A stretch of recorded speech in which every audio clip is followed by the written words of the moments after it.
Hello, everyone. Working to be early this time, because last week was quite embarrassing for me because I was way too late. I was like 30 minutes late. That's unacceptable. A few minutes late is no big deal, but 30 minutes late, that's unacceptable. Hello, Eli. Hello, Wonder Puck. Hello, Matt Mix, Sweet Body Fit. Hope you're having a productive week as well. Hello, Malaka. First time catching you live. That's great. Glad to have you on. How you guys doing? You guys having a good Friday? I hope you guys are. We're about to start off the weekend by listening to a complete and total stranger talking for the next 5 to 6 hours. There is plenty of stuff to talk about because a whole bunch of interesting things have been taking place. We have Donald Trump wanting to buy Greenland. We have the Ukrainians doing yet another invasion of Russian territory. We all know what's going to happen there. We have Hungary talking about a possible war between the EU and Russia. We have the Germans saying that there's going to be an attack coming from Russia.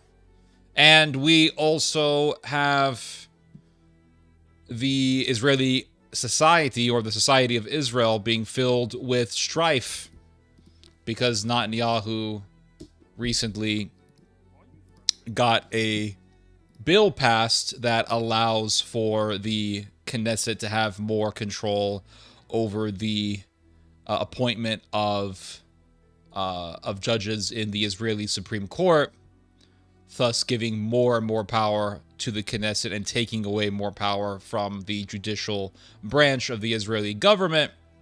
And this is causing a lot of strife. And there has been talk about a possible civil war taking place within Israel. It wouldn't surprise me before because it would not be the first time that that sort of thing would happen, because it happened in the past. So we have a bunch of stuff to talk about. We also have Syria being the center of conflict and being one of the main concentration points for the next civil war, or not the next civil war, the next global war. So a lot of things to talk about. Hello, Monkey Brain. Hello, Dane Brown. Hello, yep, all of you guys. And we have 11 people watching, so we got a decent number.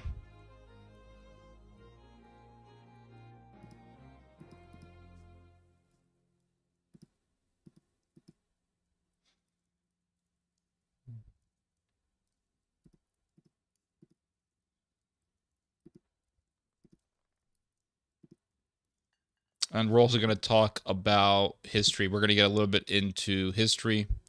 And we're also going to talk about the Armenian genocide. I've been reading a lot on the Armenian genocide.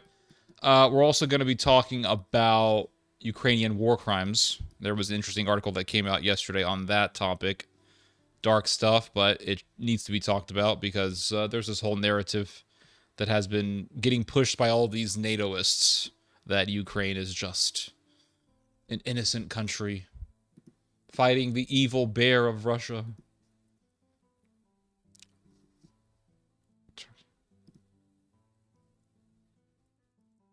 And also, we're going to talk about Ukraine having issues with America's demands because the United States... Let me know if there's any, if the audio is good. The United States made a whole bunch of demands from Ukraine. Basically, it's quite funny because we've been talking about Ukraine's freedom.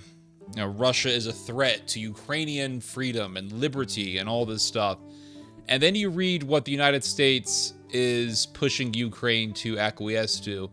And if you read what America has been demanding from Ukraine, you'll see that America is pushing for Ukraine to forfeit all of its sovereignty to the United States. I mean, basically, that's what this is.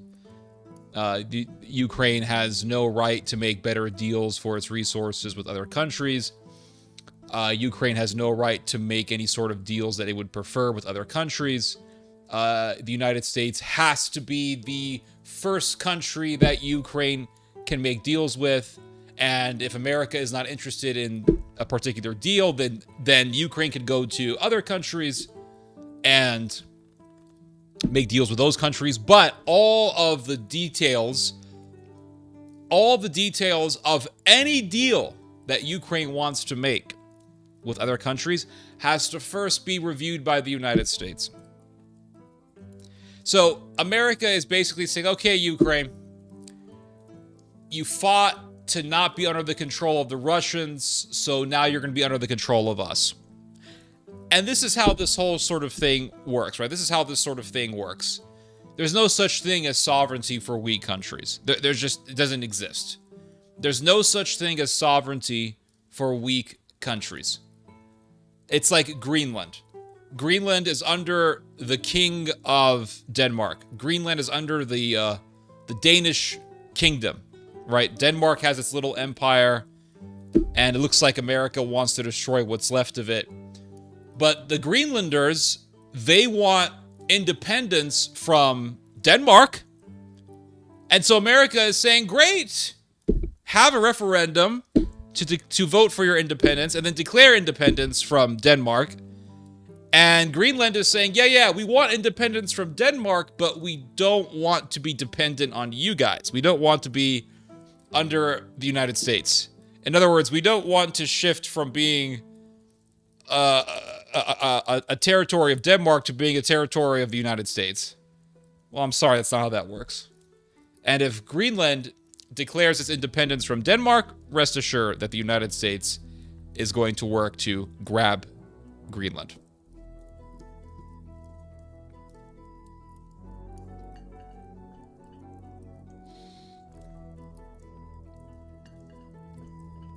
Audio's good, okay. Hello, Ortho Christos. Have you been watching The House of David? Nope, I didn't even know that thing. I didn't even know that this existed. Is that a TV show based on the story in the Bible? Hello, Jack DeAngelis. This is why I stand with God Emperor. Here we go. God Emperor. Okay.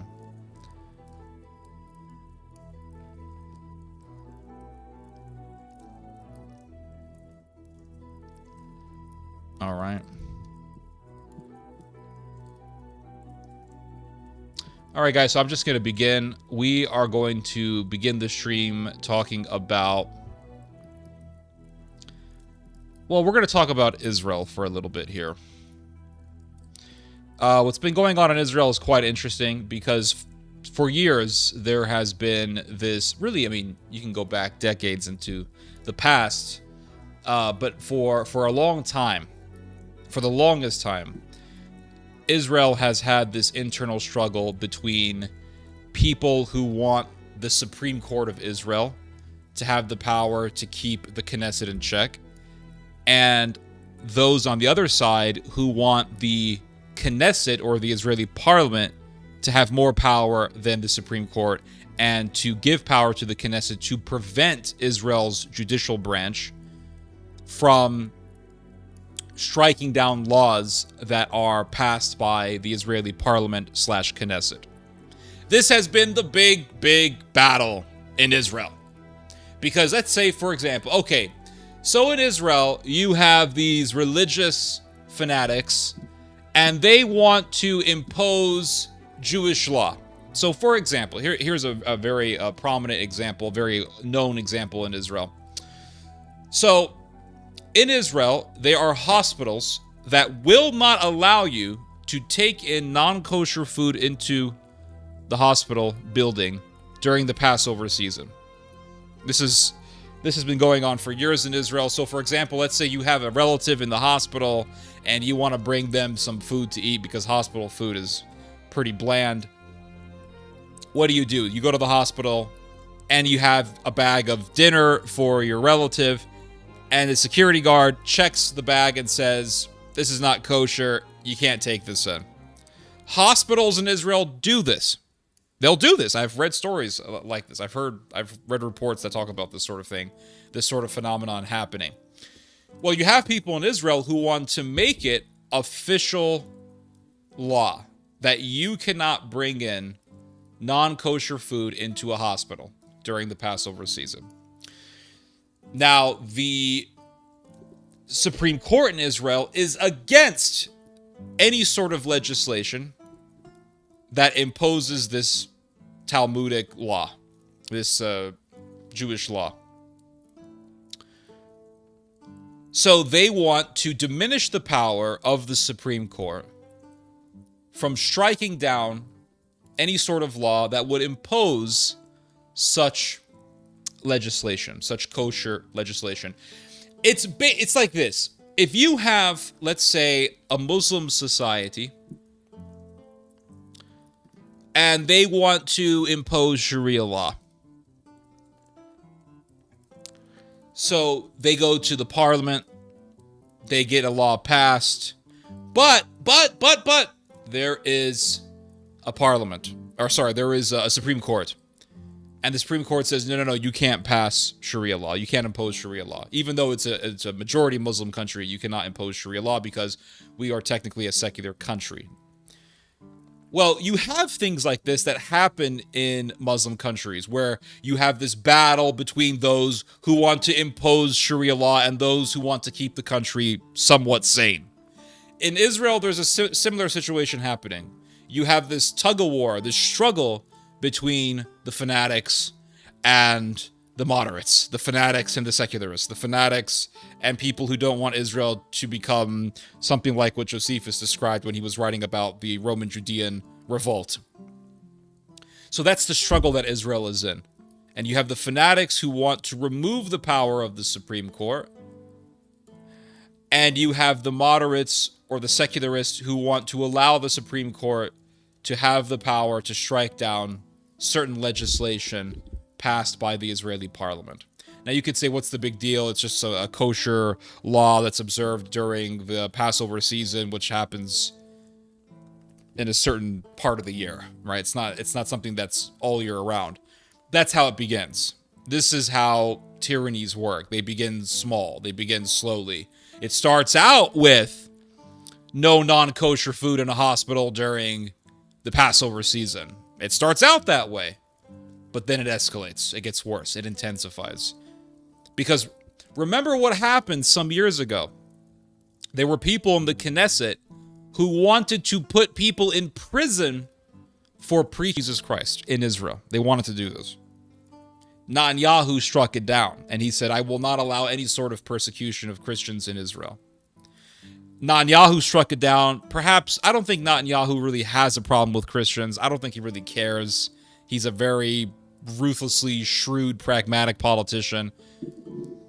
But Netanyahu also struck it down, I believe, because why would you pass such a law? Imagine if Israel passed a law saying, if you preach Jesus, you could be put in prison for up to 2 years. This is what the law stipulated. This is what the bill stipulated. It would make Israel look terrible, because even worse than it already does, because it would make Israel look like a Sharia state.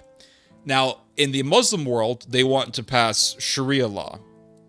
In Israel, they want to pass co-Sharia law. This is what I call it.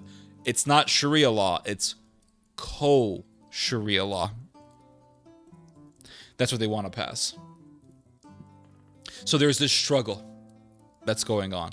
And if you imagine if you diminish the power of the Supreme Court, and the Supreme Court can no longer strike down tyrannical laws, well, then the Knesset, if the Knesset is full of fanatics, they can pass whatever the hell they want. And there will be no checks and balances there. And Israel will slowly spiral down into a state of fanaticism.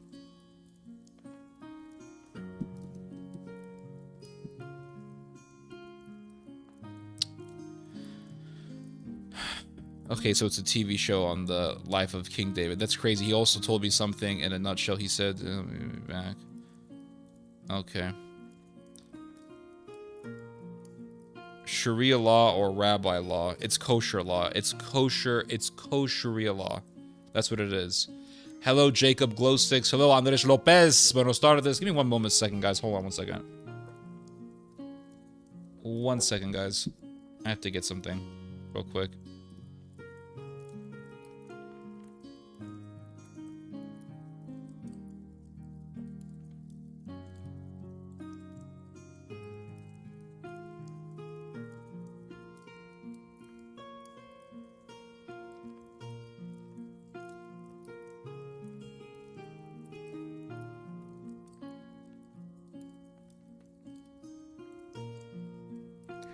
Happy Friday, Gypsy Bird.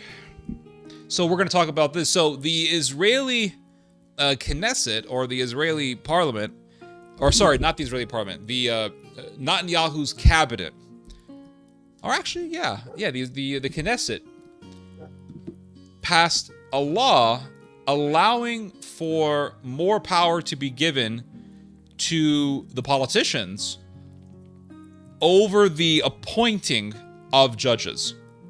So before, the appointing of judges was the power to appoint judges was mainly given to people who were experts in law, members of the of Israel's judicial branch. Now it's going to shift. It's going to shift, not right now, but in the future, if this law is enacted, it's going to shift to the power to appoint judges being given over to mainly politicians.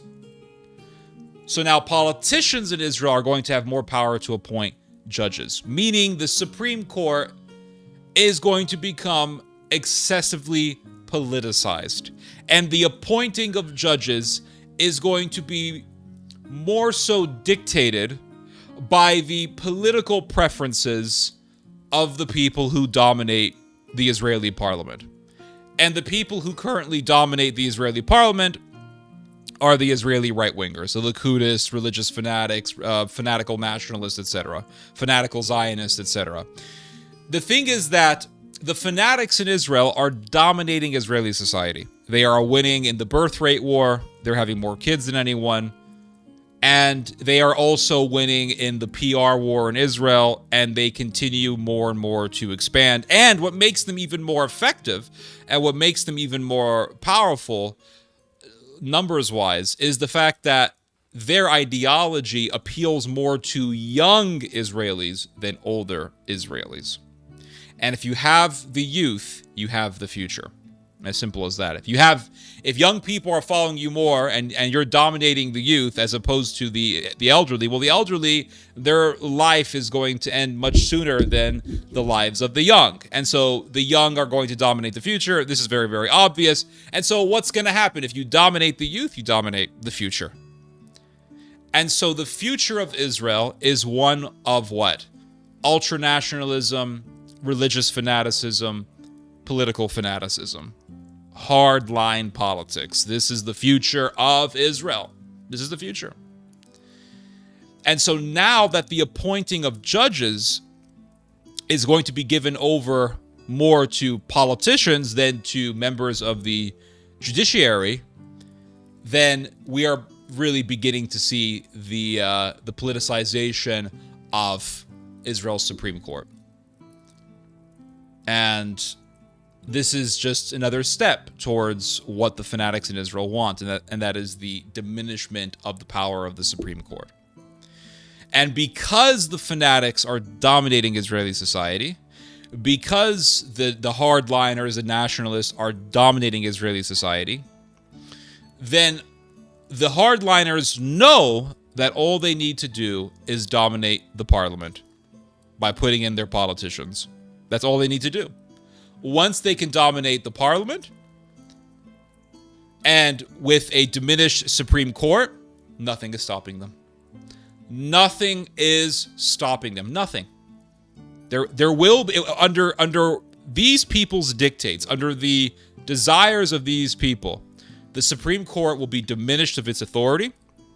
It will be deprived of its authority, and therefore there would be nothing to keep the Knesset in check if it is dominated by fanatics. That means they can put Christians in prison. That means they can do horrendous dictatorial or despotic legislation against minorities, racial minorities, religious minorities like Christians, and there will be nothing there to keep them in check. You could say, well, the United States. Well, what happens if the United States just says, who cares? I mean, look at what's happening now. Israel broke the ceasefire, started to kill hundreds of people in Gaza, and Trump said, yeah, I support them. So it doesn't really matter. If America is hardcore Zionist, they're not going to stop Israel. And if America goes hardcore the other direction and goes down the route of Tucker Carlsonism, where America just says, okay, we're not going to get involved, then still, in such a situation, nothing would be there to stop Israel. Theodore, I think Israel will become an Orthodox Jewish theocratic state. Israel will become a nationalistic, racialist state that will have religion there. It'll be intertwined with religion. But what about the secular Jews who aren't religious? They are still going to, a lot of them will still subscribe to an ideology of ultranationalism. So I agree with you. I don't disagree with you, but I think it's going to be more so a nationalistic state, an ultranationalistic state that has religion connected to it, but there will be an ideology of racialism connected to that religious hardline way of thinking. So we're going to get a little bit into the news here. There's a whole bunch of articles on this topic that's really interesting. So we're going to get to the first article here. This is from Haaretz. I read this article yesterday and underlined a whole bunch of stuff. I thought it was really interesting how this is on Syria. We're going to read that one later. But we're going to get into the legislative situation and how this is causing tremendous strife in Israel. And how this could lead to a civil war, because the other side, the secularists, they are extremely adamant about stopping this. And what happened in 2023? I've talked about this before, but they were massive demonstrations in Israel. There were massive demonstrations in Jerusalem, in Tel Aviv, in other parts of Israel, massive demonstrations. And for example, in one demonstration, you would have 100,000 people just show up. It was immense. And things got so bad. This happened in 2023, before the 7th of October, before the October the 7th massacre. This is what was happening in Israel. Massive political strife. There was a very deep rift in Israel between the nationalists, the hard right, and the left. And there were people who were political moderates who said, nope, I am not for this. Why? Because Israel, the Israeli government under Netanyahu, was working hard to do what is known as the judicial overhaul. And what that would do, if it's fully enacted, what that would do is it would diminish the power of the Supreme Court and give more power to the Knesset. And part of this judicial overhaul is giving more power over the appointing of judges to the politicians. Now, the Israeli hardliners say that this is about preserving democracy. This is about protecting democracy in Israel because politicians should have more power than judges. Because judges are not like the politicians who are elected by the people to have seats in the Knesset. And so by giving more power to the politicians, this is their argument, by giving more power to the politicians, you are giving more leverage to democracy because this idea will prevent judges from stopping what politicians want to do. And this will be more democratic. This will be more in line of the spirit of democracy because the people voted for those politicians to pass such laws. So who is the Supreme Court to stop the will of the people? This is the argument. The problem is democracy has its own dangers. I've talked about this. I talked about this in my last stream. The danger of democracy, the curse of democracy. Democracy has its own dangers, and democracy can only work if people are moral. If the society is not moral, you can forget democracy. Democracy will eventually destroy itself because the people are the ones deciding. And if people are destructive, they will destroy their own society eventually, and the democracy will just be transformed into a Leviathan, into the Leviathan that some English philosopher talked about in the 17th century. I forgot his name, but anyway, it'll become a tyranny. because people will become violent, people will become lawless, and then the rest of the population will say, hey, we need a strong leader to control everything. We need a strong leader to rule us. And they will vote in for dictatorship, a monarchy, something like that, and then there's no democracy. So democracy only works in the long term. Democracy only works for immoral people.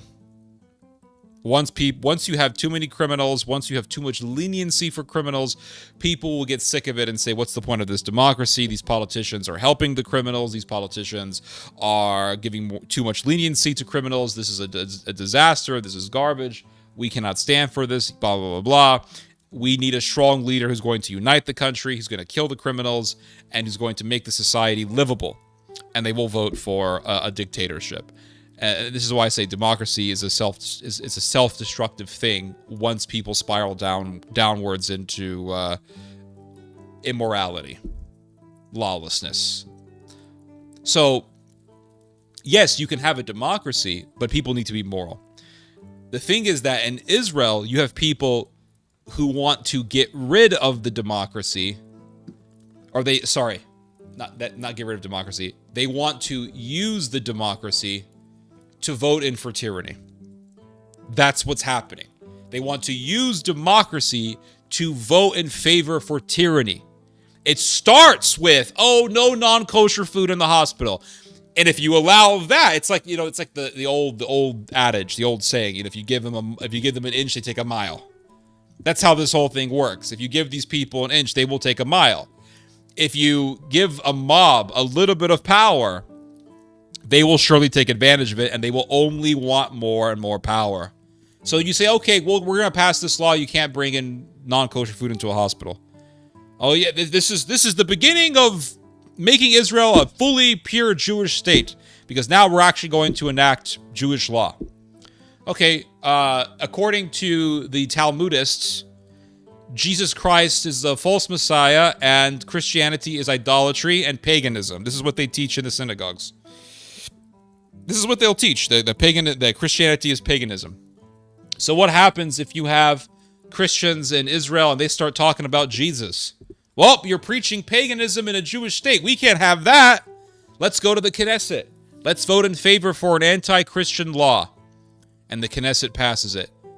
I'm going to take it to the Supreme Court. So there's no Supreme Court. So what happens to your democracy? They will say that a Supreme Court is against democracy.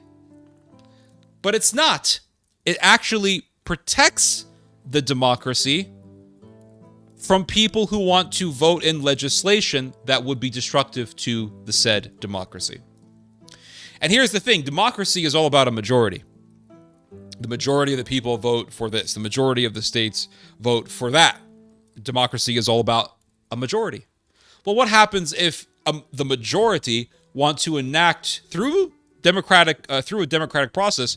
What happens if they want to enact a policy that is tyrannical to a minority that has really no strong voting power?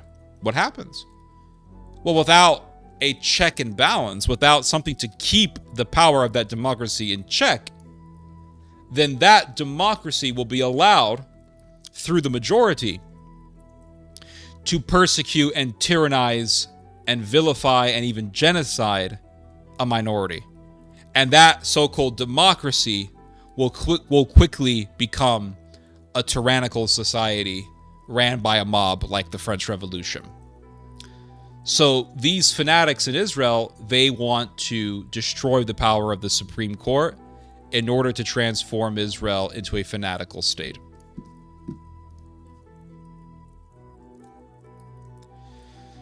I'll read your guys' comments here. Happy Friday. Nice shirt. Oh, thank you. Theodore, I think I already read this. Thank you, sweet. Hope you have... Israel will soon vote into power another Barabbas. Yep, exactly. Exactly. And this is a great point that Andres Lopez makes. What happened? What happened with Jesus? They wanted to persecute Christ. Oh, this is a great point. Great point. They wanted to persecute Christ. And Pilate said, okay, what do you want? Do you want Jesus Or do you want this terrorist fanatic named Barabbas? I mean, Barabbas was a fanatic. He was. The guy was a fanatic. And what happened? They voted for fanaticism over the Messiah. And so if the life of Christ is the life of the church, and if history rhymes, and if there is nothing new under the sun, what's going to happen with Israel? Israel will eventually have that same mob-like mentality that it had in the time of Christ and after the time of Christ. So they voted for what? Tyranny over Christ. And what do you have in Israel today? You have people who hate Christ, they hate Christianity, and they want to pass legislation to ban Christianity, or to ban the preaching of Christianity, or to ban people talking about Jesus Christ, talking in favor of Jesus Christ in Israel. This is what they want. And so you have a mob that hates Christ, and they want to vote in favor of fanaticism against Christ. That very spirit is alive in Israel, and it's only going to get stronger. And what happened 40 years after the resurrection? You had the Roman-Judean War, and you had a sector of Israeli society, or Judean society, that said, we don't want war with Rome. We're not interested in war with Rome. And the fanatics of Israel butchered the moderates. This is what Josephus tells us. So what do you have in Israel today? You have the mob that is dominating society, the fanatics that are dominating society, and you have the moderates who say, nope, let's not do racism against Arabs, let's not persecute minorities, let's not hurt Christians, let's not persecute Christians. And so what's going to happen? If history is a teacher, what is going to happen? Well, back in the day, back in ancient times, the Jews were killing each other over who was going to control the temple. Now they want to build a temple. They want to build a third temple. And they also want to have fanaticism. And they don't want any sort of check against what they want.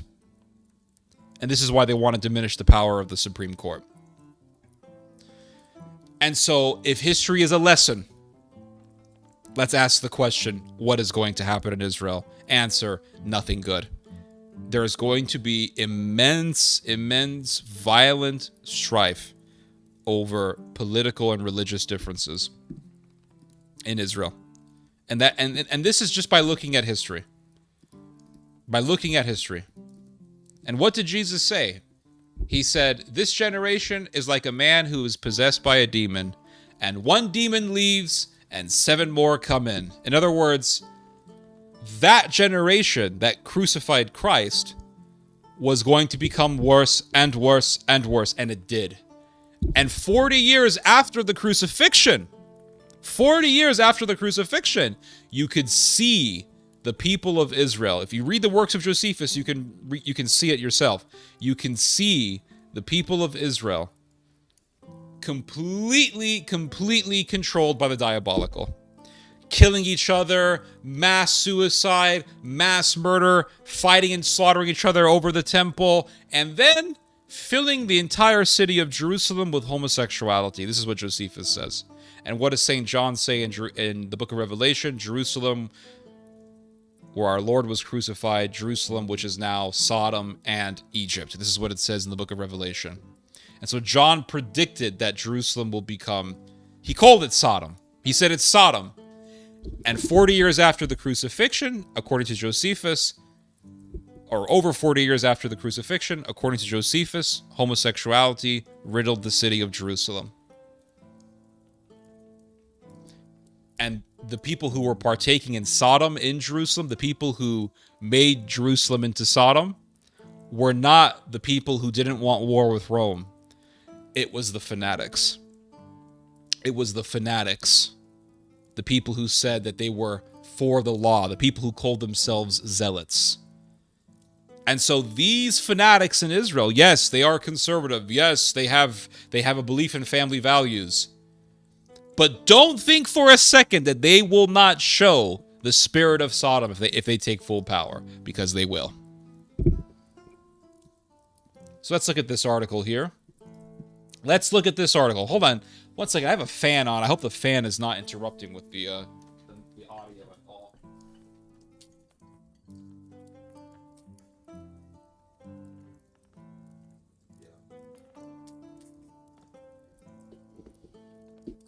All right.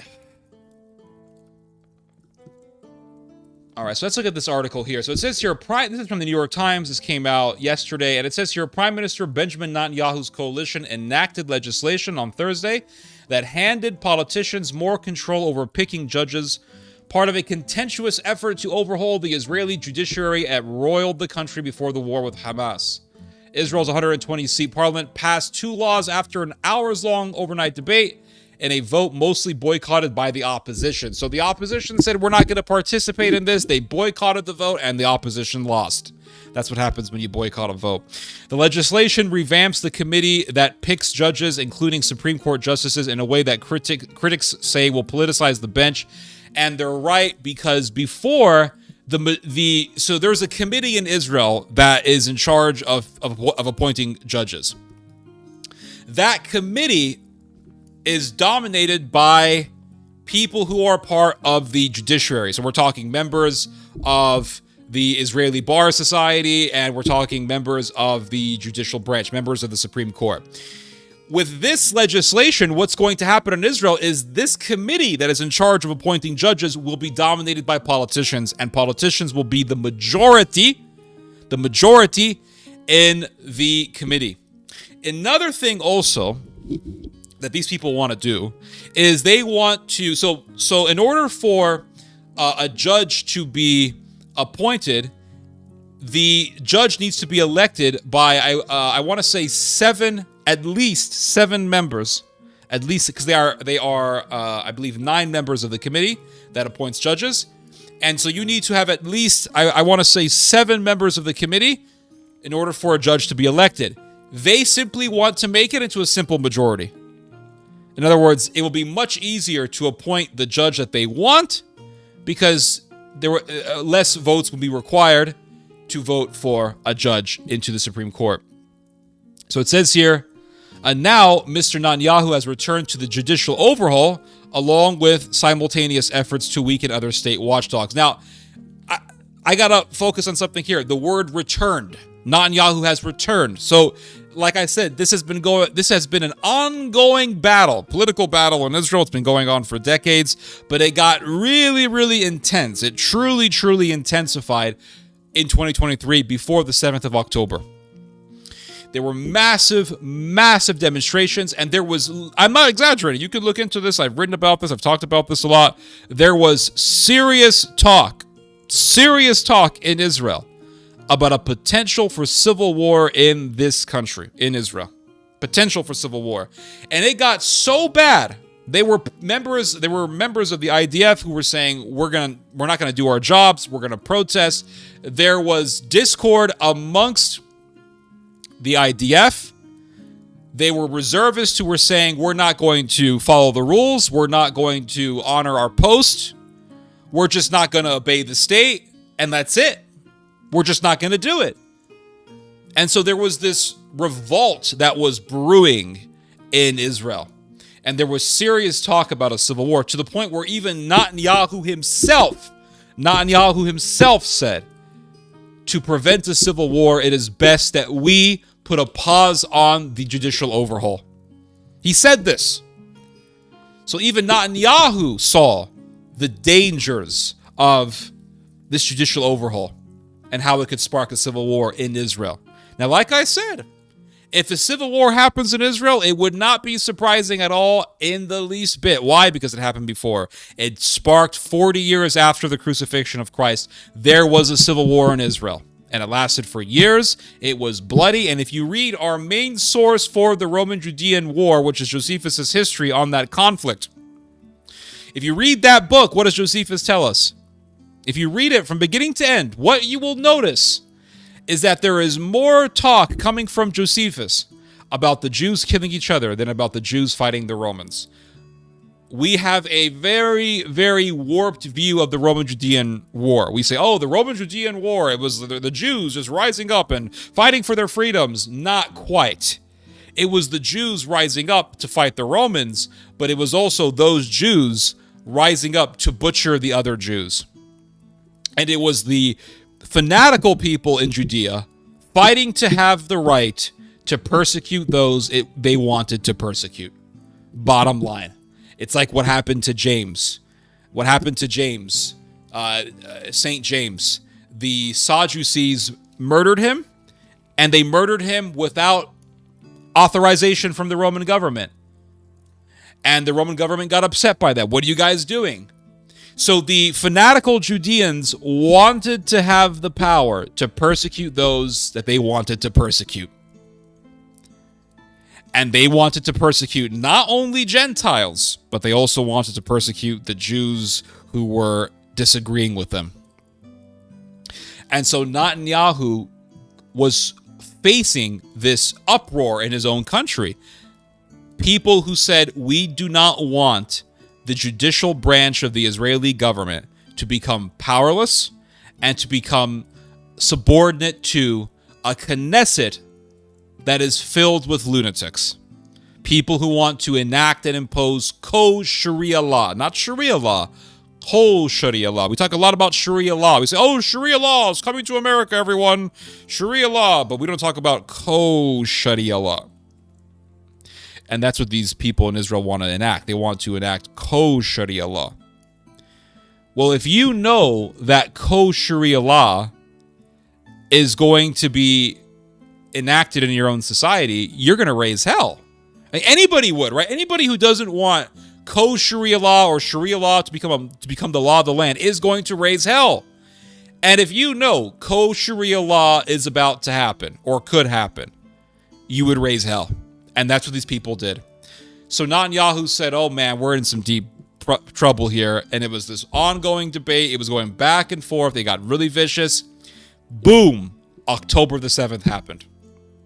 And October the 7th put everything in the back burner. Everything. The whole thing about the judicial overhaul, the massive demonstrations against the Likud government, against the Israeli government, all that stuff, all the political strife, all the talk about civil war in Israel, all that stuff got pushed back to the back burner of the Israeli media, of the international media, because then everyone was talking about October the 7th and the war/slaughter in Gaza. And so the whole movement in Israel against Netanyahu's agenda had to lay low and stay quiet.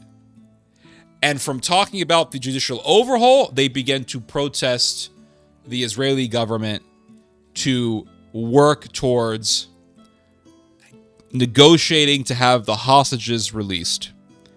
And there was a time where this movement against Netanyahu became essentially a peace movement. And they said, if you keep bombing Gaza and if you just ignore or if you avoid doing talks with Hamas to release the hostages, those hostages are going to die. And so it went from being a demonstration movement against the judicial overhaul to becoming a movement that was pushing for the negotiations to happen to have the hostages freed. Well, now that a lot of the dust has settled, there's still killing going on in Gaza, but now that a lot of the dust has settled, Netanyahu is returning back to his agenda for the judicial overhaul to diminish the power of Israel's Supreme Court. So that's why the New York Times here says Netanyahu has returned to the judicial overhaul. Along with simultaneous efforts to weaken other state watchdogs, he is trying to fire both the Attorney General and the head of the Domestic Intelligence Service. The laws that passed on Thursday were less far-reaching than the coalition's initial proposals, but they nonetheless threatened to reignite the uproar that swept the country before the war, before the October the 7th war, even as Israel and Hamas are engaging in new fighting in Gaza. So initially they said, we want to do a whole judicial overhaul. We want to diminish the power of the Supreme Court. There was a huge uproar. So now they're saying, okay, well, we just want to give the power over the appointing of judges more so to politicians as opposed to members of the Supreme Court, members of Israel's judicial branch. So instead of the committee that selects judges being having a majority of just of members of the judicial branch, we're going to have it so that the committee will be the majority of the committee will be politicians, if that makes any sense. So let me just rephrase that, because I explained that terribly. So instead of the majority of the committee that selects judges being members of Israel's judicial branch, they have passed a law changing that to the committee being into the majority of the committee being politicians. So it's about giving more power to politicians than members of Israel's judicial branch. And it says here, now Mr. Netanyahu has returned to the judicial... okay, we already read this. Okay. Let me just make sure you guys can see this. Unlike in the United States, in Israel, a single 9-member committee is empowered by law to appoint judges. So I was right, 9 members, including Supreme Court justices. In a policy designed to ensure judicial independence, 5 of them were either Supreme Court justices or expert lawyers from the Israeli Bar Association. So 9 members, 5 of them are supposed to be either current Supreme Court justices or lawyers from the Israeli Bar Association. The remaining 4 were politicians. So this has been the system in Israel. The minority of the committee that selects the judges has been politicians. The majority has been lawyers or judges. And the reason why they did it this way was to prevent the politicization of the Supreme Court. So that instead of having a bunch of politicians there who are going to be pursuing their own political interests, the committee will be dominated by people who are not politicians, who are then outside of whatever political faction is dominating the country. So that if the Supreme Court decides to pass something that's tyrannical, well... Sorry. Yeah, hold on. 1 second, guys. I'll read your guys' comments here.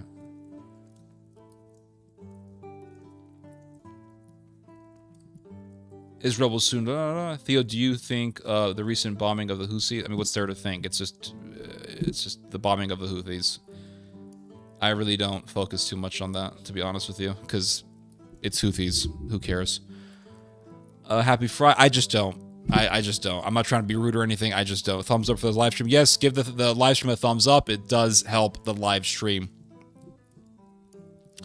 So let's say the committee is dominated by politicians. What judges are those politicians going to pick? They're going to pick judges that are in line with their political agenda. Bottom line.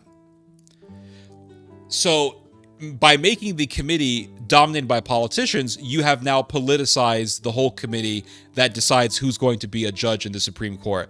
If you have the committee being dominated by lawyers and judges, that sort of prevents, the whole idea of that is to prevent political interests getting ahead of, or political interests dominating the decision over who will be a Supreme Court judge. That's pretty much what it comes down to.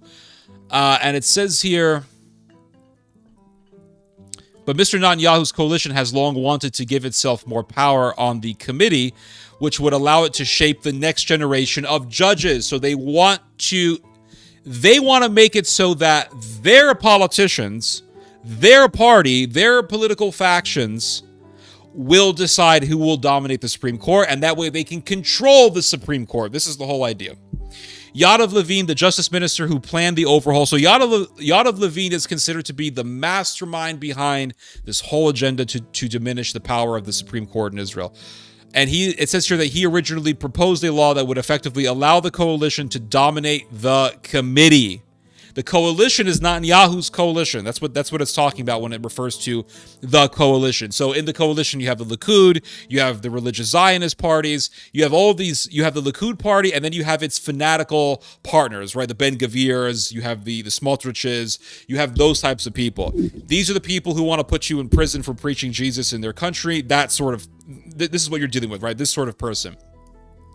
So by making the committee that selects judges dominated by politicians who are members of the coalition or members of these hardline factions, then essentially the hardliners will be dominating the whole Supreme Court.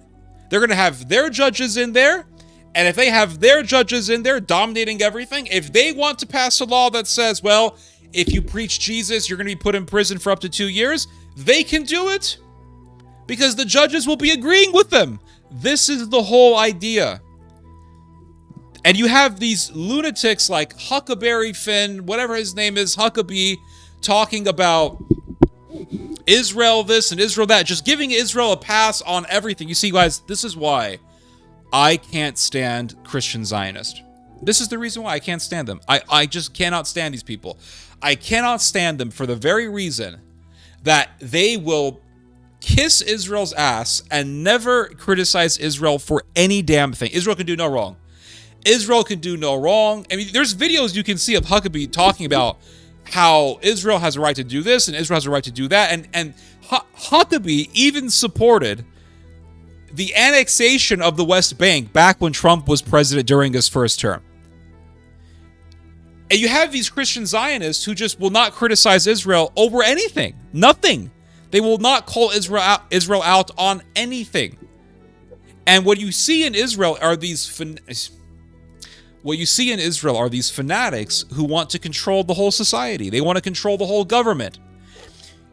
And you have these Christians who think that the whole thing is about, well, it's just Israel versus the Arabs, Israel versus the terrorists, Israel versus the liberals. But there's this whole scheme that's happening behind the curtains. And in this scheme, there is this part of this scheme is to force Israel to spiral downwards into becoming a fanatical society. Fanatical, hardline, tyrannical, despotic society. And you don't see any evangelical Christians talking about this. You don't see any conservatives talking about this. And it's sickening. And this is supposed to be our greatest ally, the most moral country in the Middle East, the only democracy in the Middle East. But, you know, Israel used to be pretty decent decades and decades and decades ago. To a certain extent, it was decent, much more decent than it is now. But those days are long gone. And Israel every year is only getting worse and worse and worse and worse. And you have the settlement faction in Israel, and there are hundreds of thousands of settlers who are living in the West Bank. They attack Palestinians. They harass Palestinians. In some cases, they even murder Palestinians. And you have these IDF soldiers who are settlers, and they will harass, assault, and even murder Palestinians in certain cases. And that settler ideology wants to continue to expand Jewish settlements in the West Bank. They want to push all the Palestinians out of the West Bank. This is what the whole agenda that's going on in the West Bank is about. You see, you can read up on this, but Israel has pushed out literally tens of thousands of Palestinians out of their homes in the West Bank, not Gaza. They say, oh, we're in Gaza because of Hamas. But you guys are doing the same thing in the West Bank, pushing tens of thousands of people out of their homes in the West Bank, destroying hundreds of businesses in the West Bank. It's ethnic cleansing. And it's a hard-line agenda that we are witnessing in that country. But the Pete Hegseths and the Huckabees and the Schmuckabees and all these different types of people, these fanatical American Zionists, they want you to think that Israel is a great, wonderful, gentle friend. But if you actually read about what's happening in Israel is the country is spiraling downwards into a state of fanaticism. And it's only going to get worse year after year after year.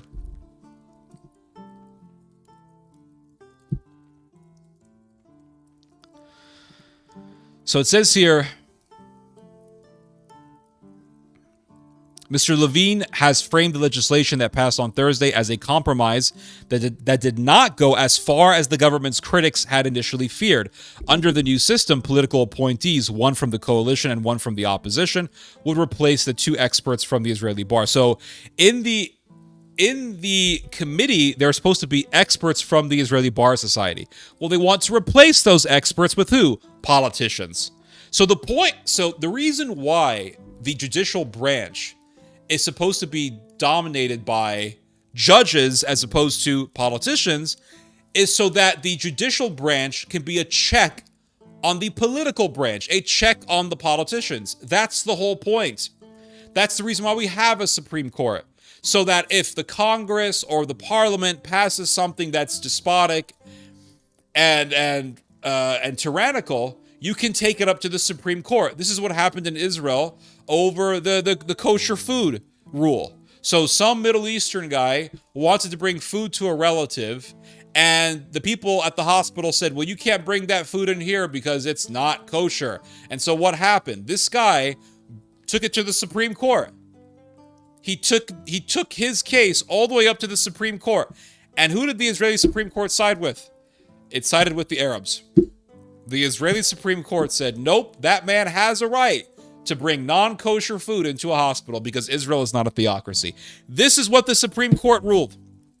So you can see an actual example of the Israeli Supreme Court keeping the fanatics in check. But they want to remove this power of the Supreme Court.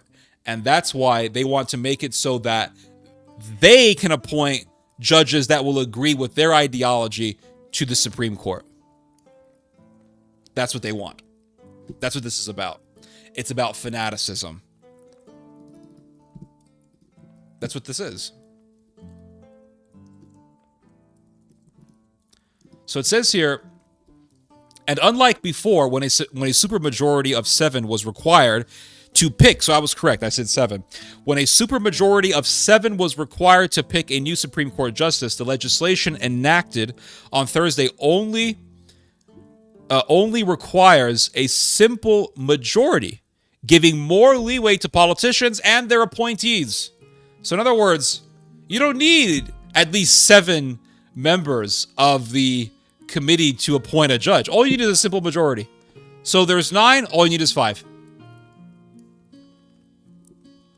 And here's the thing. They want to make it so that 5 of the members of the committee that selects the judges will be politicians. This is what they just passed in the Knesset. So now they've passed this law in the Knesset that will make it so that the committee that selects judges will be dominated by politicians. So there are 9 members of the committee. 5 of them are going to be politicians. And the other 4 are going to be members of the judicial branch and the Israeli Bar Society, the Israeli Bar Association.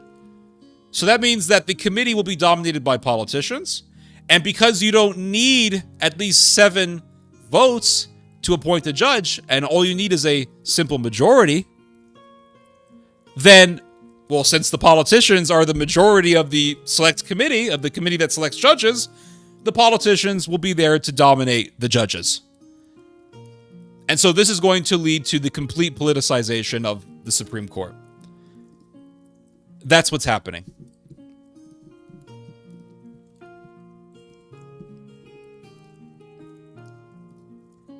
That's what's happening. I'll read your guys' comments here.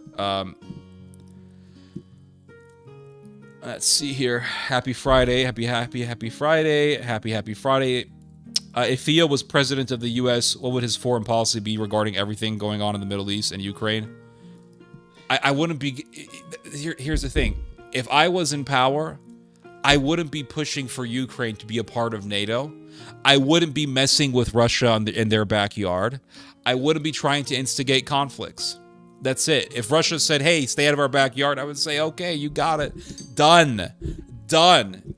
Another thing that I would do is I would give free medical services to all people, free public transportation, and free mailing service. None of this stamp bullshit. You don't have none of this bullshit where you have to buy stamps to deliver a package and all that stuff. No, you got a package, you got an envelope, you just stick it in. And the other thing I would do is I would get rid of the IRS, and I would say all taxes will be a flat tax. That's it. All taxes will be a flat tax. Ambulance services will be paid for by the state. Education will be for free. University education will be for free. That's what I would do. That's what I would do. Medical services will be for free. And I would be a king. Everybody would love me. Because everything will be for free. And food will be dirt cheap. Food will be completely dirt cheap. Completely dirt cheap. And all sports games will be for free. You can go to the NFL, whatever. All the sports games will be for free. You can put it on the television, free. You don't have to pay for any cable to watch anything. It'll all be for free. And that's it. That's what I would do.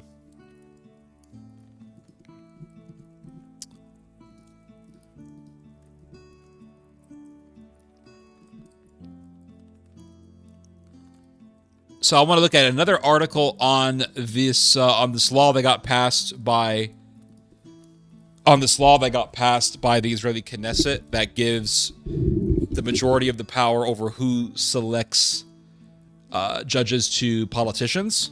This was published also yesterday by Haaretz. I read this last night, and I underlined certain parts of it. And there are some interesting points that were made in this article, and we are going to get to it. So changing the judicial committee isn't the end of Israel's democracy. It's far worse. And this was written by Ido Baum. I just want to make sure that you guys can see that. And so it says here, the amendment to the basic law on the judiciary changes the composition of the Judicial Appointments Committee, giving politicians sole power to appoint Supreme Court justices. Now, this is very interesting because they'll say, no, it doesn't give sole power. There's still going to be members of Israel's judicial branch in the Judicial Appointments Committee, but they're going to be the minority. So you have 9 members, 5 of them are going to be politicians.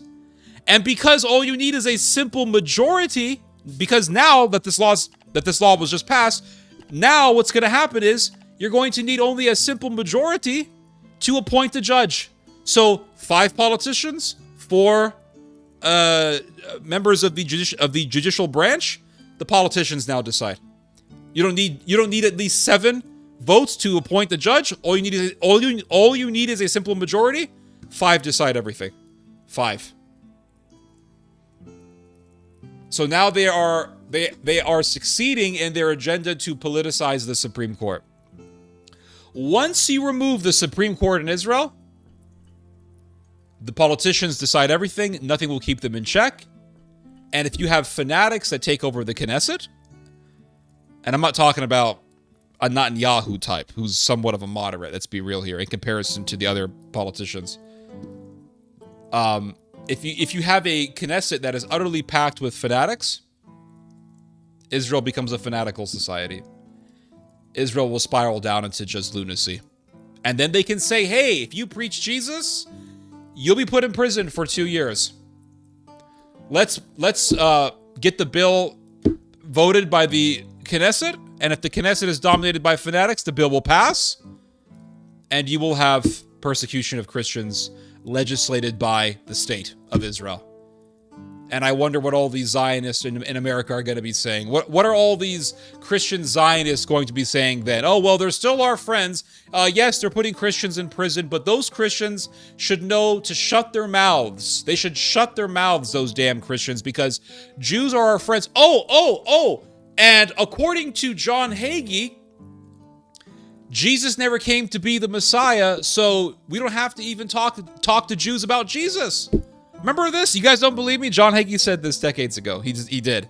He said Jesus never came to be the Messiah for the Jews, and so therefore, why should we even be talking about Jesus with the Jews? They are saved. They're chosen. We are simply grafted into the Jewish branch. So who cares? So this is what the Christian Zionists are going to be arguing.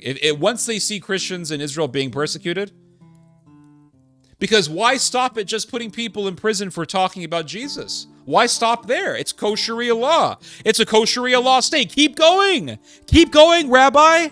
Keep going. Don't stop there. Well, why is it illegal to preach Jesus, you'll ask? Well, because Christianity is paganism, and Judaism is against paganism, and the Torah says that if someone preaches paganism, they're supposed to be stoned to death. Well, the least we can do in our modern society is put them behind bars.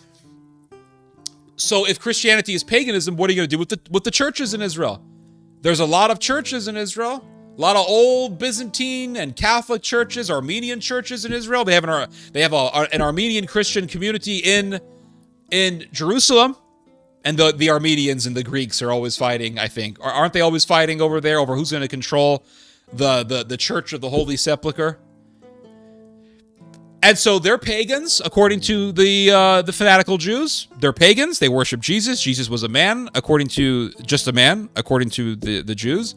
So worshiping Jesus is paganism. It's idolatry. So the churches are therefore houses of idolatry. And why would a Jewish state tolerate houses of idolatry being existing in their country? Why would they tolerate that? And in the Old Testament, it talks about destroying pagan temples in Israel. So these are pagan temples. So in our co-Sharia law state, we got to destroy them. That's what that's going to end up with. That's what that's going to end up as. It's going to end up as despotism, tyranny, and persecution. Well, I'm going to take it to the Supreme Court. There is no Supreme Court. We are the Supreme Court. The fanatics are the Supreme Court. This is a takeover of the Supreme Court of Israel. That's what's happening. And what are the fanatical Zionists, what are these Christian loons in America going to say when they start putting Christians in prison and when they start destroying churches? What are they going to say? Well, those churches in Israel, they're Catholic anyway, and they're Orthodox anyway, and they worship Mary, and they worship bread. The Eucharist is bread, and they have all those icons in the churches, and the icons are idols. And so the Jews are actually right. The Israelis are right to destroy them because it's idolatry. If I was there, I'd join in right there with them. That's what they're going to be saying. That's what they were going to be saying. I join in right there with them. They're right. It's idolatry. And they can put those people shouldn't be preaching Jesus in Israel. I mean, that's their country. We got to respect their culture. Is this what the Hagiites? Is this what these loons are gonna be saying? Yes. That's what they're gonna be saying.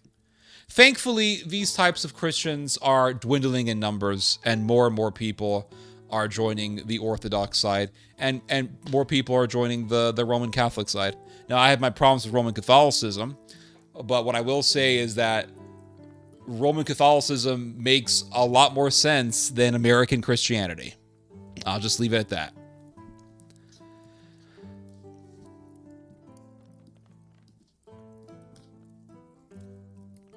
So that's what these people want to do. That's why they want to make the committee that selects judges to be dominated by politicians. And the thing is that these people in Israel, they know that they're dominating the Israeli society. They know that they're winning the numbers game. They know that they're having more kids than the more politically secular or moderate Israelis. They know this. So they know the future belongs to them. That's why they're doing this. They're saying the future belongs to us. All we now have to do is just dominate the committee so that our politicians will be the ones deciding who will dominate or who will direct the Supreme Court. And then we become the Supreme Court. Done. That's it. We want to demolish your church. You can't go to the Supreme Court. Nope, you can't do that. Because we will be the Supreme Court. So it says here, judges will remain on the committee, but they will no longer have the power to prevent the appointment of look at this. So under this new law, judges will remain on the committee, but they will no longer have the power to prevent the appointment of unprofessional, unfit, or blatantly political candidates. So this is a takeover. That's what you see happening. The Hegseths and the Schmuckabees and the Ted Cruzes and all these lunatics, They want you to think it's just Israel versus the world. It's Israel versus the Arabs, Israel versus the Muslims, Israel versus the liberals, Israel versus the woke left. And that's all they want you to focus on. This is what I said in my last video. I said the whole thing about the woke stuff, all the wokey stuff, it's just a giant distraction to keep you from actually seeing the evils of the right. That's what this is. And the evils of the right is, well, what you see right here. A bunch of lunatics in Israel who want to take over the whole country. It's a takeover. It's a takeover. It's the loon bin taking over the society. But they don't want you to talk about this. They just want you to talk about, oh, Hamas and the evil terrorists, and that's it. But there are other things happening. It's like the Roman-Judean War. When you went, now, I don't know how many of you guys are Protestant or whatever, but when you guys went to a Protestant Sunday school, they probably told you about the destruction of the temple, and they said, oh, in the year 70 AD, the temple was destroyed. Everyone knows this, right? Everyone has heard that the temple was destroyed in 70 AD. This is a very, very common detail that is blathered on about like a broken record. 70 AD, the Romans destroyed the temple, and there was the Roman-Judean War, and the Judeans revolted. And they want you to have this picture in your head of the Judeans just rising up to fight for freedom against the Roman tyrants and blah, blah, blah. And that's all bullshit. It's all bullshit. I believed that. I thought, okay, I am going to read about this war for myself. I'm going to do it. I'm going to read the history. I'm going to read it from beginning to end, no stopping. So I picked up Josephus's history on the war between the Romans and the Judeans, and I read it from beginning to end. It took me a while. It's a pretty big read. But I read it. It is far, far from this conventional narrative that we all have in our heads when it comes to this Roman-Judean war. It's some of the Jews saying we're going to go to war against the Romans and all this stuff, and you have a very large faction who began to fight against the Romans. Yes, that happened. No denying that. But there was a whole bunch of other stuff that was happening. You had Jews versus Jews. You had Jews saying, nope, we're not going to support this. And those Jews ended up getting butchered by their fellow Jews, just like Jesus was butchered by his fellow Jews. All that stuff was happening. And so these Christian Zionists today, like the Hegseths and the Shmuckabees, they want you to think, oh, it's just the Jews versus the Muslims. But there's a whole political war that's happening, and it's the Jews versus the Jews. Just like during the Roman-Judean War, there was the Jews versus the Jews.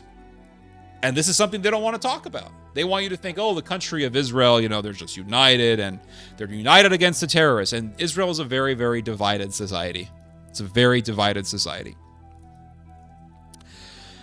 So it says here, to understand the true magnitude of the disaster that the coalition is inflicting on Israel, it's necessary to view it within the broader context of the judicial overhaul led by Justice Minister Yariv Levin and MK Simcha Rothman, chair of the Knesset Constitution, Law and Justice Committee, with the full support of Prime Minister Benjamin Netanyahu. The change to the committee's composition is part of a bigger plan. So it says here that this is the most... Now check this out, because you have people who want you to think that Israel is this wonderfully united country. This is what the article says. This is the most polarized Knesset in Israel, in Israel's history. The most polarized Knesset in Israel's history. And the current coalition is the most right-wing, extremist, and autocratic to date. And this is why Israel is so liberal when it comes to dropping bombs, because the country is ran by hardliners. This is the reason why. They don't care. 400 people killed in one day, who cares? 500 people, 1,000 people killed in one day, who gives a shit? Just drop bombs, who cares? Oh, and by the way, it was the Licudists who were funding Hamas. Why did they fund Hamas? Because they wanted a reason to kill people. They wanted a reason to push Palestinians out. That's the reason why. They don't want secular, moderate Palestinians running the Palestinian territories. They want fanatics. So they always have a reason to go to war. And that way the big Israeli defense companies have all the money that they want. And they can continue and perpetuate this cycle of a military-industrial complex. War is a racket. As one guy said after World War I, Mr. Smutley Butler, or whatever his name was, war is a racket. It's a racket. It's racketeering. So how can you have a war if there are no terrorists? You got to make sure the terrorists are there. We'll fund the terrorists. Prop them up. Empower them. Make sure that Qatar sends billions of dollars to fund Hamas, or millions of dollars to fund Hamas. That's what Netanyahu did. And Netanyahu has a lot of ties with Qatar.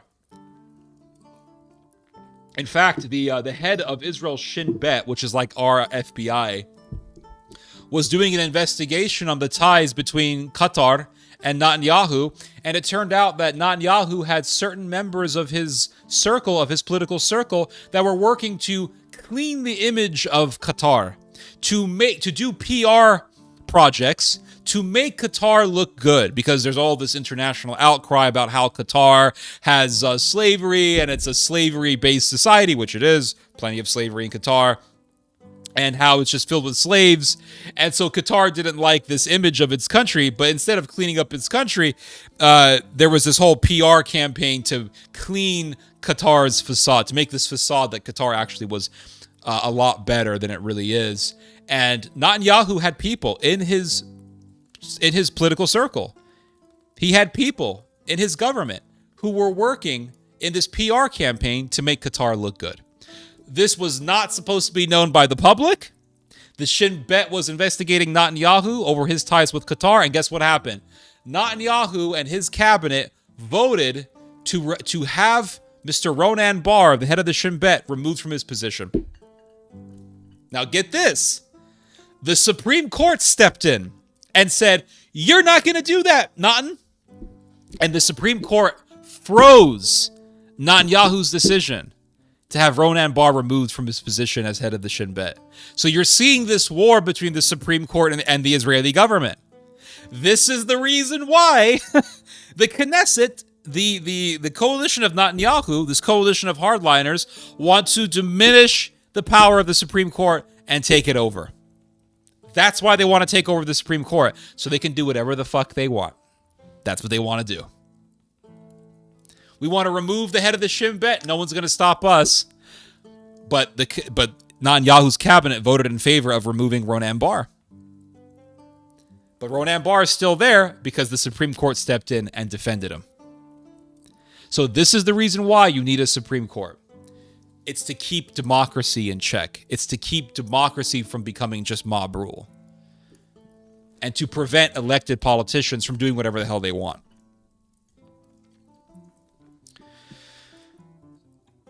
So it says here, even President Isaac Herzog, perhaps the loudest voice for compromise, warned last summer that Kahanism should be removed from the government. Oh, man. Oh. I love this. Kahanism is basically fanatical Israeli nationalism. So it goes back to... So Kahanism goes back to this guy named Meir Kahane. Meir Kahane was a fanatic. He wanted to push all Arabs out. All of them. That includes Arab Israeli citizens. So if you're an Arab in Israel, and you're a citizen of Israel, you were born in Israel, all you know is Israel, under Kahanism, you get deported. This is how far right this is. And so Kahane, when he was alive, he was murdered. He was assassinated by a Muslim terrorist. But when Kahane was alive, his faction was a minority, for one thing. His faction was a minority. And not only that, but his faction was considered to be a bunch of thugs and criminals. That's how Kahanists were seen. The Kahanists were seen by the majority of Israeli society as being just a bunch of thugs and criminals. What's happening now? What's happening now is Kahanism is becoming a dominating ideology. So it went from being a sect of fanatics considered to be thugs, terrorists, lunatics, to being now a mainstream political movement. Who murdered Yitzhak Rabin, the Prime Minister of Israel, back in the 1990s? It was a Kahanist. What was his name? Mr. Yuval Amir or something like that. He was a Kahanist. He murdered the Prime Minister of Israel. That's Kahanism. And the Kahanists are the ones who want settlers to take over the West Bank. They want settlers to take over Gaza. They want settlers to take over Syria. They want settlers to take over Lebanon. They want the whole Middle East to themselves. Or at least a huge chunk of the Middle East. And this way of thinking is growing and growing and growing. So much so that the president of Israel, Ishak Herzog, said Kahanism needs to be removed from the Israeli government. Now, why would he say that? Because Kahanism has its claws sunk deep into the Israeli government. And this article goes on to say, make no mistake, Levine and Rothman aren't fringe extremists working in isolation. They accurately reflect the government and the coalition. So Levine and Rothman, two politicians who want to do the judicial overhaul, they want to take over the Supreme Court. These politicians, according to this article, they are not a fringe group. This is the reality. The Kahanists, the fanatics, are not fringe anymore. They are now mainstream. Just like in Germany, the ultra-nationalist party, the AfD, are no longer fringe. They are now a mainstream party, and they have double digits for their voters. Their votes are in the double digits now. They are now a mainstream party. So fanaticism is now mainstream. That's the reality. And because they accurately, to use the words of this article, because they accurately reflect the government of Israel, that means they accurately reflect Israeli society, because the government is going to reflect the society that it rules. And it says here, in an interview on Reshet Bet, a major radio station, Minister David Amsalem said that the Supreme Court, quote, is not acting for the good of the country. And look at what Netanyahu said about the Israeli Supreme Court. He said, these guys are mostly leftists. Now, this is, okay, we have to get into something here. I'm going to read this part, and then I'm going to go a little bit further in my thoughts here in regards to this topic. So it says here, as for compromise, as far as the government and coalition are concerned, jurists are traitors. Jurists are traitors. And civil servants are part of the deep state. Just last week, Netanyahu remarked, these guys are mostly leftist. And in his narrative, the left is the enemy of the state. Now, according to the Israeli hardliners, according to the lunatics, the weirdos, the far right, the ultra-Zionists, the vicious nationalists, according to these people, the biggest threat to Israel is not just the Arabs. The biggest threat is the left. It's not really the Arabs. Because according to them, the left, or the moderates, the liberals, are enabling the terrorists. They are protecting the terrorists, because you have these Haaretz journalists in Israel who say, hey, don't push Palestinians out of their homes. You are enabling terrorism. You are defending terrorists. This is the mentality that we're dealing with here. This is their way of thinking. So if you don't want to push Palestinians out of their homes, you're now enabling terrorists. You're protecting terrorists. Because according to these people, all Palestinians are terrorists, or all Gazans are terrorists. This is why they don't mind killing civilians. Because they're all terrorists in their ideology.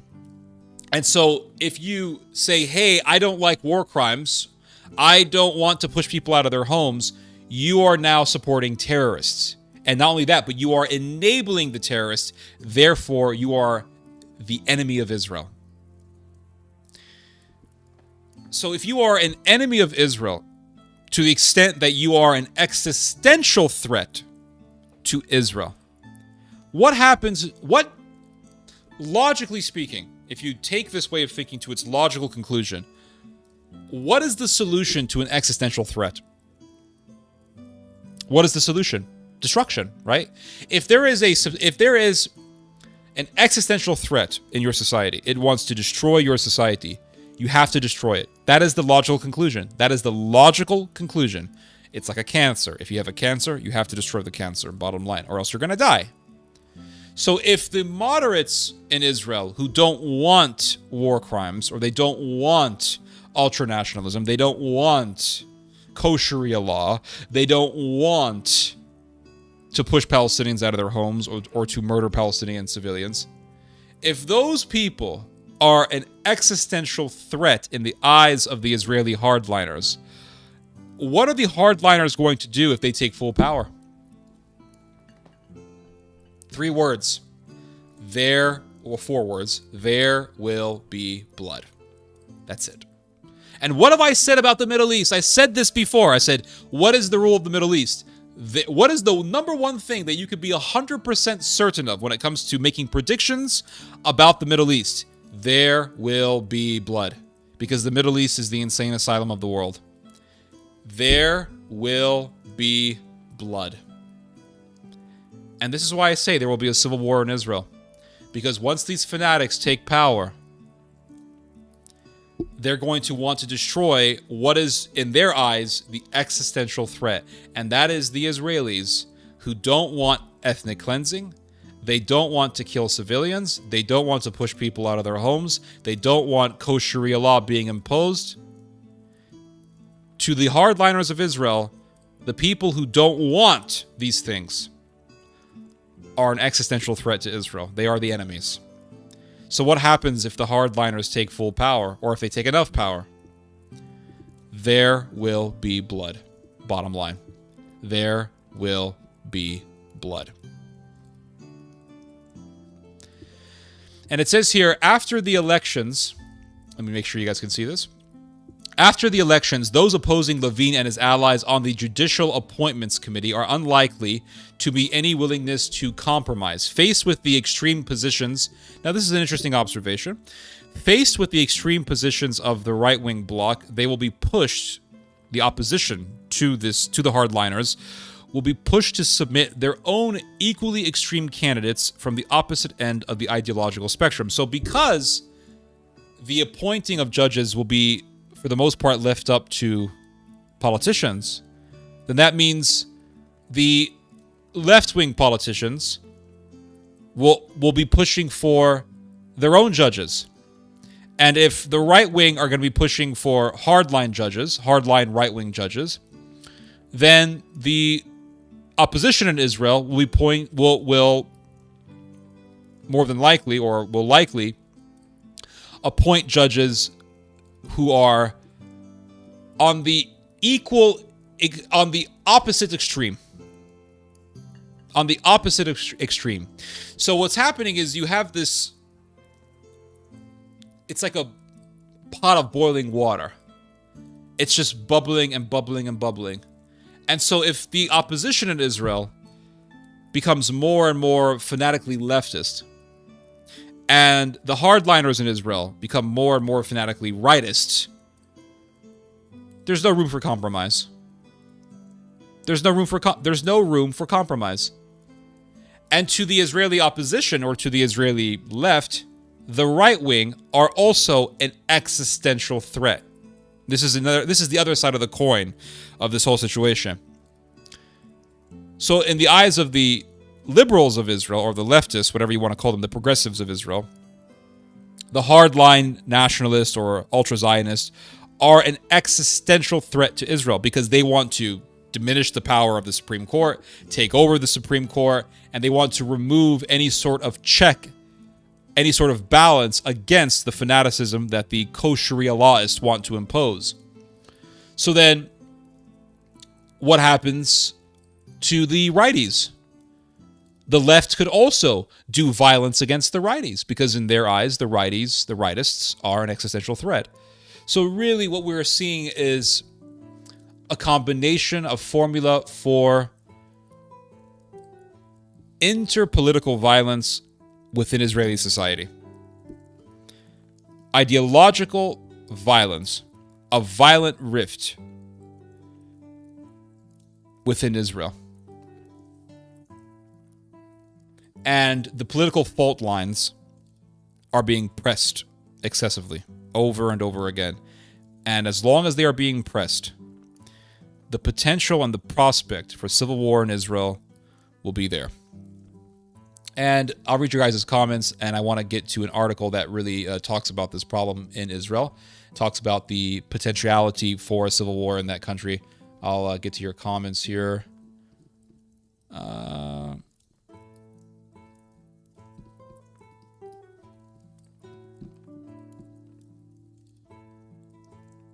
Hello, Goose Hunter.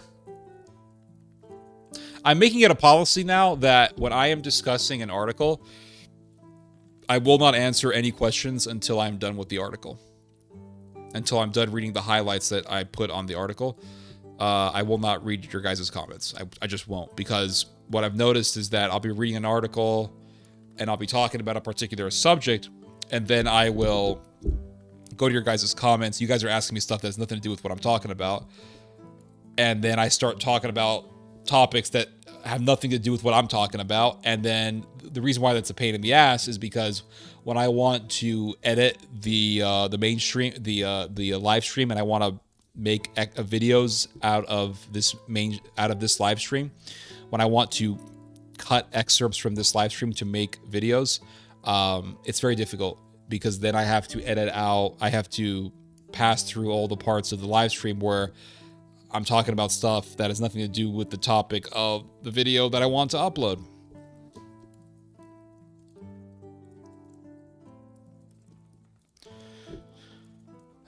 What's your opinion of Sam Shamoon conversion to Catholicism?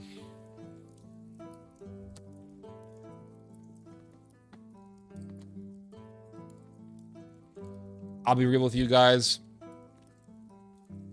It's better than Calvinism. It's better than Calvinism. It's better than Calvinism. I hope he finds peace. And I just hope that Shamoon doesn't... I hope he doesn't have any weird... I had some very weird negative experiences in the Roman Catholic Church, and I just hope that Shamoon doesn't go through those types of experiences. I hope he has a great time. And I hope he has peace. And I wish the best for him. It says here, would be dirt cheap. I would have to change my name to Sweet Body Fat. Yep, there you go. Apostate prophet from Islam to atheism to Orthodox Christianity. I wish him well. Good for him. He's no longer an atheist. I mean, guys, what do you want me to say? Like, I hate atheism. I do. I hate atheism. I hate Calvinism. I hate these isms. And so if someone goes from atheism to Orthodox Christianity, I mean, what am I going to say? Absolutely. It's great. Yeah, that's my opinion.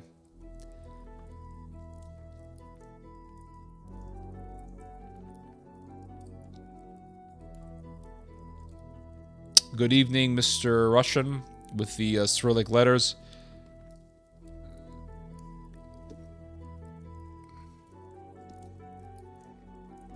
Sleeping routine is really fucked up.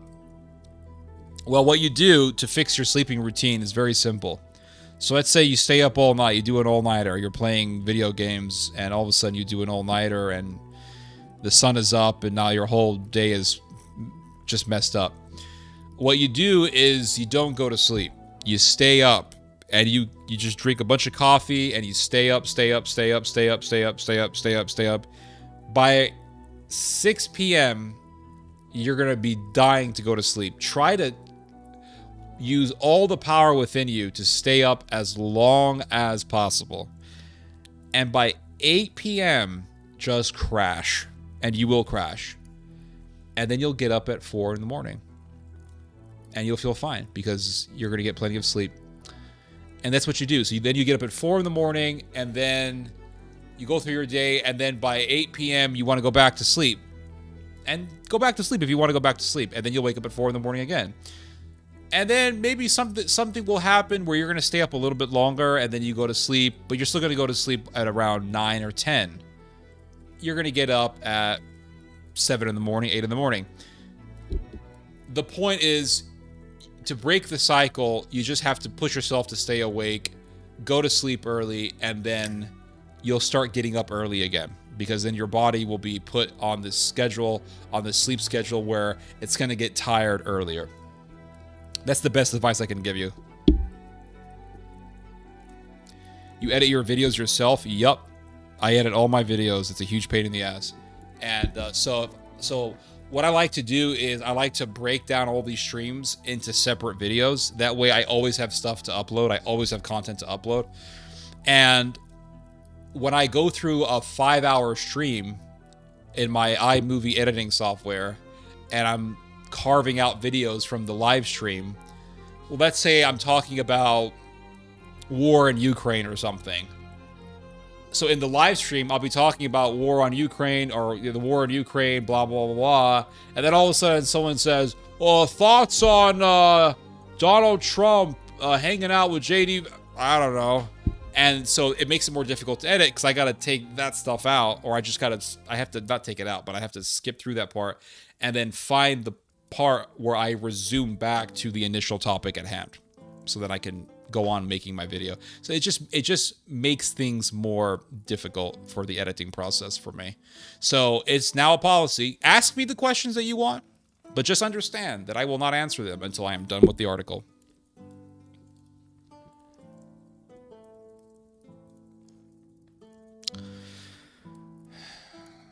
Let's see. Yeah. Anyway.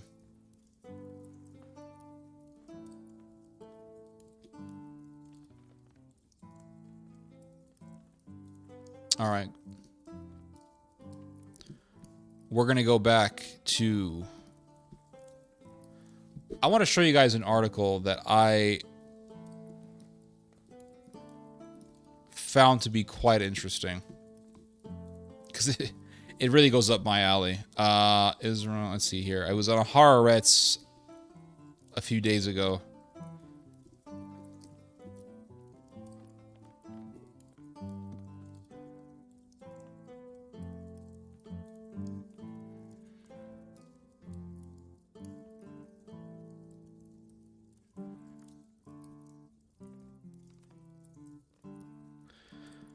So there was one article that came out yesterday, and there was another article that came out 4 days ago on the subject of civil war in Israel.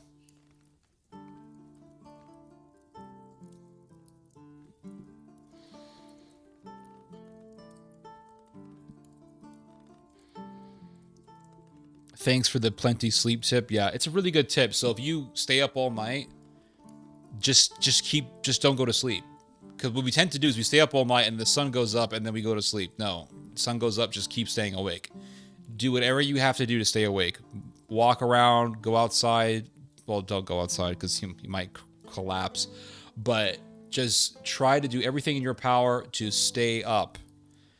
And by 8:30, just crash. And you will crash. You will not be able to help yourself. Your body will just shut down. Now, a lot of times also your body is just going to shut down at 6:30 p.m. By then you're going to shut down. That's also possible. And if you really can't help it, then go to sleep at 6 or 6:30 p.m. And you're just going to wake up at 3 in the morning. That's what's going to happen. Or you might wake up at midnight or 1 in the morning, 2 in the morning. You're going to wake up in the morning. And then you just stay up and go back to sleep when your body's super tired. I mean, these are just really helpful ways to break the cycle of doing all-nighters, because believe me, I've struggled with that for many years. Many years, guys.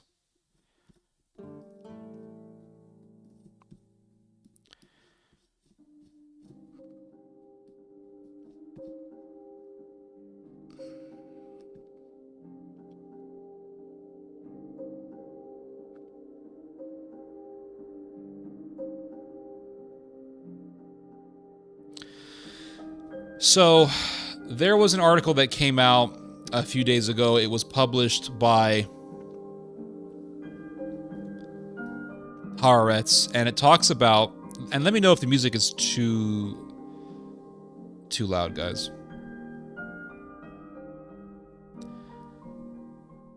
There was an article that came out published by Haaretz about the potential for civil war in Israel. Very interesting stuff. And it says here, Prime Minister Benjamin Netanyahu is leading us to a civil war. That is what he wants. It will serve his purpose. Fire in the streets will strengthen him and increase the size of the national camp, which will unite around him. A civil war will enable him to make people forget about all his terrible failures. The October the 7th massacre, abandoning hostages in Qatar Gate. Qatar Gate, just to refresh your guys' memory, or in case you weren't here, Qatar Gate is referring to the fact that they are people, or they were people in Netanyahu's government who were working with the Qataris to basically lie to clean up the image of Qatar, because Qatar is a country that's filled with slavery. It's known as a country to have a lot of slavery, and so there's been a lot of outcry against Qatar over this issue. And so there were people in Netanyahu's government who were working with the Qatari government to do a PR campaign to clean up the image of Qatar. This was not supposed to be known by the public, but it got leaked out somehow, and a lot of people got pissed off, and they said, look, Netanyahu is working with the Qataris, and Qatar is the biggest funder of Hamas. Why is Netanyahu working with the biggest funder of Hamas? Oh, it's because Hamas is not an existential threat to Israel. That's the reason why. Hamas is a prop. Hamas was propped up by the Netanyahu government so that the Licudists and the ultra-nationalists have a reason to go to war. That is the reason why. That's why they wanted terrorists to control Gaza. That's why they want terrorists to be amongst the Palestinians, to control the Palestinians, because as long as terrorism dominates Palestinian society, the Israelis will always have a reason to go to war.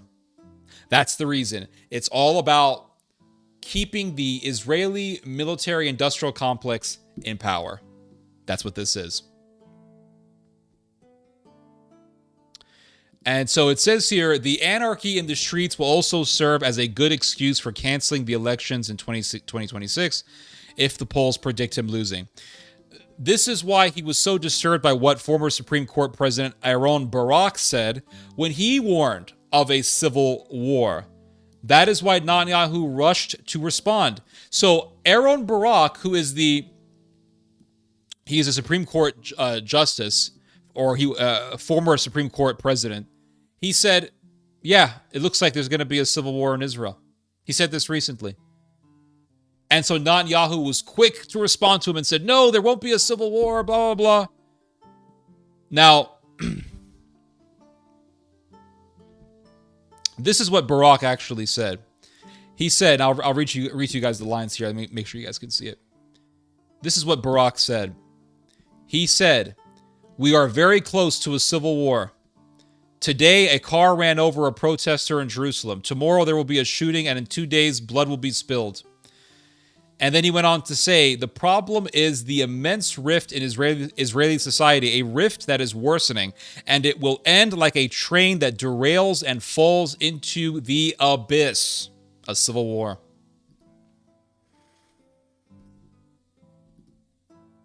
And there was some fanatic in Israel who said that, and this is what I said. I said, in the eyes of America's hardliners, the moderates are the existential threat to Israel. They are the biggest threat. So what do you do with an existential threat? You destroy it. So in their warped view, those people are the existential threat, therefore they must be destroyed. This is the logical conclusion of this way of thinking. I'm not supporting it, YouTube. Don't cancel the video. I'm just observing. I'm just making an observation. Now look at what it says here. Now this is very disturbing. Look what it says here. That is why it's worth being suspicious about the mass distribution of weapons Ben-Gvir has been orchestrating. So Ben-Gvir, the Israeli politician, this guy has been running the police force in Israel, and he handed over guns to over 100,000 Israeli civilians. What are those guns going to be used for? In the case of a civil war, that's an army. That's an army. That's an army. And many of these people who got armed by the state are settlers. The biggest fanatics in Israel. Settlers with guns.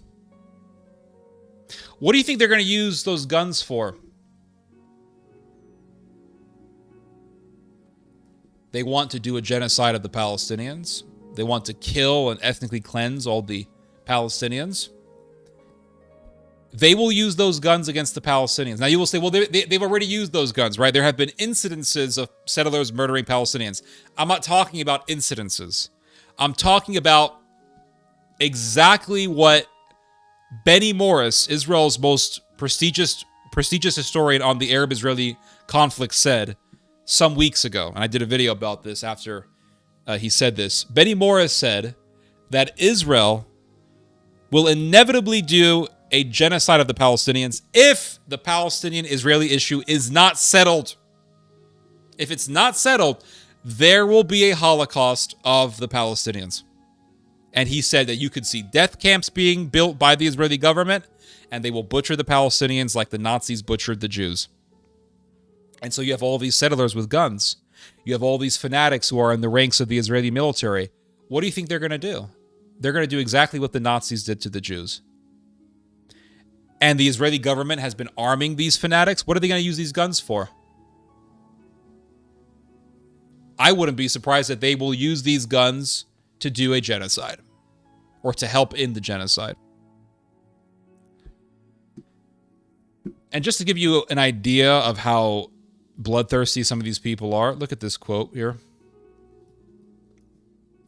It says here, a few days ago, Yoram Cohen, the former head, a few months ago, the police arrested a 43-year-old, wait, you guys can't see that, sorry. A few months ago, the police arrested a 43-year-old man from Haifa who had posted a video in which he said, quote, "We need to eradicate the entire left-wing community, legal or not, axes to the head and stabbings to the face." We're talking about a type of massacre, a type of butchery that would compare to what the Ukrainians did to the Poles. Axes, knives, the whole thing. Axes to the head and stabbings to the face. Every Kaplanist protester will be disabled. Will burn them and their children in the light of day. So they not only want to butcher the Arabs, everyone, they want to butcher their fellow Jew. That's what these people want to do. That's what these people want to do. They want to butcher their fellow Jew. And so what's going to happen if these people take power? To make a long story short, nothing good. The 4 words that define the insanity of the Middle East: there will be blood. In fact, these words define the insanity of humanity. There will be blood. That's it. And so, just like how during the Roman-Judean War, it wasn't just about Romans versus Jews, it was also Jews killing other Jews, so it will be not only Jews versus Muslims, but Jews versus Jews. And they are going to work to not only genocide the Arabs, but to genocide their fellow Jews. And do not think that Arab Israeli citizens will be exempt. They will go after those people as well. The future is very ugly, everyone. I hate to say it. I hate to be a doomer. All right, I hate to be a doomer, but the future is very ugly. I was talking to an Israeli academic recently. His name is Menachem Klein. He's got a bunch of videos on YouTube. He's an academic. Very intelligent guy. Israeli guy. And him and I talked for a little bit. And I told him, I said, do you think Israel will enter a civil war? He said, Israel is already in a civil war. It's already in a civil war. It hasn't escalated to the violent phase of a civil war. But right now, Israel is in a state that is paralleled with what was going on in the United States before the outbreak of the Civil War in the 1800s. What was happening? I mean, I was watching a documentary on the U.S. Civil War weeks ago, and I found the section of the documentary in the beginning to be very interesting. This part of the documentary talked about how the war erupted and what was happening before the outbreak of the American Civil War. And what was happening was a very, very deep and uncompromising rift between the Republicans and the Democrats in the United States. And it was over slavery. You have these neo-Confederate types, they're just a bunch of LARPers today, who will tell you, no, the Civil War was not about slavery, it was about property rights. What property rights? Oh, the right to own property. What property? Slaves. Oh, so you guys saw slaves as property. Human beings as property. Okay, so it was over slavery. Because slavery is all about what? Keeping human beings as property. That's what slavery is about. And the Civil War was over slavery. And the North said, okay, well, South, Mr. South, it's time for you to give up on slavery. It's time. That's it. We got to get with the times here. And the South just didn't want to do that. And what was happening was you had people in the South who were against slavery. And those people were being persecuted by their fellow Southerners. For example, there was a newspaper in the South that was publishing articles critical of slavery. And a bunch of Confederates went to his publishing house and they murdered the owner. Just straight up murdered him. And they dumped his body in some river, I believe. And that's the type of thing that was happening before the outbreak of the Civil War. You had violence in Congress between Republicans and Democrats. I mean, worse than today. You think today is bad? You think America is divided today? America was way more divided in the 1800s than today. Way more divided. You had politicians going into the Congress building with knives because they were going to attack each other. Southerners and Northerners hated each other. Nothing like today. They hated each other to the point where they murdered each other by the hundreds of thousands in war. So what do you see in Israel today? You see political violence. You see people expressing their fantasies about murdering liberals. You see also violence against Arabs increasing. You see violence against Arabs in the West Bank, kicking tens of thousands of people out of their homes, destroying hundreds of people's businesses, hundreds of businesses destroyed by the Israeli government in the West Bank. Not only that, but destroying roads, entire roads in the West Bank to prevent people from using them, making entire sections of the West Bank utterly uninhabited into ghost towns. Ghost towns. Not a lot of people are talking about this. They are pushing people out of their homes. There was a case I read about a couple days ago in which some Palestinian family went out to dinner and they came back and there was a bunch of settlers in front of the house saying, yeah, this is our house. They just took the house. Yeah, it's our house. It's ours. This is the type of crime. These are the types of crimes that have been happening in the West Bank. And then you have the moderates in Israel who say, this is wrong. And so what happens? The righties say, you're part of the problem. You're an existential threat to the state of Israel. And what do you do with an existential threat? You destroy it. So if the hardliners take power, if they take enough power, that is, because they're the majority now, but if they take enough power or if they take full power, there will be blood. And it's not just going to be against the Arabs, it's going to be against Jews who are against the persecution of the Arabs. Just like during the Roman-Judean War, it wasn't just Jews versus Romans, it was Jews slaughtering Jews who had no problem with the Romans. I'll read your guys' comments now.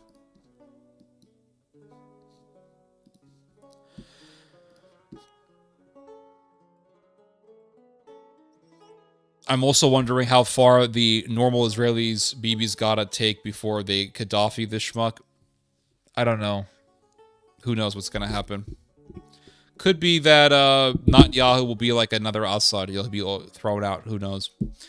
The background music is great. I was inspired to clean the Anglo-Saxon Hema sword. Awesome. I love this music, by the way. I fall asleep to it almost every single day. It's weird, I know, but almost every night I will fall asleep to this music. It's become a habit. If the war had not started, Netanyahu would probably have been put on trial. Well, that's the thing. You see, the demonstrations against Netanyahu in 2023, before the 7th of October, were so immense that Netanyahu was talking about a potential for civil war in Israel. All these different media outlets were talking about the potential for civil war in Israel. Haaretz was definitely talking about it. A bunch of people were talking about it. And so Netanyahu said, well, I'm going to put the judicial overhaul agenda on pause to prevent a civil war. This is essentially what he said.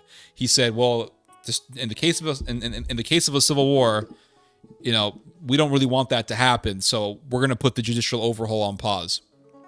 This is what Netanyahu basically said.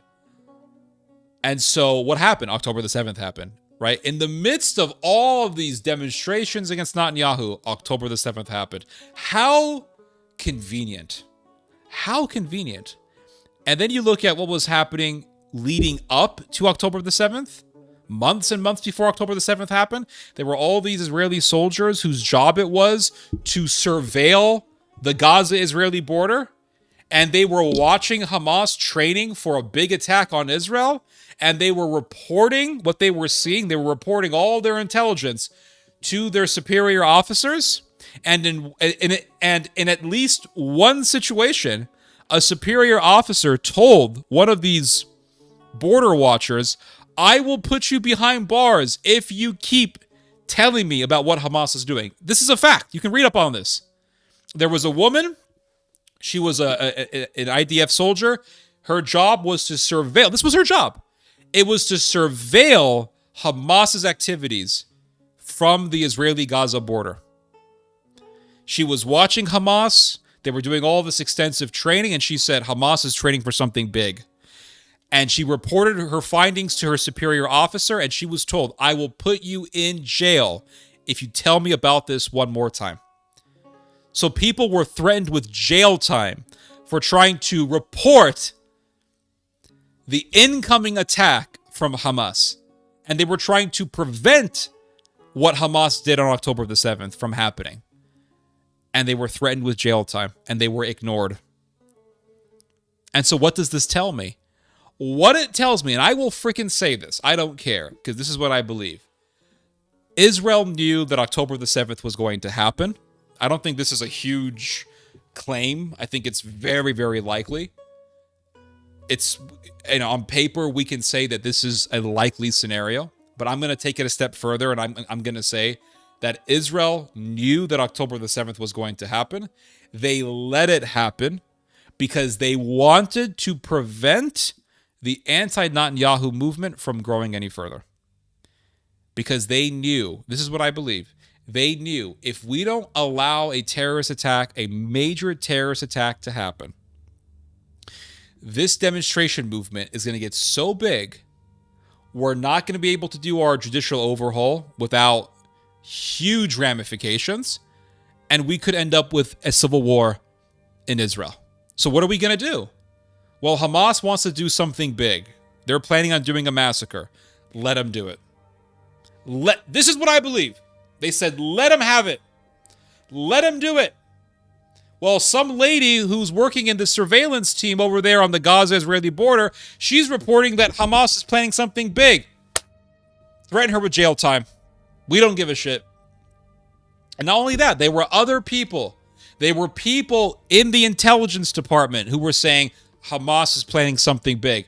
Israel didn't do shit. Egyptian intelligence was telling the Israelis, Hamas is going to do something big. Right before October the 7th happened, the Egyptians were warning the Israelis, the big evil Egyptians. They were warning the Israelis, something big is about to happen. Israel didn't give a damn. They didn't. Because they wanted it to happen. And why did they want it to happen? I believe it was because they wanted to prevent the anti-judicial overhaul movement from growing. And they knew that if we continue on with this judicial overhaul, we could end up with a civil war. Well, we still want to do the judicial overhaul, so we can't stop it. So what are we going to do? Push the anti-judicial overhaul movement to the back burner by allowing a massive terrorist attack to happen. That movement gets pushed to the back burner. They can't complain anymore about our judicial overhaul agenda. And all of the anti-Netanyahu demonstrators did was they simply translated their movement from anti-judicial overhaul to anti-Netanyahu, and they were doing demonstrations pushing for Netanyahu to negotiate with Hamas to have the hostages released. So it went from anti-judicial overhaul to pro-negotiations to have hostages released movement. The movement never went away. It continued on. Now that a lot of the dust has settled, a lot of the dust from October the 7th has settled, the whole discourse around the judicial overhaul is back, which means the anti-judicial overhaul movement is back to the front line. And I said this was going to happen back in 2023. I said, guys, this movement is not going to go away. The whole thing about the judicial overhaul is not going to go away. And when the dust settles, the hatred against Netanyahu is going to be there. It's not going anywhere. So it's all coming back. Which means that the Israeli government is going to have to bring about some kind of a distraction. In fact, I think it happened today. Because the ceasefire between Lebanon and Israel has been broken. And the Israelis did supposedly their first strike, although I heard that they did a whole bunch of other strikes after doing the ceasefire agreement with Lebanon. But supposedly Israel fired on Lebanon for the first time since the signing of the ceasefire. This is what's being reported. So the ceasefire between Lebanon and Israel is no more. That's done. Which means that there is now another front, or really a renewed front for Israel's war with its Lebanese neighbor. And this is a new distraction. But it's not going to get rid of what's already there. It's not going to stop what's already there because the movement to do the judicial overhaul is still there. The agenda to take over Israel's Supreme Court is still there. And therefore, the anti-judicial overhaul movement is there. And therefore, the rift between the Israelis is still there. And it's only going to get deeper. And eventually, there will be blood. This is what I believe. Eventually, there will be blood. And it's going to get bad. So, the Israelis are in a state that the Americans once were before the American Civil War. This is what I believe.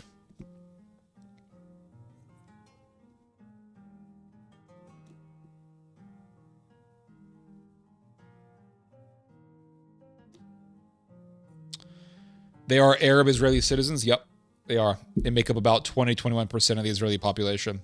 They make up a substantial amount of the Israeli population. Hey, Theo, please create a Rumble. I'm going to do that. I said I was going to do that last week. I didn't, but I will do it. Don't worry about it. I will do it. Do you think that among these folders there will be a painters with a mustache files? Which folders are you referring to? If I don't take it, someone else will take it. Well, this is the criminal mind. The criminal mind has all sorts of ways to justify crimes. People will say, I'll give you guys an example.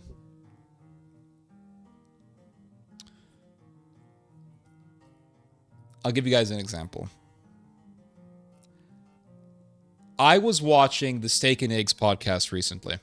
Not recently, but months and months ago. I was watching the Steak and Eggs podcast is the podcast that's ran by Asmongold and his friends. I don't remember their names, but it's Asmongold and his friends.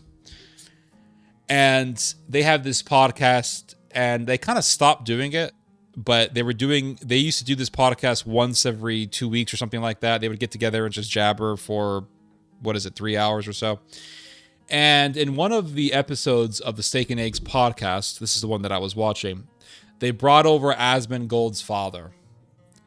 And Asmongold's dad was talking about something that he likes to do at the H-E-B grocery store. Now, in Texas, the main grocery store is H-E-B. I don't know what H-E-B stands for. Howard Butts or something like that. I don't know. But it's the most popular. It's the biggest grocery store chain in the state of Texas. We do have Albertsons in Texas, and there is Walmart, but nothing really beats H-E-B. H-E-B will give out free samples. And Asmongold's father was talking about how he likes to take a whole bunch of samples of stuff. So he talked about how one day he saw that they were giving free samples of this chocolate. This chocolate. And they were selling the boxes of chocolate for $12 each, something like that. And he said, well, $12, that's too much money.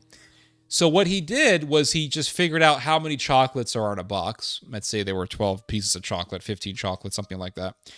And he just took whatever number of chocolates are in a box. He just took the same number from the free samples table. So let's say there were 15 samples in a box. He just took 15 samples. 15 chocolates in a box. He just took 15 free samples. Put them in his pocket and said, yeah, I basically just stole a box of chocolate. So he says, now that's stealing, right? I mean, that is stealing. The whole purpose of a free sample is to see if you like the product enough to buy it. That's the whole purpose of a free sample.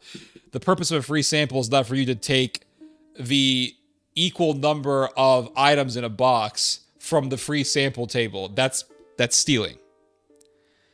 But he made a justification for this. He provided his justification as to why he did what he did. He said, well, many times I bought bananas from H-E-B and some of them were a little bit too old. So I consider this to be payback. This is how criminals think. They always find a reason to do what they're doing. So the guy goes to, some settler in Israel goes to someone's backyard in the West Bank and says, yeah, I'm taking your house. But this is my house. Yeah, if I don't steal it, someone else is going to steal it. This is a criminal mind. This is criminal behavior. And the problem is that Israeli society is filled with these types of people. And it's only going to get worse. And this is why Benny Morris, Israel's most prestigious historian on the subject of the Arab-Israeli conflict, wrote some weeks ago that effectively a genocide of the Palestinians is inevitable.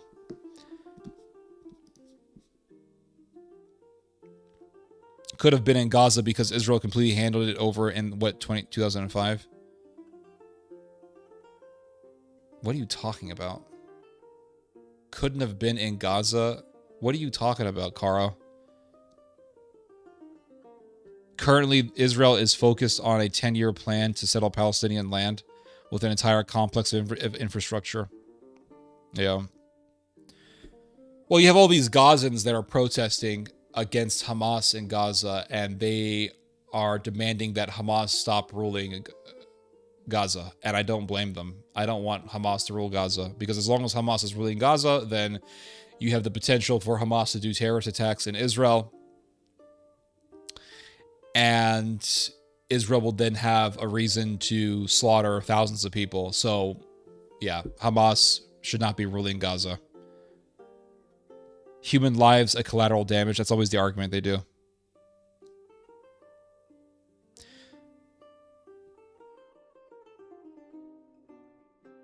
The whole thing is just a movie.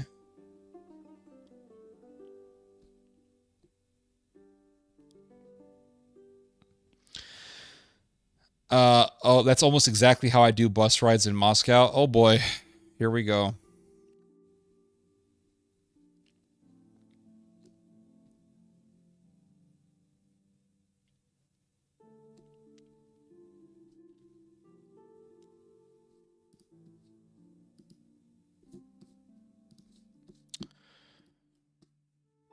Yeah.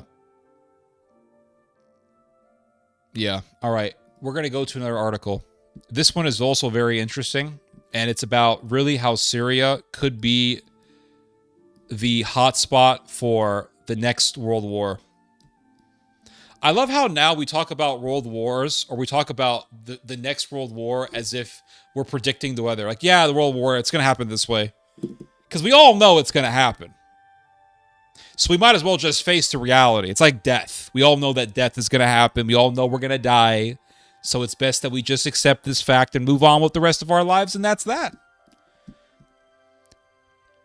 You were speaking about what's going on in the West Bank with the houses of something. Yeah, that's in the West Bank, not Gaza.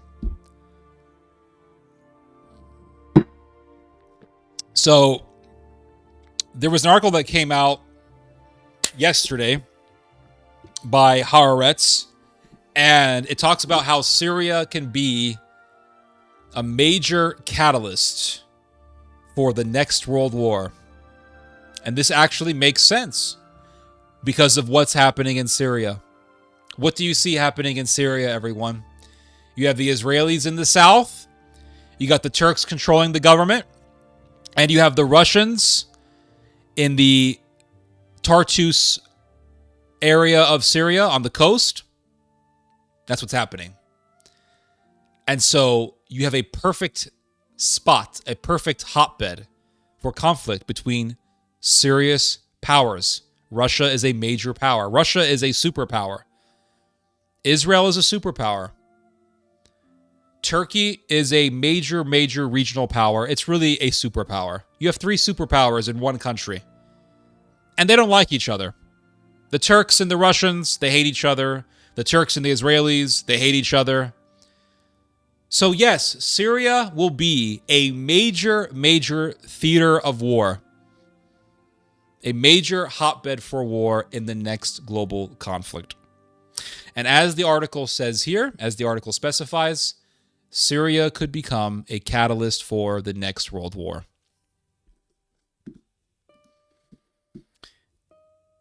And it says here, since the fall of Assad, IDF forces have been stationed in the buffer zone. Now, Israel is trying to torpedo al-Sharra's vision of a unified Syria. It may find itself facing Turkey, Saudi Arabia, and Qatar, and perhaps even the Trump administration. So, very interesting. So, al-Sharra, who was really the puppet for the Turks and the puppet for NATO in Syria, he wants to fully unify Syria. Well, in come the Israelis, and the Israelis are working with the Druze because the Druze don't like the current government in Syria. So the Israelis are exploiting divisions in Israel. They want to work with the Druze, and they want to deepen that division in Syria. Why? Because if they can use the Druze, they can then say, well, Syria is not a unified country. Turkey wants to unify Syria. Israel is saying, no, we don't want Syria to be unified. We're going to work with the Druze because the Druze don't like the new government of Syria. So what is that going to lead to? Or what could this lead to? What this could lead to is Turkey saying, wait a second, Israel, you are preventing our goal in uniting Syria under our government. Because Turkey right now controls the capital. Turkey controls most of Syria, but you have the Russians, you have the Israelis, and they also want to take a piece of the pie, or the Israelis want to take a piece of the pie, and the Russians want to keep their presence in Syria, and the Russians definitely don't want a powerful Turkey taking over all of Syria, because then if Turkey takes over all of Syria, then they could dictate whether or not Russia can be in that country, and then eventually there's going to be a clash. Well, that's eventually what's going to happen. Because Russia wants to have its presence in Syria, the Israelis want to have their presence in Syria, Turkey wants to control all of Syria. You have, like I've said before, you have antithetical interests. What happens when you have antithetical interests and no compromise? Eventually there's a clash. Now, is that clash going to happen tomorrow? No, it's not. In fact, I would argue that the Israelis, I would argue that the Turks and the Russians are going to work some sort of diplomacy out as they have done in the past. For example, in Syria, Russian soldiers and Turkish soldiers, for the most part, kept their distance, or they even, in some cases, they even worked together to fight against terrorism, Islamic terrorism. But in some cases, they have even killed each other, which really proves that all the diplomacy is a facade, and at any moment, it can actually dissipate. Now, I say at any moment. Does that mean tomorrow? No. Does that mean next week? No. But in the long run, in the future, given the history of warfare between Turkey and Russia, eventually there's going to be a clash between these powers. And Israel is going to be, Israel really is acting as an impediment to Turkey's goal in controlling all of Syria. How can Turkey control all of Syria if Israel has a military presence in the south? How can Turkey control all of Syria if Russia has a presence in the west coast of Syria, in the Tartus region? So there are antithetical interests at hand here, and eventually this is going to these antithetical interests will act as a catalyst to a greater conflict. This is why for the most part, I agree with what this article is saying. Now, I highlighted certain parts of the article, so that way I don't have to read the entire thing, because that's going to be monotonous and exhausting. So it says here that the move could lead Israel into conflict not only with the Syrian regime, but also, so what move is this article talking about? The move is Israel remaining in Syria and forming its own security zone in the southern part of Syria. This is what the move is. This is what the article is referring to. And so it says here that the move could lead Israel into conflict not only with the Syrian regime, but also Turkey. Now, the idea of being in conflict with the Syrian regime, the idea that is separate from conflict with Turkey is just not reality. And I'm sure the author knows this, but you have to be technical, right? So we have to be technically correct. The article is technically correct that the Syrian regime is separate from the Turkish government. But the reality is that the Syrian regime is just a part of Turkey. It's a part of Turkey's power. And the Syrian government right now is just a protectorate of the Turkish government. That's it. It's part of Turkey. So it says here that Israel's move to form its own safety zone in southern Syria could lead Israel into conflict not only with the Syrian regime, but also Turkey and later perhaps the United States. Beyond plans to establish a sterile zone along the border, Israel's actions are widely seen as an attempt to create a civilian security zone, not just a military zone. It's all a military zone. Oh, we want to create a civilian security zone. For who? Oh, the Druze.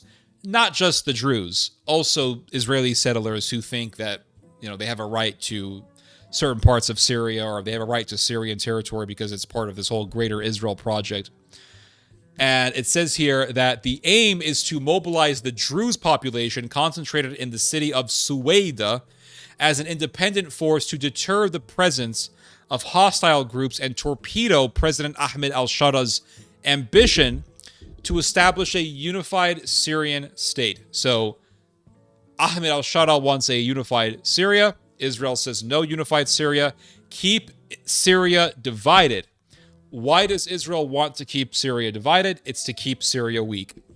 As long as Syria is weak, it can no longer be a threat to Israel, and Israel can always exploit divisions within Syria, and Israel could even back terrorists, as it did when it was trying to overthrow Bashar al-Assad, which it did successfully. Israel could back terrorists, prop them up in Syria, so that those terrorists can then be propped up as the big bad villain and the reason as to why Israel needs to remain in Syria to fight terrorists. This is why Israel supports terrorists. Israel supported Jabhat al-Nusra, which is a terrorist organization. They supported Jabhat al-Nusra with money. They gave them money. Why? Because they wanted Jabhat al-Nusra to overthrow Bashar al-Assad. Well, Jabhat al-Nusra became HTS. And being a NATO proxy, NATO/Israeli proxy, HTS then eventually overthrew the Bashar al-Assad government, which is exactly what Israel wanted. So Israel funding Jabhat al-Nusra/HTS ended up working in the long run. It ended up working to get Israel's goal of overthrowing Bashar al-Assad to actually succeed.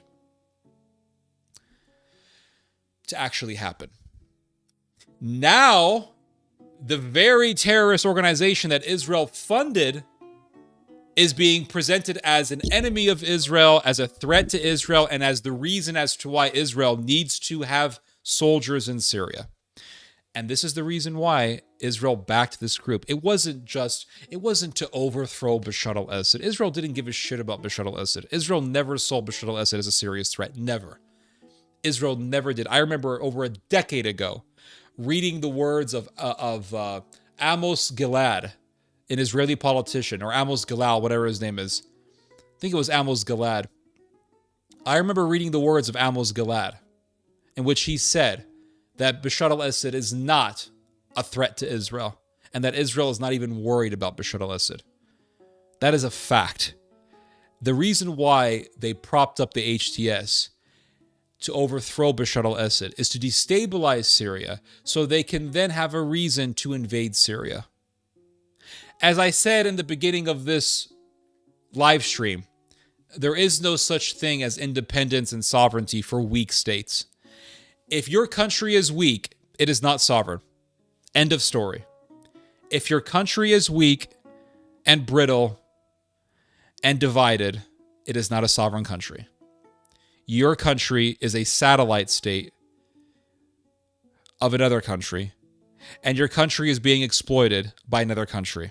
It's like Ukraine. Ukraine got invaded by Russia. They said, "Oh, America, help us. America, help us." And America said, "Okay, we'll help you." And America spent over $100 billion supporting Ukraine. Didn't do a damn thing. Russia is still winning the war. And now what is the American government saying? What is the American government telling the Ukrainians now? You owe us money. Pay up. You better pay us back all the billions of dollars we gave you to help you in your war, your failed war with Russia. As if America had nothing to do with starting that war. America had everything to do with starting that war because they were messing with the Russians in their backyard. They knew exactly what was going to happen. They knew exactly that they would provoke the Russians to invade Ukraine, and that's exactly what they wanted. And the Americans got what they wanted. And that was Russia to invade Ukraine. And America said, this is great. Now we can get our money with the military-industrial complex. The military-industrial complex, which is a major, massive, big, fat-ass business in the U.S. Now the military-industrial complex can make tons of money. And we can drain Russia of manpower. Because a lot of Russians have died, and that's what the Americans wanted. A lot of Russian deaths. And so the Americans are now telling the Ukrainians, Ukraine, pay up. And not only that, we want to take your natural resources, Ukraine. And if you want to sell your natural resources, we, the Americans, must be the first country that you make a deal with. And if we don't like the deal, then you can make a deal to sell your resources to another country. But we have to review all the details of whatever dealings you have to sell your resources to another country or countries. In other words, Ukraine, you lost your sovereignty. You have no sovereignty. You're under us. So it was either you were going to be under the control of the Russians or you were going to be under the control of us, the U.S. U.S., us. That's how you pronounce the U.S., us. And so because we helped you out, you owe us. You have no sovereignty. And the Russians are saying, Ukraine, we took a big fat-ass chunk of your country. We took, 20% of your country. We're going to control it now. Because you decided to get in bed with the Americans. You decided to get into bed with the Americans. And what did the U.S. do? The U.S. screwed you. You went into bed. Why do you go into bed with someone? To screw or to get screwed. And you, Ukraine, got screwed. And now you have to pay up. Now you have to pay the price. That's it. You cheated on me. I found you in bed with America. I got pissed. I invaded you. And now I control 20% of your territory. That's the reality.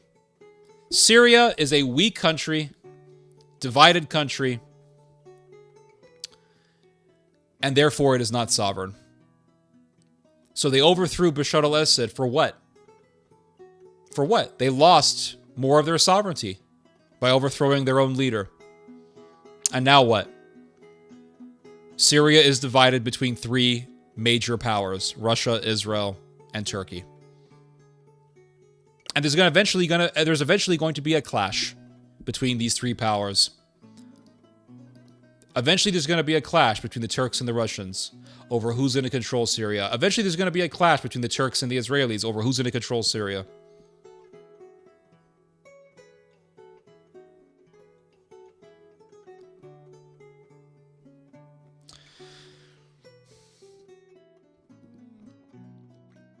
So it says here, the aim is to... let me just make sure you guys can see this. The aim is to mobilize the Druze population concentrated in the city of Sweda, etc., etc. The initiative to allow Syria's Druze community to work in Israel, along with the humanitarian aid being sent to regional villages, and the connections established by Israeli intelligence officers with local leaders, suggest that this is a long-term effort. It resembles the security zone that Israel created in Lebanon during the First Lebanon War. However, unlike Lebanon, where there was almost no central government during the period of the war, Syria has a new regime that is trying to create a unified state. It relies on Turkish political, economic, and military aid. In other words, Israel is messing with a Turkish territory. That's what Israel is doing. And so during the Lebanese Civil War in the 1980s, Israel created, as the article says, a security zone. Israel wants to do the same thing in Syria. The difference between Syria and Lebanon is that during the Lebanese Civil War, as the article specifies, Lebanon had no government. So it was very easy for Israel just to go in there, arm and train the Kataib, and enable the Kataib to butcher the Palestinians and establish an Israeli security zone. It was easier for Israel to do those things than it is for Israel to do what it wants now in Syria. Because Syria, unlike Lebanon in the Lebanese Civil War, is under a major power called Turkey. So Israel thinks that it can just do whatever it wants in Syria and get away with it. It eventually is going to butt heads with the Turks. Because if you are an aspiring empire and you have just invaded your neighbor and you control your neighbor, well, the neighbor from the other side now wants to take over the backyard that you have taken over. You're not going to allow that. This is the situation between Turkey and Israel. And this is why the article says that Syria very likely will be a catalyst for a major conflict. And so it says here, hence the Israeli strategy of exploiting Syria's sectarian divisions to establish zones of influence and potentially control may conflict with regional and international forces. So during the Lebanese Civil War, Israel went into Lebanon and they worked with who? They worked with the Maronites. The Maronites are Lebanese Catholics. So the Israelis said, we're going to work with the Catholics. Amazingly, if you talk to a lot of liberal Jewish people, a lot of Jewish people in general, they will tell you that they hate Catholics. Not a lot of them, but enough of them will. From my experience, they'll say, oh, Catholics, they have a history of anti-Semitism, et cetera, et cetera. This is very common. But for the first time in history, the Israelis were helping Catholics. And they armed the Catholics and they trained the Catholics. And these Catholics, they were more like your fanatical, hard right, trad Catholic. That's what the Maronites were. They were part of the Kataib. And the Maronites, not all of them were fascist. Not all of them were. But a lot of them were. They were members of the Kataib. And the Israelis trained them. But there was no power in Lebanon that was there to keep the Israelis in check. Now the Israelis are in Syria and they're in a country that is now really, for the most part, a protectorate of the Turks. And the Turks see Syria as a part of its new empire. You have to understand, Turkey is doing what the Americans did when it was partaking in so-called manifest destiny, when the Americans were just expanding in North America, taking more and more territory, and enlarging the size or expanding the size of the American Union. Turkey right now is undergoing this era or this desire of Turkish manifest destiny. It wants to take territory. And so Turkey has taken over Syria, but they are the Israelis. And as the Israelis, just as the Israelis backed the Kataib in Lebanon to create its own sphere of influence, the Israelis are working with the Druze in southern Syria to form its own sphere of interest, its own zone of interest. But inevitably, this is going to clash with the interest of the Turks.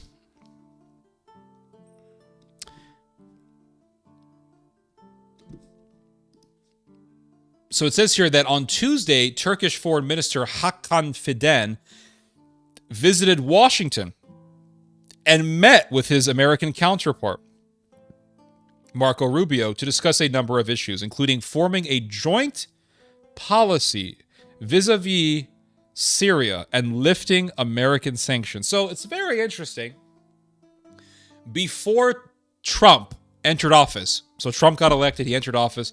Before he entered office, he talked about the overthrowing of Bashar al-Assad, and he praised the overthrowing of Bashar al-Assad. Why is that? Why did Trump do that? Because Trump is simply aligned with American policy. There was a Chinese guy, a Chinese politician or analyst, I don't remember, but he was a Chinese guy who was talking. He was a Chinese political commentator. And this Chinese political commentator, he said that in the United States, parties change, but foreign policy does not. Foreign policy is aligned with the upper echelons of power within the United States. American foreign policy is aligned with the powers that be, the powers that rule the United States. And so if you become president, you say, I'm going to do this and I'm going to do that. Okay, fine. But what you are going to accomplish is going to be aligned with people who are in the intelligence department. Not all of them, but some of them, at least. And so I believe that in the American intelligence department, there is a conflict between people who are NATOist and people who are non-interventionist. Perhaps there is this conflict that's going on. But I believe that if you become the president, whatever foreign policy you wish to enact is going to be aligned with people in the intelligence community, people in the intelligence department. Politicians can change, but foreign policy does not. And so Trump supports the rise of Turkey. Why? Because that's the policy. The United States wants Turkey to rise up so that they can use the Turks as a weapon against the Russians. It's the same reason as to why the United States has been pushing the Germans to spend more money on their military, to revive their military strength, and to bring back German nationalism. This is why J.D. Vance supported the AfD, because the Americans want to use Russia's biggest historical enemies, the Turks and the Germans. You take Russia's biggest historical enemies, you have them form an axis, and now you have a bigger, meaner dog and a serious threat to the Russians. And this is the goal of the Americans. I think it's very obvious. So Donald Trump rises up, and he just won an election, and he said, oh yeah, Bashar al-Assad got overthrown. This is great. This is great. And then you read this news. Turkey's foreign minister, Hakan Fidan, visiting Washington. This was not big news. Did you guys hear about this? This wasn't big news. This wasn't big news. Why wasn't this big news? People don't really care. But this is the reality. The Turks and the Americans are in cahoots with each other. They're allies. And the Americans want the Turks to rule over Syria. They want the Turks to rise up. They may act friendly towards the Russians, but the reality is that they want to use Turkish nationalist, fascist, Islamist, German nationalist and fascist, and German militarists against the Russians as a proxy. Just like they want to use the Japanese against the Chinese and the Uyghurs against the Chinese. So it says here that the two Rubio and Fidan expressed support for a unified, stable Syria in a press statement aimed at those attempting to establish independent cantons within the country. You see this, guys? The two expressed support. Marco Rubio, the Zionist, and Fidan, the foreign minister of Turkey, expressed support for a unified and stable Syria. What does that mean? That means Turkey controlling Syria. Amazingly, oh man. I remember this. When Obama got elected the second time, the day after, the morning after Obama got elected, I immediately got up, went on my computer, and I began writing. And I said, here's what's going to happen. And I said, you're going to see a revival of Turkish power. And I said, the Turks want to control Syria. And the Americans will see the Turks as a power of stability to rule over Syria. That's what I wrote in 2011. And I wrote this many times in other articles.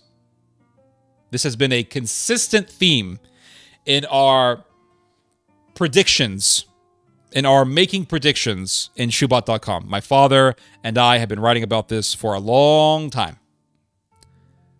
And so what do you see here? Exactly what I wrote about in 2011. The Americans seeing Turkey as a stabilizing force to rule over Syria. This is what I said. And you're seeing it right here. The Trump administration supporting the rise of Turkish power in Syria. That's what this is. Fidan's visit was also meant to prepare for an upcoming meeting between Turkish President Recep Tayyip Erdogan and Trump, which is expected to be announced soon.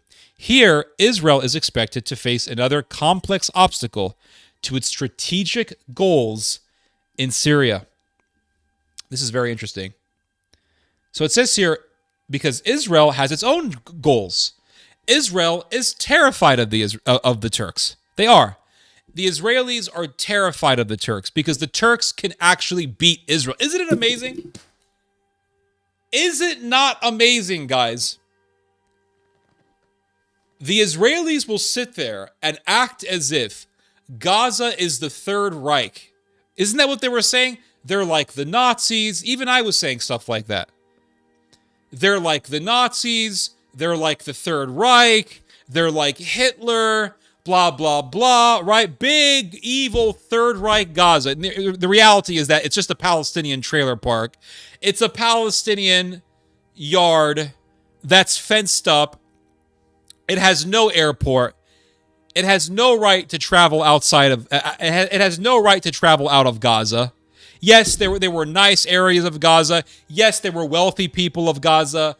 Guess what? There were nice areas in the ghettos that the Nazis forced the Jews to live in. And the Nazis took pictures of the nice areas of the Jewish ghettos, and they said, look, the Jews are being treated great.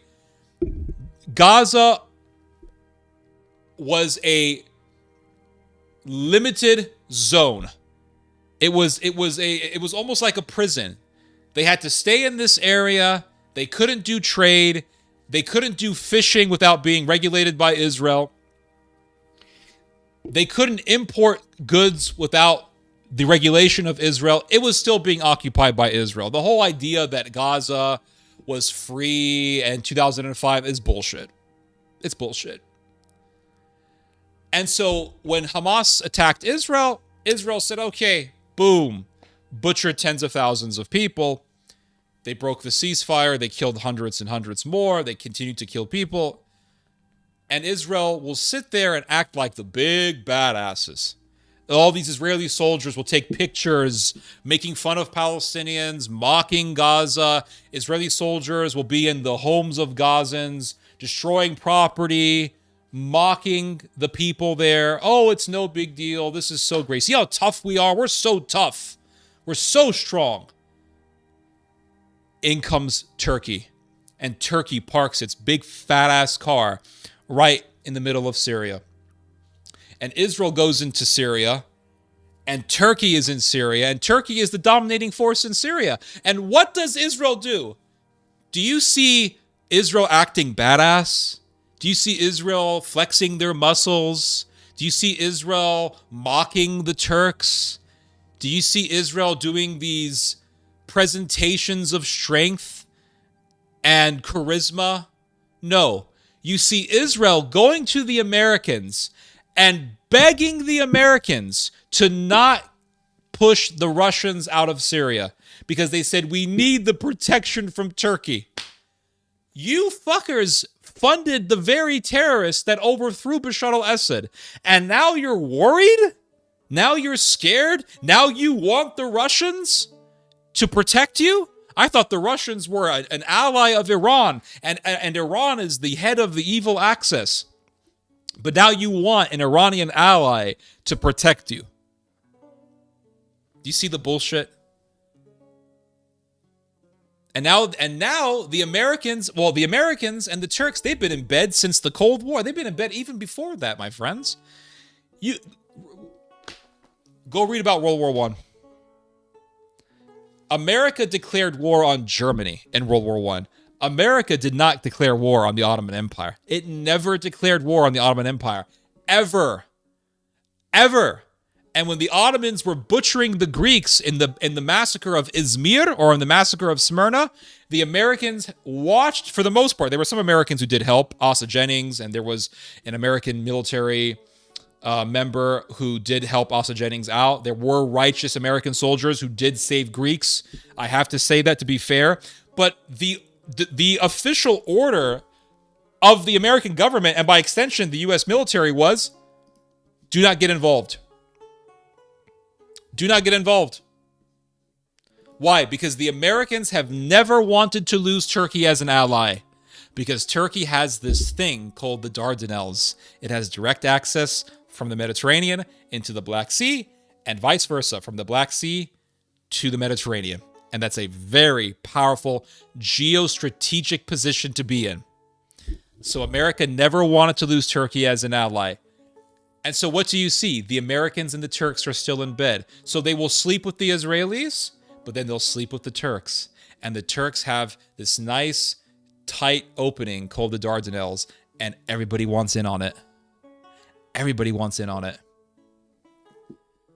And so what are the Americans going to do? This is what I've said many times. What are the Americans going to do in a situation where they have to choose between Israel and Turkey? Do I side with the Israeli prostitute, or do I side with the Turkish prostitute? Which one? Which one? Which one? Do they want to lose that access from the Black Sea into the Mediterranean? Do they want to lose that control? Because the Americans use the Turks to limit Russia's ability to travel from the Black Sea into the Mediterranean, because the Russians have controlled the Turks have control over the access way from the Black Sea into the Mediterranean. And the Americans, in accordance to through the Montreux Agreement, the Americans can tell the Turks, Turkey, don't allow Russia to pass its naval ships through the Dardanelles. And the Turks will tell the Russians, you can't come in here. This is the reason why the Russians almost invaded all of Turkey. Go look into it. Go look at what was happening before the Crimean War that broke out in 1853. Go look at what happened. The Russians were a hair away from controlling all of Turkey. They were a hair away from retaking Constantinople for the Eastern Orthodox Church, and the fucking British got involved, and they sided with the Turks, and they defeated the Russians, 1853 to 1856. The Anglosphere has always been in bed with Turkey. So if the Americans are cornered with a decision, do I choose Israel or do I choose Turkey? I am going to put myself in the risk of one day having egg in my face, but I believe that one day the Americans will tell the Israelis, sorry, I have a new master now. It'll be like that scene from Aladdin when the genie tells Aladdin, sorry, Aladdin, I have a new master now, and that master was Jafar. What does it say in the Bible about the harlot of Babylon? Her lovers abandon her. And what does St. John say in the book of Revelation? Jerusalem, Jerusalem, which is now Sodom and Egypt. Sodom representing degeneracy and Egypt representing paganism. Sodom and Egypt. And yet you have all these dumbass Zionist types in America, these Zionist Christians who say, Jerusalem, we have to go to the city of Jerusalem. We have to honor. I want to touch the Wailing Wall. I want to touch the Wailing Wall. It's holy. The land is holy. It's in the Bible. Jerusalem is in the Bible. And there's a verse in the Bible that says, Jerusalem, if I forget you, may my right hand be cut off. And so it's talking about the actual literal Jerusalem. When you actually take the time to read Paul's letter to the Hebrews, Paul says there's the earthly Jerusalem, but then there's the Jerusalem up on high. We follow the Jerusalem up on high. That's the Jerusalem that God is focusing on. But yet they want you to focus on the earthly Jerusalem, which St. John condemns as Sodom and Egypt. Sodom and Egypt, it's Babylon. And what does the Bible say about Babylon? Her lovers abandon her. And I believe one day America will abandon Jerusalem. I could be wrong. And if I'm wrong, then I'll admit it. That's if I'm still alive in that time of the future. But I believe Israel will eventually be abandoned and Israel will be destroyed. That's what I believe will happen in the future. I'm not supporting it. YouTube, I'm not supporting it. I am merely making an observation. That's it. But I believe eventually this will happen. And Israel will be devastated just as it was devastated by civil war and by the Roman military during the Roman Judean War, as it was recounted by the great historian Josephus. And what does Jesus say? Jesus told them the whole city of Jerusalem is going to be gone. He didn't say it was going to be gone, but he said, you see all these buildings in Jerusalem? Yeah, they're going to come down. This temple of yours, this temple that you love so much, it's all going to come down. And he said, tear down this temple. I will rebuild it in 3 days. I am the temple. I am the fulfillment of the temple. This temple, this edifice, this physical edifice that you guys revere, it doesn't matter anymore. Because I'm here now. This is what Jesus was trying to tell them. And what did the Jewish religious establishment do? They went to Pontius Pilate and they said, this man says that he will destroy the temple. He's a terrorist. Not only is he a terrorist, he is a usurper. He is a revolutionary because he has called himself a king and the only king is Caesar. Therefore, Jesus is a terrorist, and they portrayed Jesus as a terrorist. They framed him as a terrorist, and they got the Roman government to crucify him. And that is why St. Peter in the book of Acts, when he confronts the Jewish religious establishment, he says, I come here to preach to you Jesus Christ, whom you crucified. This is in the book of Acts.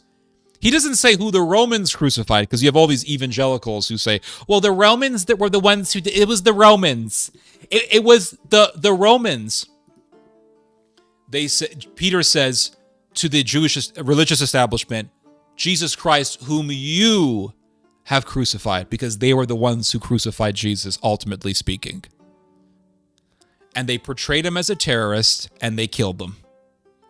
And what do you see today in Israel? Israel will say, these people are terrorists. They'll say Christians are terrorists. They'll say moderates are terrorists. They'll say that Israelis who don't agree with doing war crimes on Palestinians are terrorists. And they want those people killed, just as they framed Christ as a terrorist and had him crucified. It's the same mentality. It's the continuation of the same mentality. And they revered this temple so much that they revered the physical temple so much that they murdered the fulfillment of the temple. They revered the temple, and yet they murdered the fulfillment of the temple. And what are they focused on today? They're focusing on building the third temple because they're so obsessed with the physical edifice.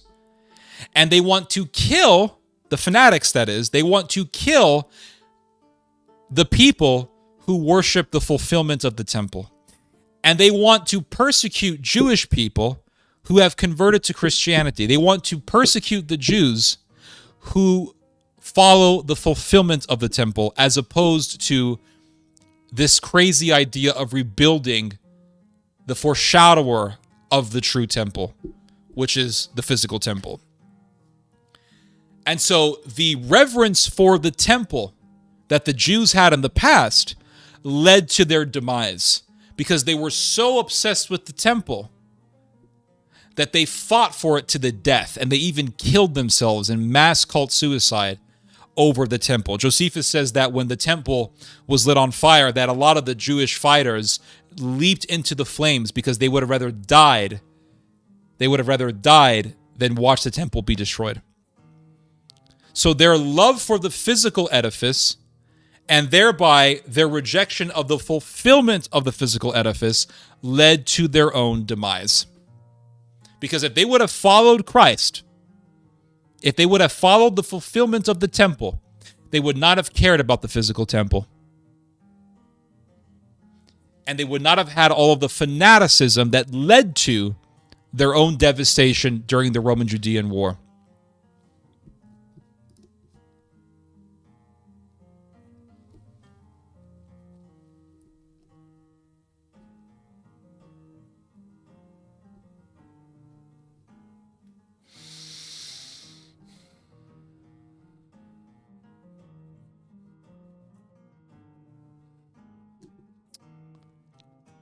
I'll read your guys' comments.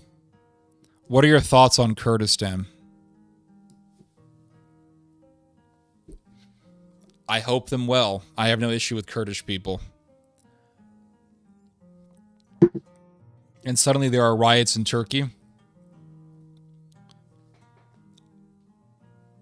We have yet to see what's going to come out of that.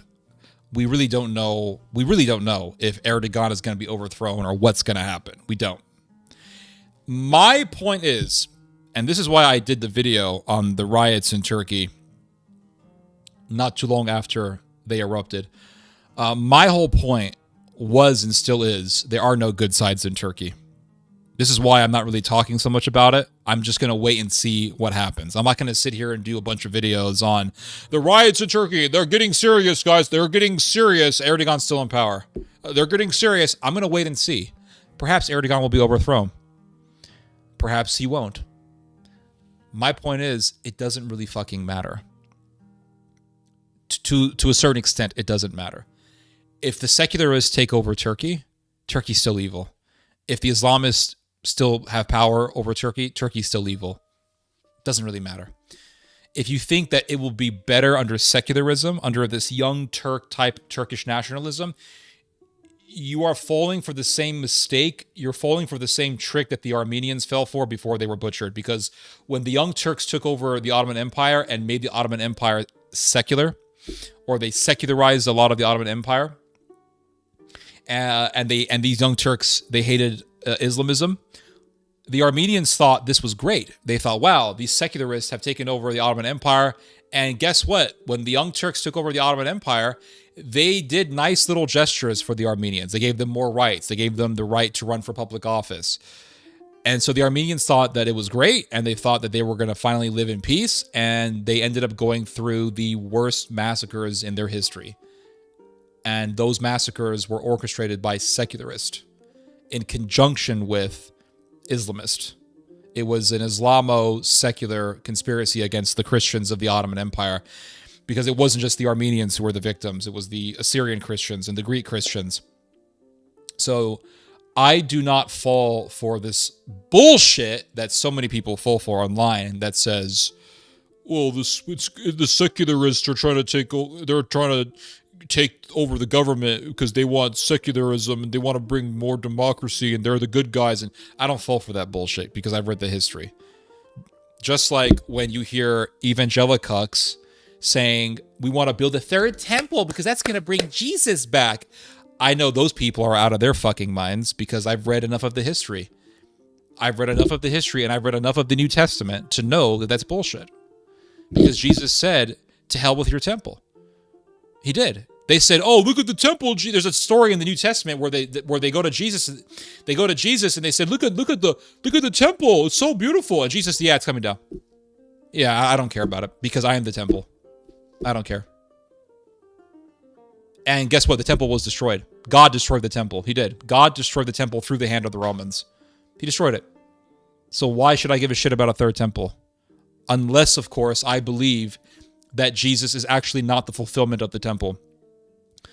All these evangelicucks who sit there and tell you that they believe in Jesus, but they're pro-Israel and they want to see a third temple are full of shit. You might as well just talk to a Satanist because a Satanist is actually more honest. These evangelicucks who love Israel so much, they are the antithesis to everything that Christianity stands for. Everything. Because Jesus said, I have come to fulfill the temple. Evangelicucks come along and say, no, we have to build a third temple and we're going to have animal sacrifices. And oh my God, we have a red heifer. We need red heifers in Israel. And I kid you not, you can look into this if you guys don't know about this. There was some Texas evangelicuck rancher who went to Israel. Oh, sorry, he bred a red heifer. So they said, okay, we need a red heifer to sacrifice in the temple in Jerusalem. And that's going to bring Jesus back. So some evangelical cattle rancher in Texas, bumfuck Texas somewhere, said, well, I'm gonna breed a red heifer. Is that all that's required? Yeah, we need a red heifer. And so you got these lunatics in Israel who said, we need a red heifer. Bring us a red heifer. Hey, some guy in Texas is going to do it for us. Hey. So they breed a red heifer. They go, look, we found it. We got a red heifer. Perfect. They send the red heifers to Israel. And these lunatic settlers are taking care of the red heifers. And they're saying, okay, now all we need to bring Jesus back is a temple. But the problem is that you have a mosque on the Dome of the Rock. Like I said, World War III is going to be fought over some rocks. Didn't I say that to you guys? It's the truth. So they're like, yeah, the Muslims have a mosque on the Dome of the Rock, right? It's on the rock. It's on a giant rock. Oh, okay. So we got to build a temple, but that's going to piss off the Muslims. And the Muslims could start killing Jews, and then Jews will kill Muslims, and they're just going to kill each other, and Jerusalem will be stained with blood. That doesn't matter, because bloodshed is going to bring Jesus back. Because there's going to be so much bloodshed over Jerusalem, Jesus will come back. So we'll build a temple, we'll kill a heifer, the Muslims will be mad, and then the Jews and the Muslims will kill each other, but that's great. Bloodshed is great. More death is great. More killing, more butchery. That's what we need, and that's going to bring Jesus back. Do you know how fucking pagan that is? That is pure paganism in its purest form.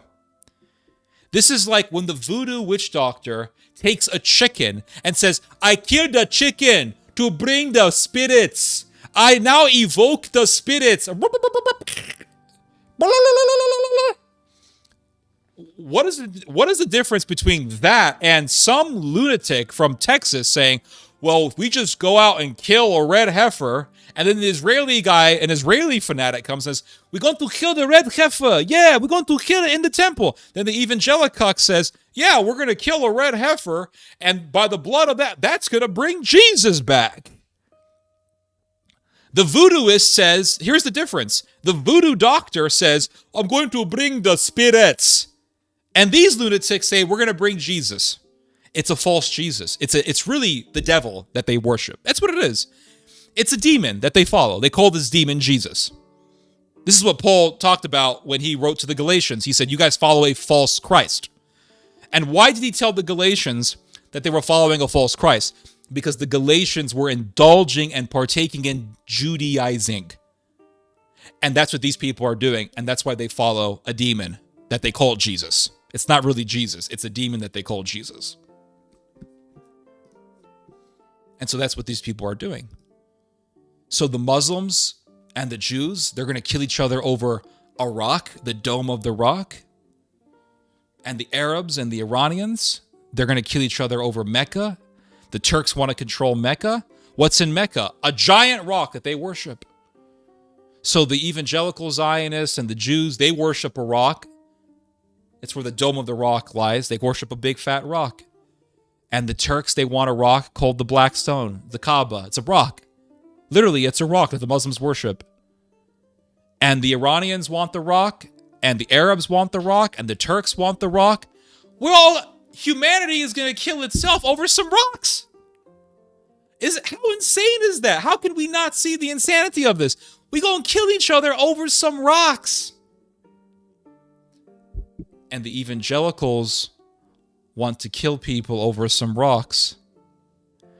But what all these people refuse to understand is that there is only one rock that we should focus on. Jesus is the rock. And for some strange reason, this rock called Jesus is pissing off the whole world.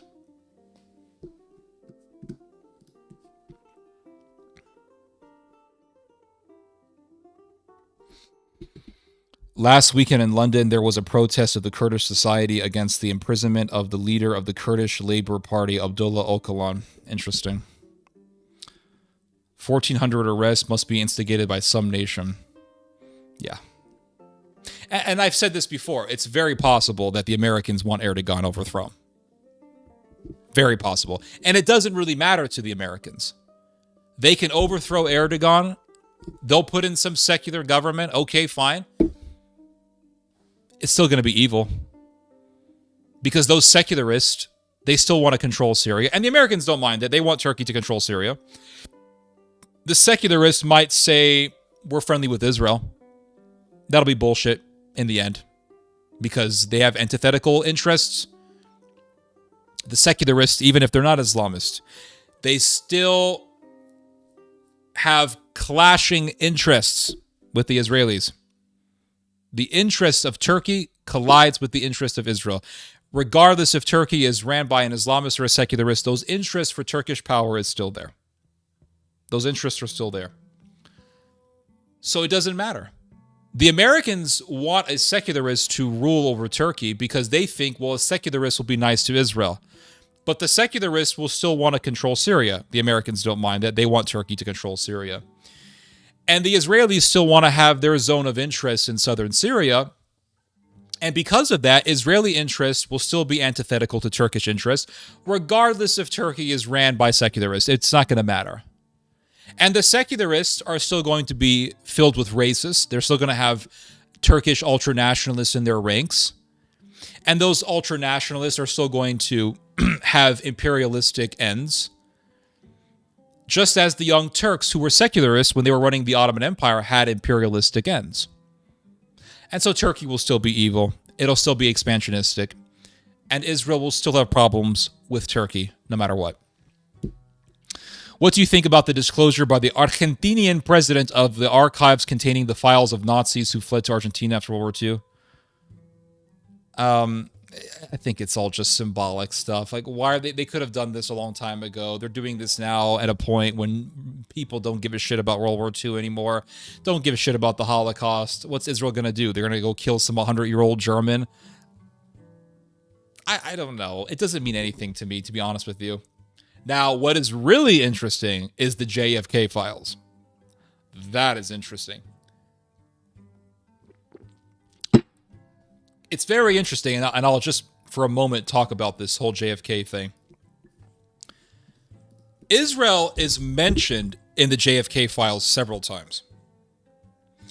And it's talking about this conflict between the Kennedy administration and Israel, and it's very interesting. Very, very interesting. And is it coincidental that not too long after the JFK files are released and people start saying, hey, look, Israel is mentioned, perhaps this substantiates the claim that Israel was behind Kennedy's assassination, that Ben Shapiro writes an article saying, does it really matter? Does it really matter who killed JFK? Why does it matter? Why does it matter? Well, Ben Shapiro, apparently it matters to you so much to the point that you wrote an article about how it doesn't matter. Why does it matter? When someone tells you it doesn't matter, usually whatever this person is saying doesn't matter, matters to them for a reason. And they want other people to think that it doesn't matter so they can deviate any sort of negative attention on whatever it is that's so precious to them. Now, it's very interesting because we are at the highest point of anti-Israel sentiment in the whole history of the modern state of Israel, right? I mean, if you look at the entire history of the existence of the modern state of Israel, there has never been a point of anti-Semitism as high as the one that we are seeing now. It's crazy. The levels of anti-Israel sentiment are at the highest that they have ever been in the entire history of the existence of the modern state of Israel. And so in the midst of the highest concentration of anti-Israel sentiment, the Trump administration decides to release the JFK files.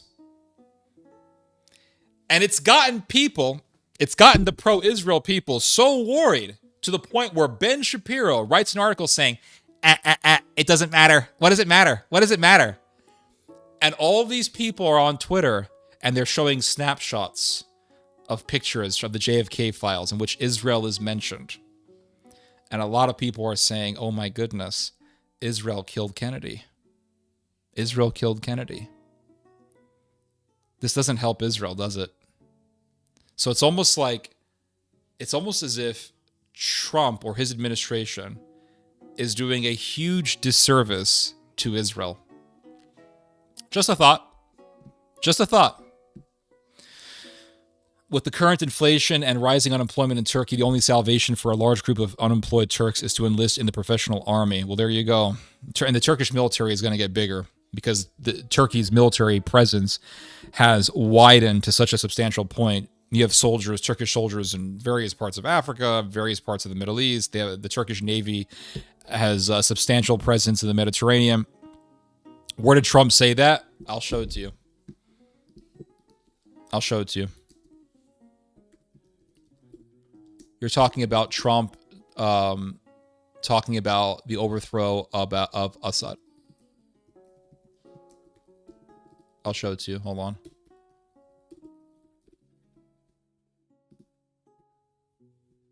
Here we go. Here we go. Yeah, isn't it interesting that the JFK files are released at a point where you have the highest level of anti-Israel sentiment in the whole history of the state of Israel? Makes you wonder what's happening. It makes you wonder. And in Trump's political circle, there is a man by the name of Eldridge Colby. Eldridge Colby is super anti-Israel. Not everyone in Trump's camp is pro-Israel. And I would not doubt that RFK had a say in this, because perhaps RFK has a score to settle with the Israelis, given the fact that there was the assassination of Kennedy. And perhaps RFK believes that Israel was behind it. Just a thought. Just a thought. Word on the street. Oh, yes. Oh, yes. Okay, I want to read all your guys' comments, but Mr. Russian, Mr. Ruski, has brought up something very interesting. Word on the street is Daily Wire is about to go down in like a month. My friends, oh, how the mighty have fallen. Oh, how the mighty have fallen. Oh, how the mighty have fallen. The Daily Wire was at one point in time the empire of conservative media. Daily Wire. Ben Shapiro. I mean, they were on top of the world in politics, making billions of dollars doing political commentary to the point where they started even doing movies. These people had so much money. Well, I started researching what's going on with the Daily Wire because I heard about how the Daily Wire has been going through problems. And it looks like the Daily Wire is declining. Declining financially. Declining in popularity. And isn't it interesting? They got rid of Candace Owens because Candace Owens was criticizing Israel. And it started to decline. What's happening? I'll tell you what's happening. Pro-Israel sentiment is declining. And people are tired of Zionism. And they're tired of hearing these pro-Israel antics. They're sick of the Hosperism. Because they see what Israel has been doing. They see what evil machinations Israel has been doing. Persecuting minorities, persecuting Christians. They see what's happening. People aren't that stupid. People are dumb. That's the thing. Here's one thing you have to understand about the mentality of people who are really, really big in media. If you run a big, fat media company and you have tens of millions of people reading your material, you could write the stupidest article in the world and put it out and millions of people will read it. And then you'll think, wow, right? And so people read it and they think, well, this is an interesting article. But it's kind of a dumb article, right? But people will let it go. They're not going to see it because they love you. They trust you, right? What happens when you keep doing the same thing over and over again? Or what happens when you keep doing things that people have become disillusioned with? What happens when you push an agenda that people have become disillusioned with? You begin to decline. And I believe you are beginning to see the decline of the Daily Wire empire. That's what I believe. I believe you're seeing the beginning of the end for the Daily Wire. And I believe that the Daily Wire will become like the Blaze. That's the nicest prediction I can think of. I think eventually the Daily Wire will become like the Blaze or like Breitbart. Believe it or not, Breitbart was the #1 conservative news outlet on Earth. Breitbart. 2016, 2015, 14, 16, 17. Those years were the peak years for Breitbart.com. Millions upon millions of people going on to Breitbart. Everybody wanted to write for Breitbart.com. Everybody loved Breitbart.com, right? Tons of money was flowing in, cash money flowing in like a river. Everybody loved Breitbart. What happened to Breitbart? What happened to Breitbart? Gone. It's still there, but no one gives a shit about Breitbart anymore. The Blaze. Before Breitbart.com, you had The Blaze. Big fat media company, millions of dollars, super, super famous. Glenn Beck was running it. I think he's still running it. Right, Glenn Beck running the whole damn operation. Big, big money, big major media company. Where's The Blaze now? It's still there, but it's nowhere near as big as it used to be. Glenn Beck was on top of the world. Everybody was wanting to watch Glenn Beck. Everybody wanted to hear what Glenn Beck had to say. I used to watch Glenn Beck every day when I was in high school. I used to watch him every day. He was on CNN. Then he went into Fox News, and I still watched him for a while. He was one of the biggest things ever in conservative media. One of the biggest things in media, period. And at the peak of his fame, he did a speech in Florida, and tons of people went to go listen to him. It's like 100,000 people came to go listen to Glenn Beck, something like that. Huge numbers. Ridiculous cult of personality. What happened to Glenn Beck? Does anyone give a shit about Glenn Beck anymore? No one cares about him. He got into Mormonism. He got deep into Mormonism, and then he started to use his platform on Fox News. And he had a very popular show on Fox News. He started to use his platform on Fox News to push for Mormonism. Yeah, he was. And before Fox News got rid of him, he did an episode on Fox News saying, oh, well, the Jews actually traveled to England, and then their descendants became the Puritans, and then they moved to America and established America. Therefore, America is an extension of Israel. And it was going right down the line of fucking Mormon insanity. And not too long after that, boop, Fox News got rid of Glenn Beck. And then what happened? He had The Blaze. It was a big, he still had The Blaze. The Blaze was a big media company. And he was still very popular. Glenn Beck was still very popular, but he began to decline. And then Glenn Beck started to criticize Trump. He said Trump is getting too much into this American nationalism stuff. Boom. Everybody abandoned ship. Like rats leaving a sinking ship. Everybody abandoned Glenn Beck. No one gives a shit about Glenn Beck anymore. No one gives a shit about Breitbart.com anymore. Every dog has his day. Every dog has his day.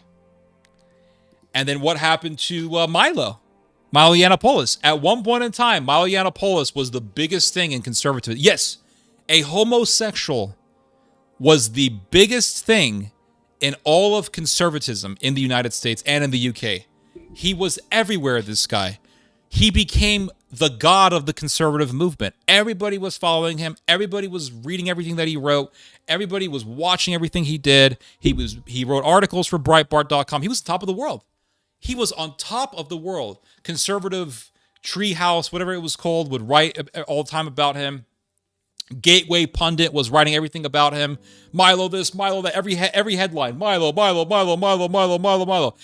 It became his fame became so ubiquitous that you didn't even have to say his last name. You didn't have to say Yiannopoulos. All you had to say was Milo, and everyone knew what you were talking about. Everyone knew what you were talking about. Milo. Oh yeah, the gay conservative dude. Where's Milo now? Where's Milo? Where's Milo? What is he? What's he doing? Sniffing cocaine off a sink? What's he doing? He's nowhere to be found. He's gone. His last attempt at fame was working with Church Militant. And what the fuck happened to Church Militant? Church Militant, whatever the hell it's called, Church Militant TV, was the biggest thing in Catholic media. It was the biggest thing in Catholic media. What happened to Church Militant? Where's Church Militant? Does anyone give a shit about Church Militant anymore? No one gives a shit about Church Militant. I used to watch Church Militant every single day. St. Michael's Media. I used to watch them every single day. even before I decided to become a Catholic, I was watching them all the time. I watched Michael Voris's Vortex episodes. Well, hello everyone, I'm Michael Voris, and you're listening to The Vortex, where lies and falsehoods are trapped and exposed. Today we're going to talk about Pope Francis saying that we should now embrace homosexuality. This is, this is what's going on in the church today, and we have the church, and we have to follow the church regardless of what's happening. We got to follow the church. Doesn't matter if the rainbows have taken over the Vatican and the Vatican has become I'm not going to say the word, but it's become Sodom and Gomorrah. It doesn't matter. Oh, the vortex. Oh, bullshit, right? And what happened? Well, it turned out, and then Voris came out, and what happened? He said that he was a homosexual, but that he found God and he was no longer in Sodom. And what ended up happening? What ended up happening was the truth that we all knew got exposed, and the lies and the falsehoods got exposed, and it looks like Mr. Voris got trapped in his own vortex. And it turned out that everything that we thought about him was the truth, and he was still a homosexual. And Church Militant came crashing down. It was already on the decline. You have to understand, it's not like it was on top of the world and then it was on the decline. No. It was on top of the world, the Catholic world, that is. And Michael Voris was traveling everywhere. Everybody wanted to listen to him. And then it began to decline. And then the whole thing came crashing down. And it went crashing down, and Milo Yiannopoulos crashed down with it.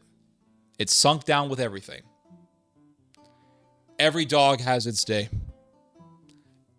And Ben Shapiro, regardless of his Mossad connections, because we all know that guy's connected to the Mossad, that's pretty much already been covered. You can look into his Mossad connections. Regardless of his Mossad connections, Ben Shapiro is facing the end of his fame. The wave, it's like the roaring waves. It goes up, and then it goes down. The ebb and flow of fame. Doesn't matter how famous you are, you will come crashing down. And Ben Shapiro's downfall, his decline, that's not his downfall. We haven't seen the downfall yet. That's going to come. But we're seeing the gradual stages, the inchoate stages of his decline. The decline is happening because less and less people are pro-Israel, to the point where you have Andrew Schultz talking shit about Ben Shapiro and saying, oh, Ben Shapiro, is he working for Israel or is he working for the United States? And Andrew Schultz is now one of the biggest things ever. And Tucker Carlson, very, very popular guy, super popular. And Tucker Carlson and Ben Shapiro are enemies. Candace Owens, very famous. And she is an enemy of Ben Shapiro. So what's happening in the conservative movement? What's happening is a giant shift in the zeitgeist against the pro-Israel sentiment. Against the pro-Israel sentiment. Every dog has its day. Bottom line. And Israel is not exempt from this law. In fact, Jesus even warned the Israelites about this. The Israelites said, we have Abraham as our father. We will be saved. And what does St. John tell them in the Gospel of Matthew? St. John tells the religious establishment, he says to the Jewish priests, he says, and do not think that you will be saved because you are sons of Abraham. For I tell you now that God can make sons of Abraham out of these very stones. It's such a, man, it gives me almost a funny feeling in my stomach just to think about it. But every dog has its day. Every dog has its day. And I'll tell you guys one last thing about this. I find this to be fascinating. But Israel ancient Israel had a peak of fame, right? They were at a peak of power, and Israel had all this territory, and they were a regional superpower in the Near East in ancient times. What happened before Israel became a country in ancient times? Well, Israel started out as patriarchs. You had patriarchs. So you had Jacob, and you had the 12 sons, and they would be the patriarchs for the 12 tribes. One of the patriarchs was who? It was Levi. It was Levi. And Levi was a very, very cruel man. And he was the son of Jacob. Levi and Simeon were very, very cruel. And there was another nation that was living amongst them. They were called the Shechemites. The Shechemites, or the people of Shechem, were Canaanites. And one day, the prince of the Shechemites, he had sex with the sister of Levi. And Levi and Simeon were very upset by this. And so, to prevent bloodshed, Jacob meets up with the prince and his father. And the prince is in love with Dinah, the sister of Levi. And Jacob says, okay, well, listen, my sons are angry with you right now, so let's make a deal. You and your people will convert to our religion. You will convert to Judaism. And the son, the prince of the Shechemites, he was so happy about this that he said, deal. He was so in love with Dinah, the daughter of Jacob. He said, deal. I'll convert. Not only that, but all of my people, all of my countrymen will convert to your religion. Deal. So they agreed, and the prince got circumcised, and all of his people got circumcised. And what was this, right? This was a new nation being grafted, or about to be grafted in, with Israel. This was a new nation about to become Israel, about to become a part of Israel. And the sons of Jacob, Simeon and Levi, they said, well, are we really going to allow for these foreigners to inherit our inheritance? Surely no. And what did Levi and Simeon do? They waited for the Shechemites to be circumcised, and they knew that after they get circumcised, they're going to be greatly fatigued and exhausted, and they will be unable to defend themselves. And so after these people got circumcised, Levi and Simeon went into their city and proceeded to butcher all of the Shechemites. And Jacob was so upset, he said, you have shed blood. What are you doing? Why did you do this? We were about to make peace, and we were about to become one nation, and you murdered these people. And so before Jacob died, Jacob was on his deathbed. This is in the book of Genesis. It's one of the most fascinating stories in the whole Bible. Jacob is on his deathbed, and he looks at Judah, and he says, Judah, you will be like a great lion. Why? Because Jesus came from the line of Judah. The Messiah came from the line of Judah. And Jacob looks at Simeon and Levi, and he says, because you guys have shed innocent blood, your generation will be cursed. And he tells Levi and Simeon, he said, your descendants will be scattered. No more. Done. What? Our generation will be scattered? Yes, because you guys are cruel and you shed innocent blood and you murdered those people, so fuck off. Well, what happened? God has a sense of humor. God has a sense of humor. God appointed the descendants of Levi to be the priests. So the line that was cursed was chosen to be the priests. The priestly line, the Levites, the Levitical line. And so for a very, very long time, the sons of Levi, the descendants of Levi, the posterity of Levi were the priests. Fast forward to the Roman Empire. Here comes Jesus. And he sees these priests, these sons of Levi, and he sees how they get invited to the most lavish parties. And he sees how they get the best spots in the feasts. He sees how people make way for them when they see them coming. They make a path for them. Oh, the priests are coming. Make way for the priest. They're on top of the world. The sons of Levi are on top of the world. The people who were told, your generation will be scattered. The people who were told, your line is cursed because of what Levi did. They are on top of the world in Israel. Everybody worships them. They're running the temple. The Roman Empire respects them. Yes, the Roman Empire respects them.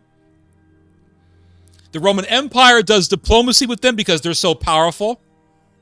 And here comes Jesus. And Jesus goes to the sons of Levi. and he tells them a parable.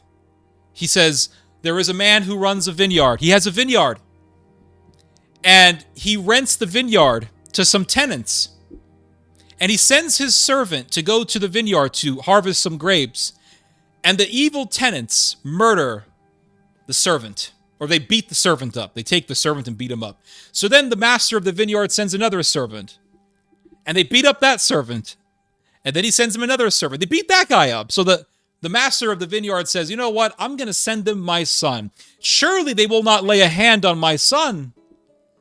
And the tenants grab this man's son and they murder him. And Jesus says, and what does the master do to the evil tenants? He destroys them all.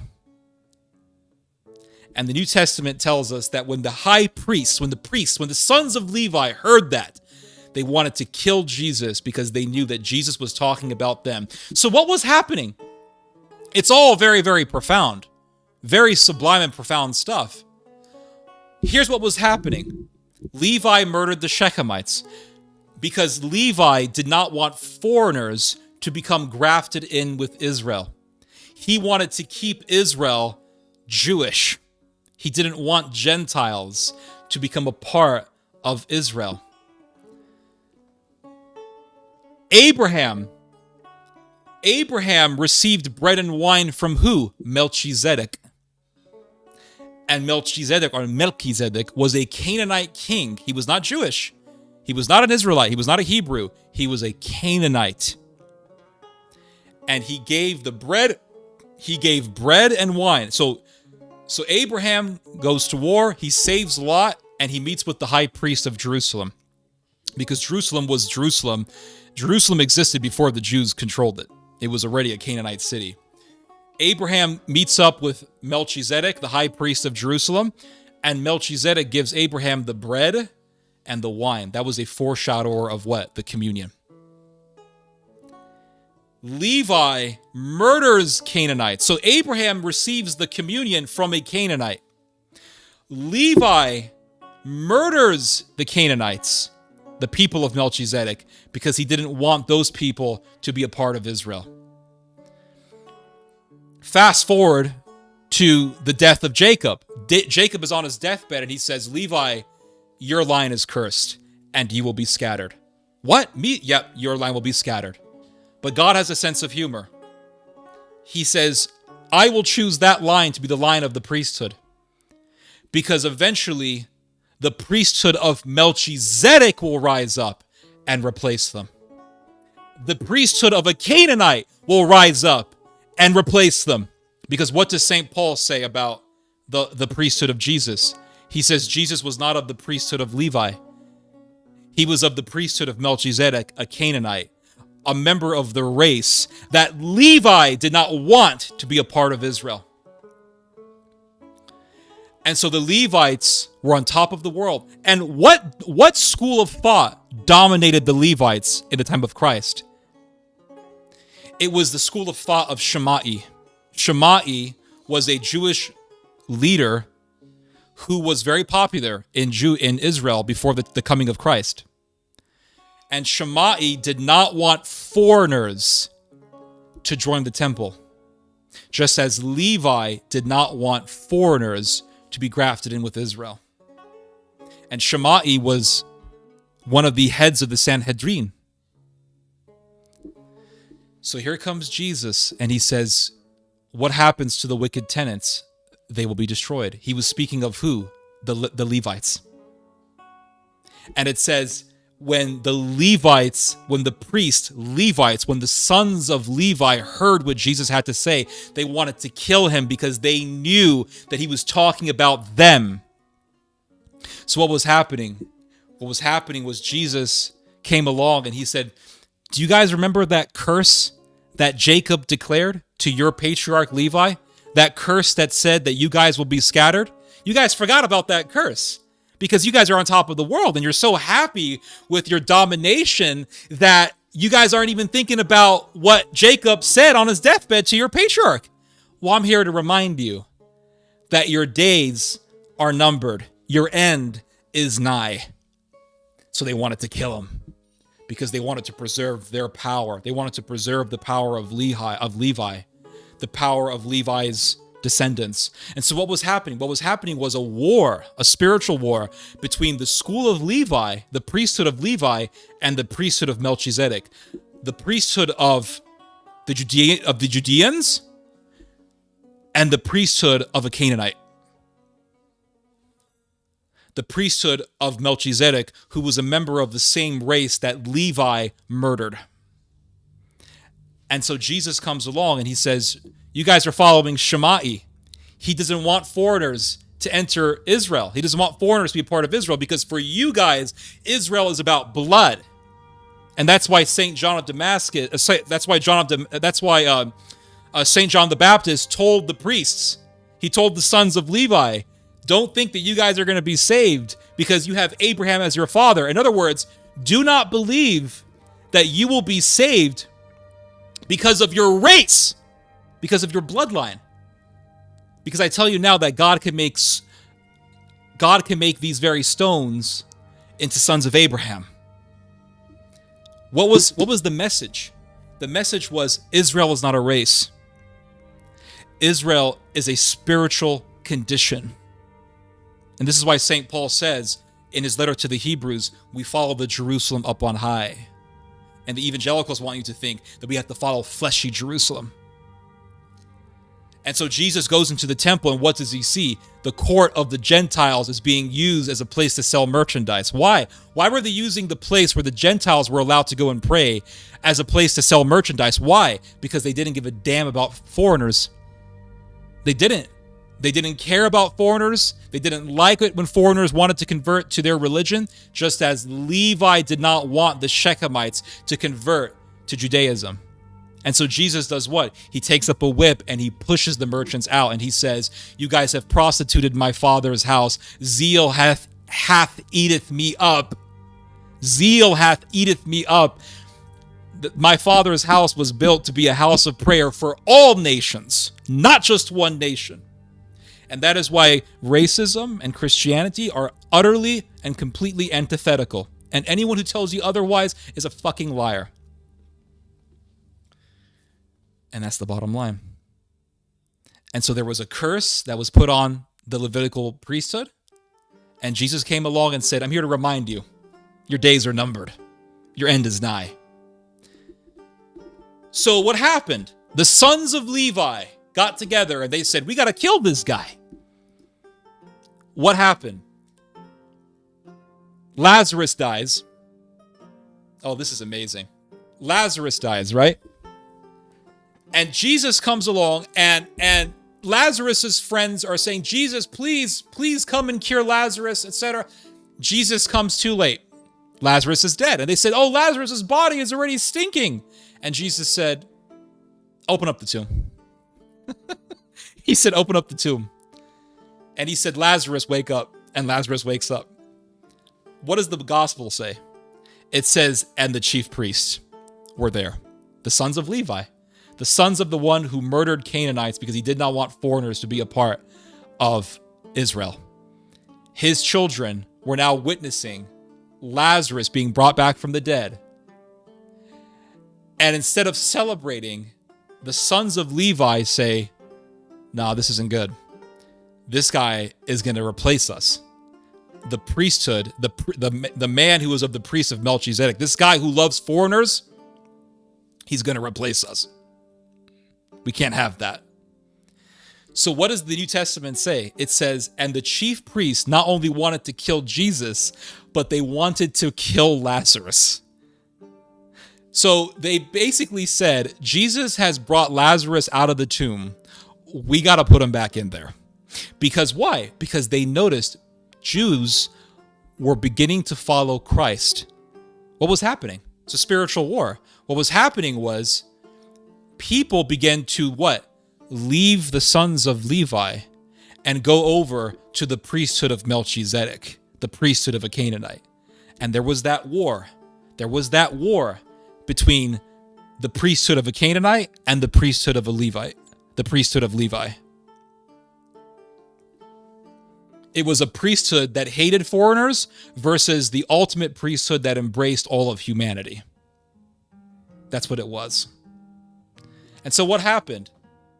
They murder Christ. They have him murdered, right? They have him crucified. They frame him. They say he's a terrorist and he's a revolutionary. He's going to destroy the temple. And so they have him murdered. And then what happens 40 years later? The Levites were still around, right? Think about it. 40 years is a long time. I don't care what anyone says. 40 years is a long time.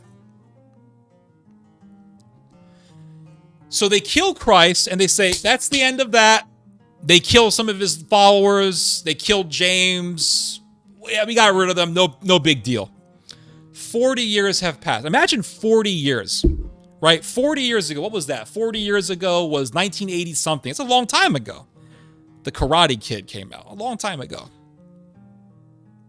40 years. So imagine in that time frame, they have already forgotten about Jesus. They're like, oh, that guy, yeah, we killed him. Yeah, he was a criminal. Who cares? They forgot about him. And they forgot about what Jesus told them about what? The wicked tenants who murdered the son of the owner of the vineyard. And what does Jesus say? He says, the wicked tenants will be destroyed. They forgot all about that. Who cares? Jacob on his deathbed saying, Levi, because you're a murderer, your descendants will be scattered. They forgot. They don't care about any of that stuff. All they care about is their power. So what happens? 40 years later, war. And a Levite priest by the name of Hananiah says, this is amazing. No foreigners can do sacrifices in the temple. Again, anti-foreigner. Just like Levi, their ancestor. Hatred of foreigners. And the Romans hear that and they say, wait, no foreigners can do sacrifices? No foreigners, including the Caesar? Especially the Caesar. That's a declaration of war. Boom, war is declared. Roman-Jewish war sparks. And then what happens? The temple is destroyed. And Josephus has this very profound story that he recounts. He says, the temple was destroyed. It was engulfed in flames. And in the midst of all the flames and all the chaos, there is the Roman general who would become the Caesar. And Josephus refers to him as the Caesar. And you have these priests, the high priests of the temple. These are the Levites, the descendants of Levi. And so then what happens?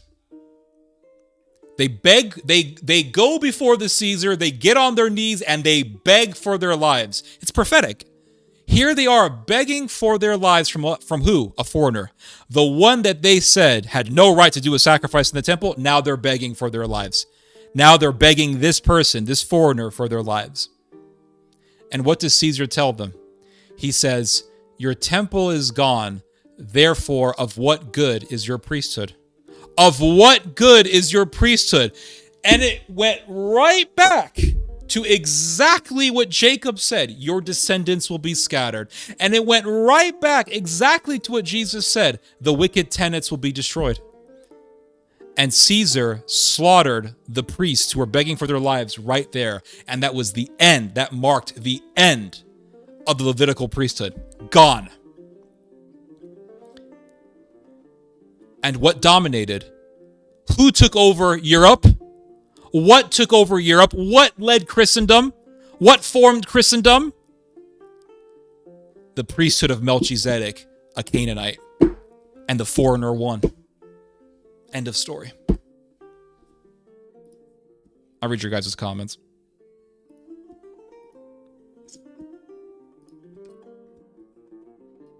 I'll read your guys' comments now. Hold up.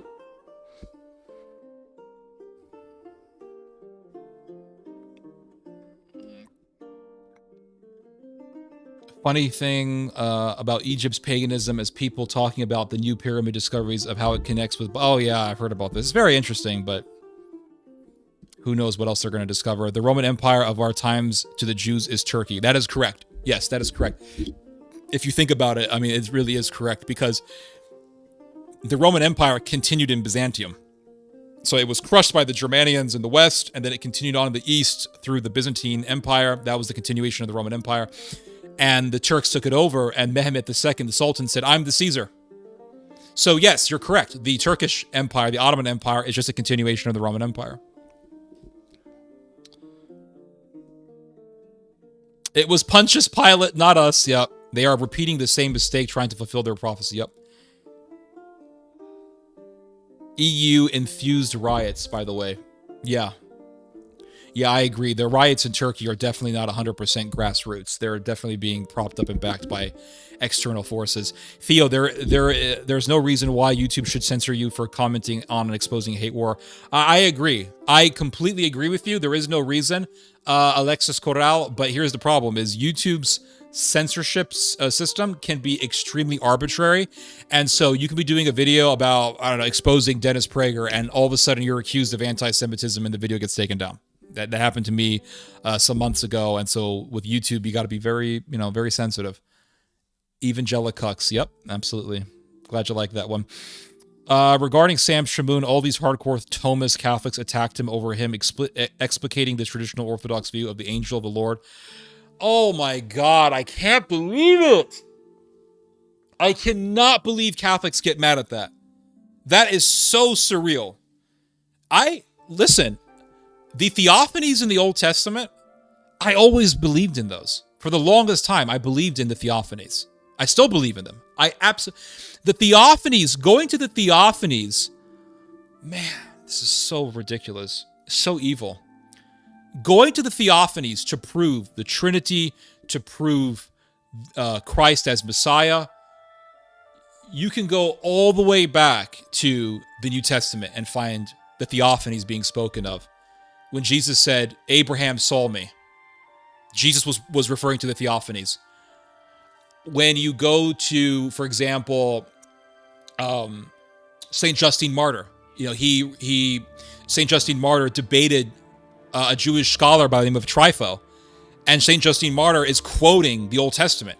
He's referring to the theophanies. He's going to Genesis, where it says, and the Lord rained down fire from the Lord. What was that? That was the theophany. How could Catholics deny the theophany? How could they deny the theophanies? What the hell is going on? I'll be honest with you guys. I've never said this in public, but I'm going to say it right now. I had a conversation with Sam Shamoun before he became Catholic, and I told them, I said, listen, the Catholic Church is riddled with homosexuals.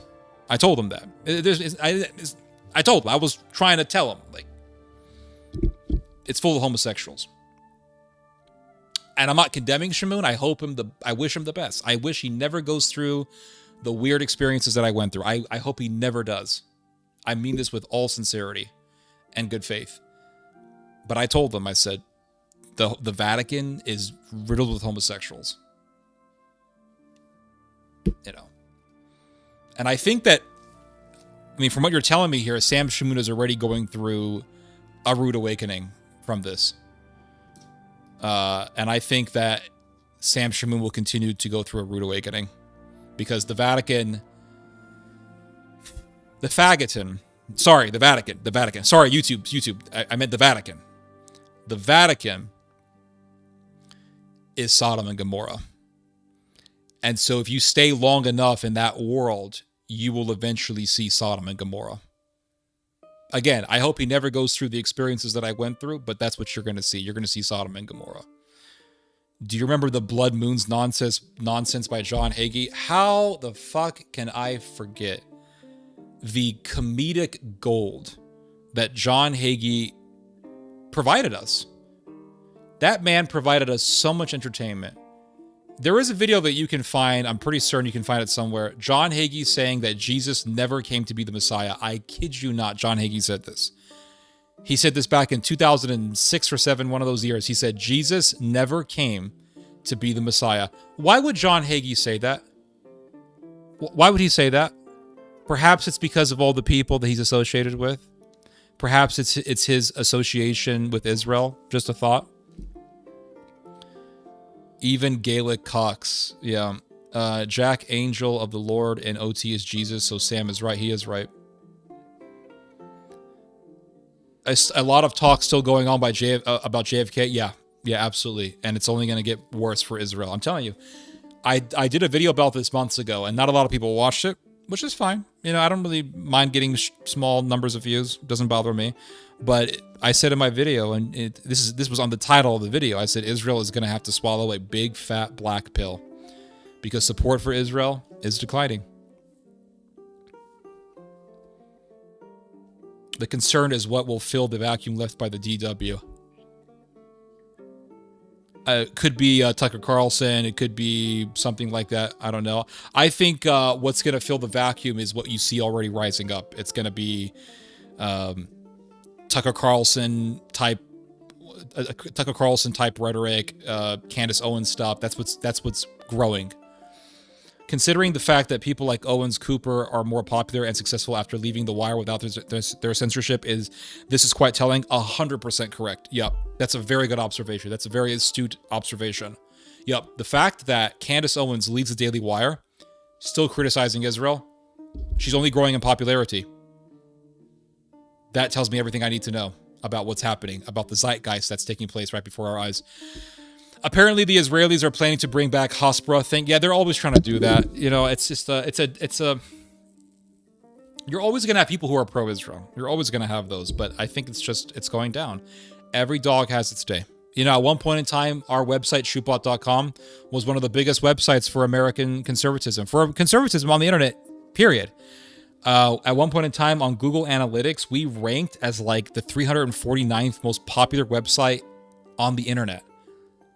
I'm not talking 349th website in the world of conservative websites. I mean, we were the 349th most popular website on the whole internet.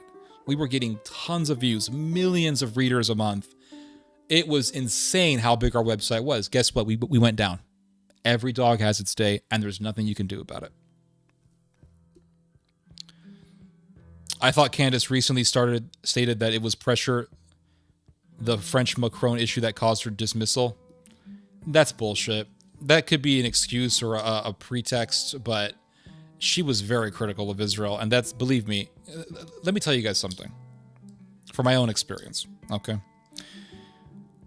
When we were very popular, we had a bunch of Zionists who were working with us and who were friends with us, and when I started criticizing Israel, even by a little bit, back in 2018 or so, all those people who were with us would contact us and say, what the hell are you guys doing? Why are you guys bashing Israel?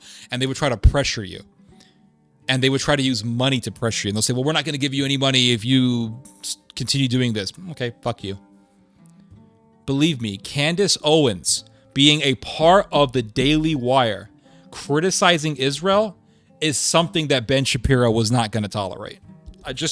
From my own experience dealing with people who are of the same exact mentality that Ben Shapiro is. You have to understand, our website used to be connected to that world. We were connected to that world. We were connected to PJ Media. PJ Media was one of the biggest conservative websites in the world at one point in time. It was all ran by Zionist, pro-Israel money. I know Andrew Cliven, or whatever his name is connected to that world. I mean, we were connected to it. We were part of it. So I kind of know about that world. I have familiarity with it. They're going to give you some bullshit that it was about the wife of Macron. That's all bullshit. You criticize Israel, they're on your fucking ass like flies on shit, my friends. It's the reality. It's very big. When you get big money from pro-Israel people, they pay you money to support Israel. Yeah, you can talk about your Christian values and your family values. They don't care. That's fine. Once you start criticizing Israel, they are on you. They're going to start using money to pressure you. They're going to start emailing you, giving you phone calls. Oh man, I can't tell you. I got nasty emails years ago. Nasty emails from these types of people. My dad was a part of that world. Victor Davis Hanson. My dad met Victor Davis Hanson. My dad shared a speaking platform with Victor Davis Hanson years ago. I mean, I know these people. I know them. I'm like Neo when he could feel the machines, and he's like, I can feel them. That's me. I can feel them from a billion miles away. It's not that. I mean, seriously, just seriously. That's what it is. Okay. Anyway, Andrew Schultz, the comedian guy. Yep, Andrew Schultz is now a political commentator. And here's the thing about comedy and politics: they're inseparable. Comedy is just another form of social commentary. That's it. That's why all comedians will always eventually become political commentators. Dave Chappelle, Andrew Schultz, who else? Every famous comedian you can think of, they all become political commentators. Sarah Silverman, because comedy is just a very, very safe way to do political commentary. You do political commentary while making people laugh, and then if someone criticizes you, you just say, it's a joke. Get over it. And then you're safe. Comedy is a weapon. That's what it is. That's what comedy is. Comedy is not just a nice little hobby to make people laugh. Comedy is a fucking weapon. And it's a way to weaponize political rhetoric. So I'll give you guys an example. I can go up here and I can say Israel is A, B, C, and D. I can criticize Israel. Then somebody can come to me and say, you're wrong. And then we have to debate it. I can go up on stage and I can make a joke about Israel running the world and everyone starts laughing. And then if someone accuses me of being anti-Semitic, I can just say, it's just a joke. And that's it. I get away with it. Comedy is a weaselly weapon to do political commentary, political criticism, and then squirm your way out of it once you get attacked. Unless, of course, you become like a Dave Smith.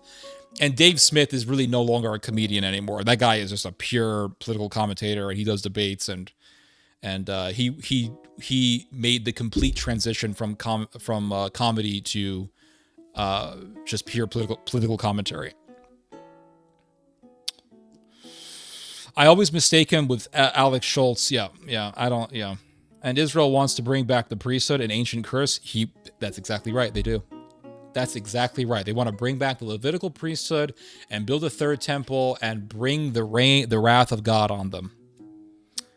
Remember to like the stream. Thank you, Master Driver. Yes, it does help the stream to like the stream. Jacob Glowstick says theology. Absolutely. This is guys, we got a good dose of theology today. Oh, how the American church needs to study the significant history. They do. Amen. I appreciate that, Prince Zechariah. Long live the 80s. Absolutely. Long live the 90s. That was the last, the 90s and the early 2000s was the peak of creative artwork. And I know that everyone says that about their generation, but truly the 90s and the early 2000s were the peak. That was the era where you had the peak of creativity. And I will die on that hill. Temple gone in 70 AD. Yep, that's correct. 70 AD. Yeah, 70 AD. And Jesus died in what year? Was it 30 something AD? So yeah, that's why I said 40 years.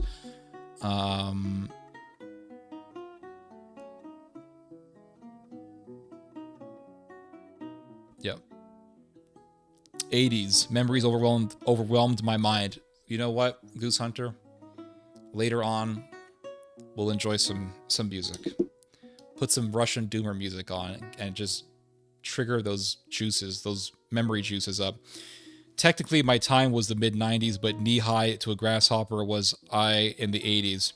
Well, I was born in 1990, but I do remember the 90s vividly. I remember the 90s vividly from the age of 5 onwards, and I remember the early 2000s very well. So truly, my time was the early 2000s. When I was a teenager, that's the early 2000s. Theo, you are a good storyteller, would make a good voice actor, good emotion. I appreciate that, Mr. Jacobs. I really do. I really do have my heart in this material. So, but I really appreciate that. How safe is Erdogan's dream of Greater Turkey after these protests? It's still it doesn't matter. That's my point, is that it doesn't matter. So if Erdogan goes and he gets replaced by some young Turk lunatics, those people will still continue on with Turkish expansionism. If you don't believe me, look at the fact that the CHP, the biggest opposition party in Turkey, supported Turkey's military presence in Syria. So it's not going to change anything. They will continue with the dream. Because NATO also wants Turkey to be in Syria. Because Turkey is a proxy against the Russians. So you have to keep that in mind. Wait, that's controversial now? I grew up Protestant and was taught these? Oh, that's good. You had a good upbringing.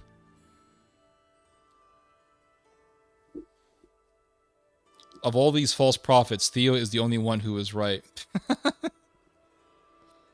I appreciate that, Goose Hunter. Theo giving the class a lesson at Shubot University. That's right. Truly, it's theology. Oh, damn, yeah. True, Theo. My nutsy cousin used to post your shit all the time, which is how I found you probably like 9 years ago. Damn. Well, there you go. The feel when born in 1999. Yeah, wow. Wow. We're like a generation apart. You smoking tonight? I might. It depends on my mood, how I feel.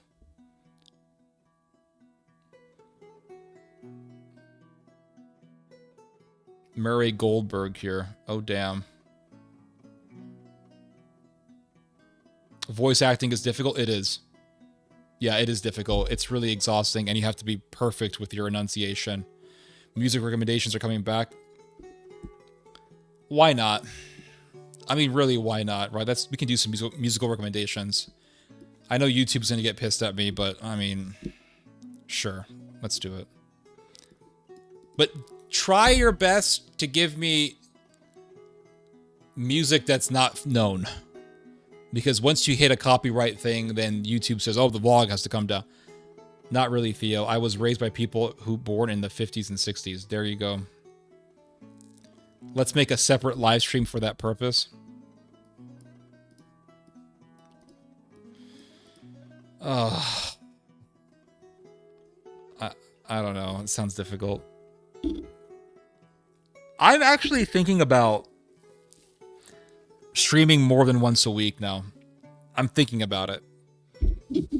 Here's my only issue with streaming more than once a week is that if I stream, let's say, okay, Friday I stream, let's say I do a stream on Monday, then people are going to be expecting me to do more than one stream a week, and that's what I don't want. I want it to be kind of, I want to stream on days other than Friday whenever I feel like it without having to be constricted by a schedule.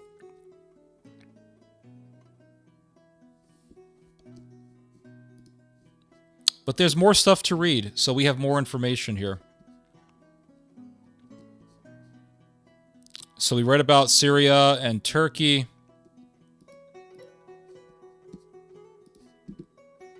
And now we're going to read about something else. So let's read about never got a strike for music copyright. Never got a strike, but YouTube will just take the video down for for the countries where that copyright stands, where that copyright is being observed. Right, so the countries where a particular copyright stands, that's where the video will be banned. And so a lot of times my video... Hold up.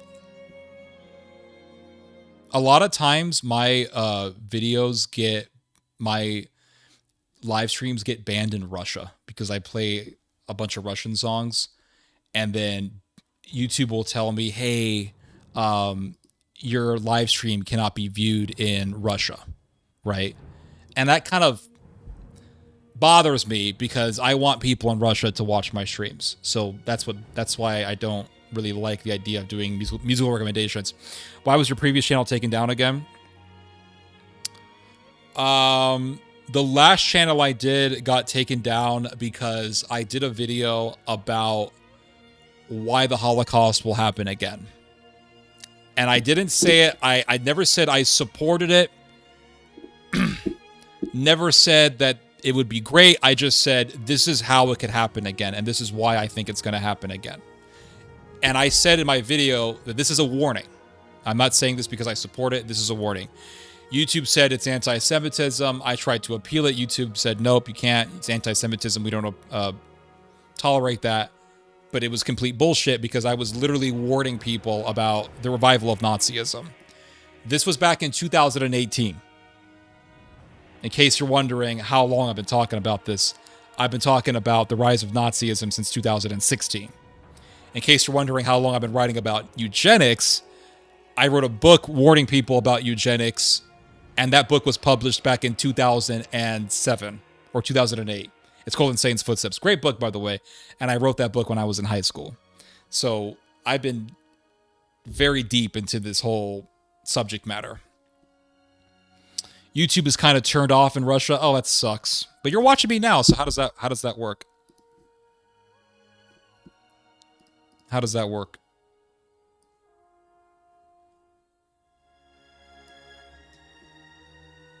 Let me know if the music is too loud or too low, guys.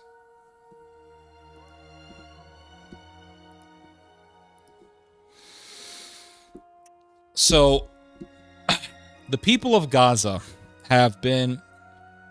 So it wasn't even a strike? Well, you see, I had 2 strikes before that. You get the 3rd strike and you're out. So that was my 3rd strike. Although that 3rd strike was unjustified, is my whole point. There have been protests in Gaza, everyone.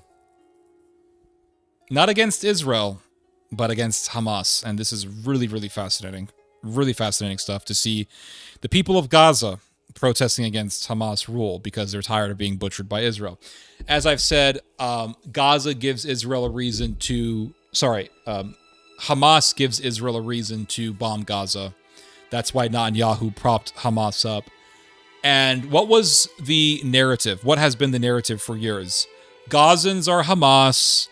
We kill these Gazan civilians. Don't worry about it. They're all Hamas, right? They're all Hamas. And they're all terrorists. And blah, blah, blah. Well, now we see all these Gazans protesting against Hamas. I guess they're not all Hamas. And when Israel kills civilians, they actually could be killing these people. And that's what this article talks about. So it says here that the protests need a path to success. Israel needs to be supporting these protests, in my opinion, if they want to occupy Gaza. Now, that's if they want to occupy Gaza alongside its Palestinian civilians. If they're planning on pushing out all the Palestinians, then none of this really matters. And they're going to push out the people who support Hamas and the people who are against Hamas regardless. It doesn't matter. But it says here that the protests need a path to success, but all Israel is offering to Gazans is control over their lives, just like in the West Bank or immigration. By doing so, Israel is really discouraging Gazans to hit the streets, even before Hamas turns its weapons on them. And it says here that it suddenly turns out that not all Gazans support Hamas, and not all of them are expendable. Because that has been the narrative since day one. All Gazans are Hamas. They're all terrorists. That's why we don't give a shit about these civilians. We don't care. That's what the Israelis were saying. They were saying stuff like this. Now we're reading about, oh, look, Gazans are protesting against Hamas rule. Well, I thought they were all terrorists. Apparently that's not true. And so it says here, so Israeli Prime Minister Benjamin Netanyahu and Defense Minister Israel Katz asks Gazans to expel Hamas. The Israeli military's Arabic spokesman shared videos of the protests, and leading news channels and websites highlighted the newest developments. So I guess they're not all Hamas then. And it says here, will Hamas's rule come to an end? Is the increased military pressure and tightening of the siege seeping through? Is the revolution on the way? The news studios ponder. So these are some of the statements coming out of the Israeli media, because they see all these Gazans protesting. And I don't blame the Gazans for protesting against Hamas. I would be protesting too. Because as long as Hamas is ruling Gaza, there is a potential for Hamas to do an attack on Israel, which gives the reason to Israel to bomb the shit out of Gaza, slaughter civilians, and it gives Israel the justification to start utilizing rhetoric in favor of Israel reoccupying or just doing a military occupation of Gaza again, and then building settlements on Gaza and doing the same thing that they've been doing in the West Bank for years. So they should dismantle Hamas. It should be dismantled. Absolutely. It's like the Nazis. You know, the Nazis were doing all sorts of crazy stuff to their neighbors, And guess what happened to Germany? It got bombed to oblivion, firebombed. Hundreds of thousands of German civilians were killed. That's the fault of the Nazis.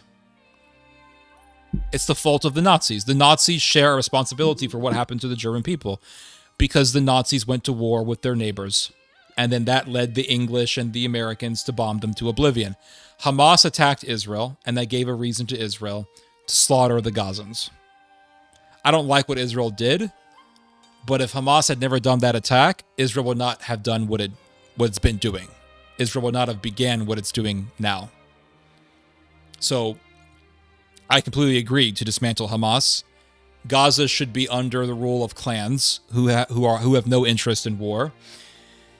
And as terrible as what Israel did to Gaza is, let's be real here, the amount of destruction and devastation and death that the Gazans have gone through really is a wake-up call.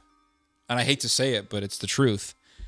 It's a giant, bloody wake-up call to the Gazans to never, ever elect Hamas or to elect anything like Hamas. Because doing so leads to what the Gazans have been going through, which is thousands of people dead. And when you go through something terrible, you never want to go through it again. It's like when I went through a terrible gout attack. Alcohol, don't want to take it. If you go through a bombing and thousands of your people are dead and your family has been slaughtered because Hamas decided to do an attack, guess what? Yeah, Israel did wrong. But you don't want Hamas to rule, or you don't want any organization like Hamas to rule, because you know that if you get Hamas or if you get some Islamic fundamentalists to take over Israel again, they're going to launch rockets into Israel, they're going to do attacks on Israel, and that's going to lead to Israel slaughtering more people, and you don't want to go through that. I don't care how religious you are. I don't care how much of a Muslim you are. Everyone has a breaking point, and the Gazans have gone past that threshold. And I think a lot of them do not want to go through this ever again. Ever. Because it is horrific. It is a nightmare. You don't want to go through that again. You don't want to go through that. Sure, you're a Muslim and all this, but do you really want to have a terrorist organization ruling over you?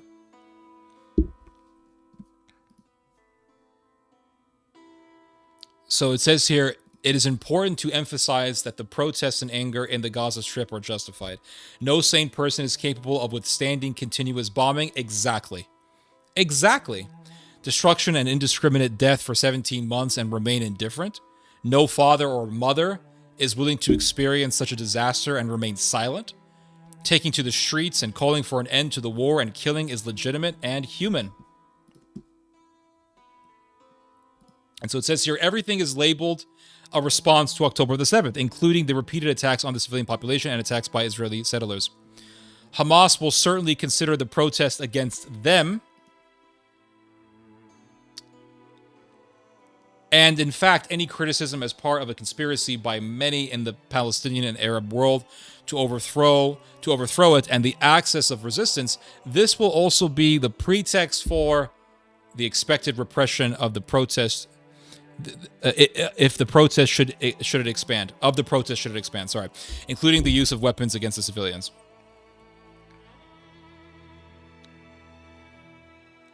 So the whole thing is that you don't want Hamas ruling, because Hamas will give the green light to the Israelis to do what they want.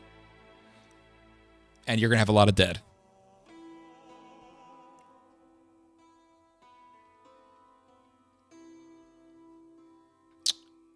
You have your ways to watch YouTube, I see. I read YouTube is going to come back to Russia with no blockages. Oh, awesome.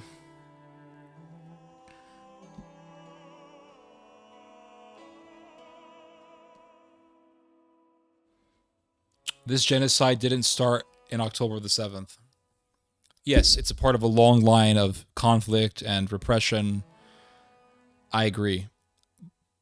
But October the 7th, what happened on October the 7th was still not justified. It wasn't justified to go into Israel and just start murdering civilians. Just like it's not justified for Israel to go into Gaza and just butcher people by the tens of thousands. and to do war crimes on people and to get some poor elderly man and, I don't know, wrap a wire around his neck and force him to look for bombs for 8 hours and then shoot him and murder him and kill his wife. It's not justified for an Israeli soldier to snipe some grandmother. It's not justified for Israeli soldiers to go to make kill zones in Gaza and just mow people down for fun and laugh about it. That's not justified. And so equally, it is not justifiable for Gazans to go into Israel and just mow people down. It's quite simple. Two wrongs don't make a right. And if everyone can simply accept that saying, as trite as it is, the world would be a much better place.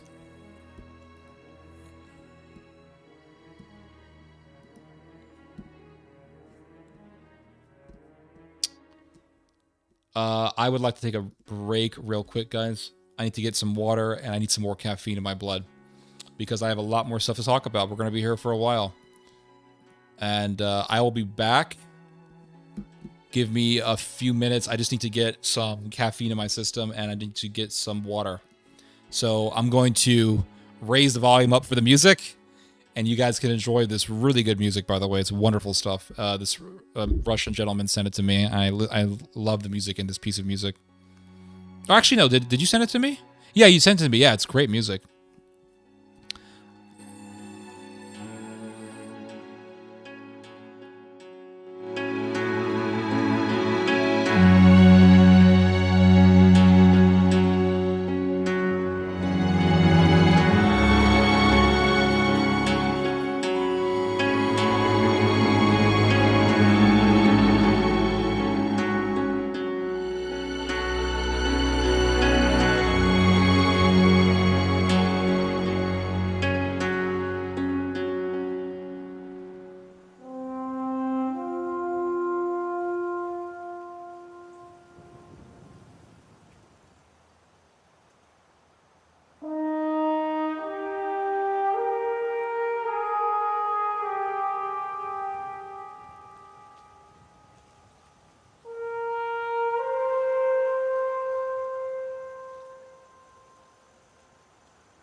Sorry about that, guys. Get a little caffeine break there.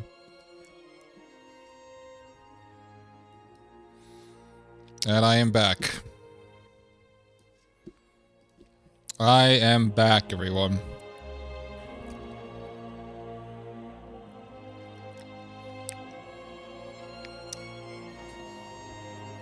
I have some Earl Grey here. Keep my mind going.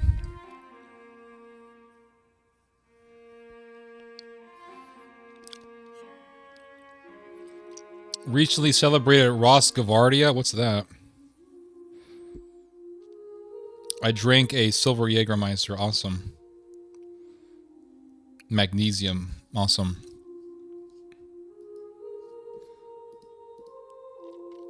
All right, guys. We're going to talk about Greenland.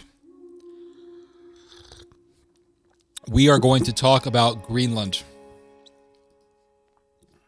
And what's happening with that. It really looks like Donald Trump is serious about taking Greenland. The United States already has a lot of soldiers living in Greenland. There is a big air base, U.S. air base in Greenland. But the United States really wants to solidify its control over that island. And that's why the United States wants there to be a referendum in Greenland to vote for independence for Greenland from Danish power. So America is saying, okay, we want Greenland. And Greenland is right there, smack in between the United States and Europe. Greenland has it's got a lot of natural resources. There's a lot of very important trade routes that go through Greenland, or they go around Greenland. Greenland, strategically for the United States, is very important. The Russians have a lot of interest in Greenland. There is this whole aspiration of China to become an Arctic power, and the United States does not want China to put its presence in Greenland. China is very interested in Greenland. Russia is very interested in Greenland. So the United States, being in this geopolitical battle with the Russians and the Chinese, wants to win. The United States wants to beat the Chinese and the Russians to Greenland. Russia is already a major Arctic power, probably the most dominating Arctic power in the world. China wants to become an Arctic power. The United States does not want this to happen. So the best thing for the United States to do, according to Donald Trump and people like him, is for the United States to control Greenland. People in Greenland want independence from Denmark, but people in Greenland don't want to be under American power. But that doesn't matter. It doesn't. It really doesn't matter. If Greenland becomes independent from Denmark, guess what? They're going to be fully under the control of the United States. I'm not saying they're going to become the 51st state, but they're going to become completely under the control of the United States. And there ain't a damn thing that people in Greenland can do about it. So several things can happen with this whole situation. The United States could just annex Greenland. That's entirely possible.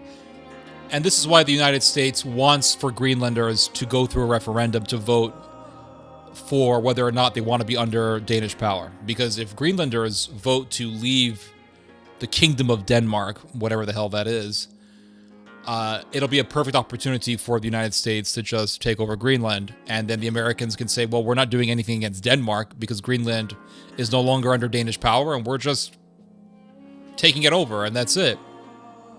So you could see an American annexation of Greenland. That is possible. Or the United States could just make an agreement with Greenland and say, okay, Greenland, we're just going to park a bunch of military installations on your country, and you guys will have a semblance of independence, and that's it. Done. Eskimos will defend it? Absolutely. So, that's the whole thing. And it's a big geopolitical interest for the United States to have a huge presence in Greenland in order to keep a check against Russia being in the Arctic and keep a check against China having any sort of presence in Greenland.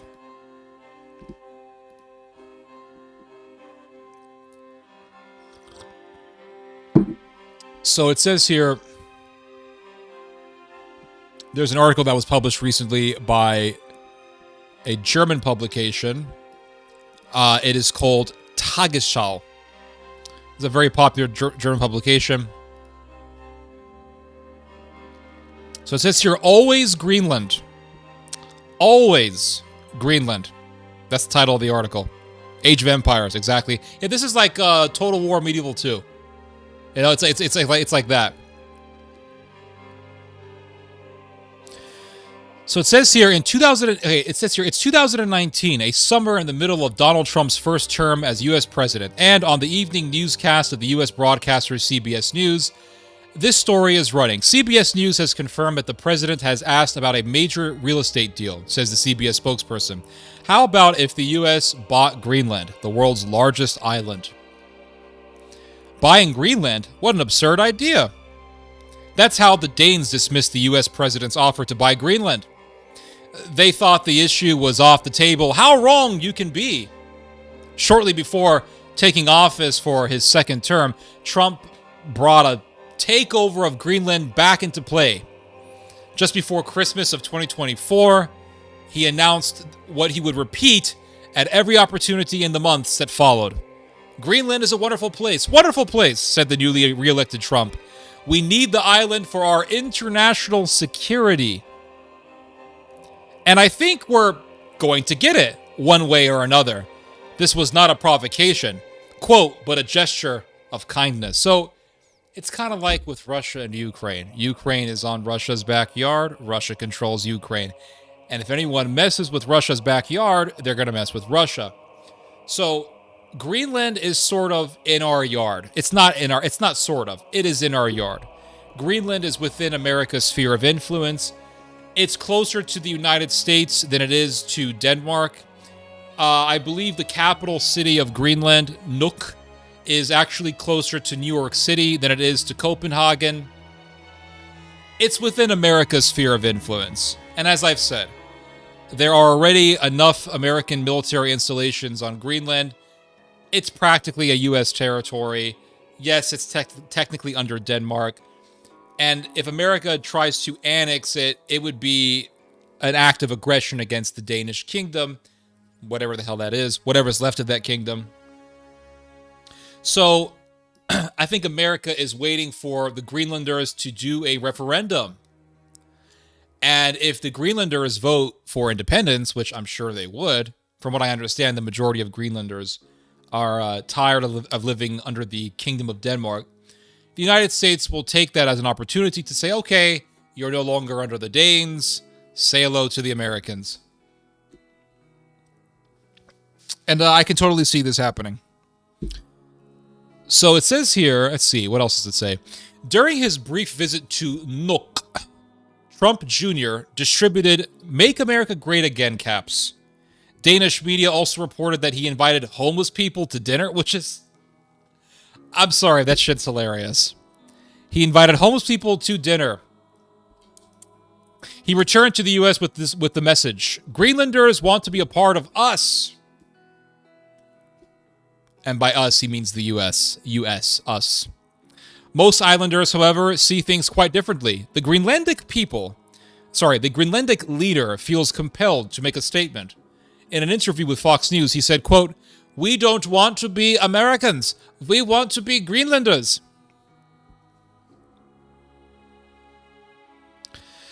Greenland is largely autonomous, but officially belongs to the Kingdom of Denmark. Are we about to see the decline and fall of the Danish Empire? Oh, how the powerful have fallen. Oh, how the mighty will fall. The great Danish Empire is coming to an end, everyone. This is like the end of the Ottoman Empire. The great Danish Empire. It was beautiful at one point in time. Great empire. Amazing people. a powerful empire that the sun never set upon, this wonderful Danish empire. Are we now going to see the end of this once great power? Financially, the world's largest island is heavily dependent on the Danes. The majority of the approximately 56,000 Greenlanders want to secede from Denmark. Perfect opportunity for the Americans.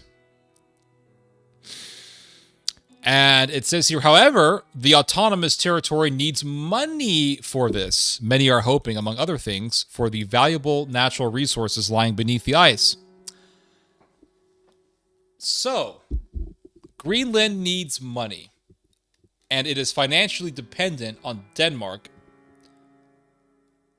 So if it's going to secede, or if it's going to declare independence, it's going to need a financial plan to guarantee its financial stability.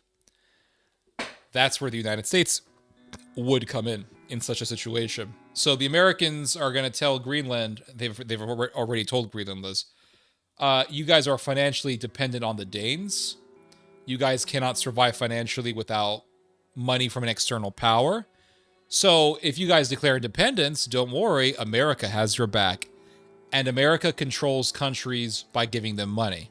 That's how America controls countries, by giving them cash. And so I wouldn't doubt that the Americans are going to do the same thing with Greenland. So it says here, experts believe that U.S. President Trump may also have his eye on these resources, obviously.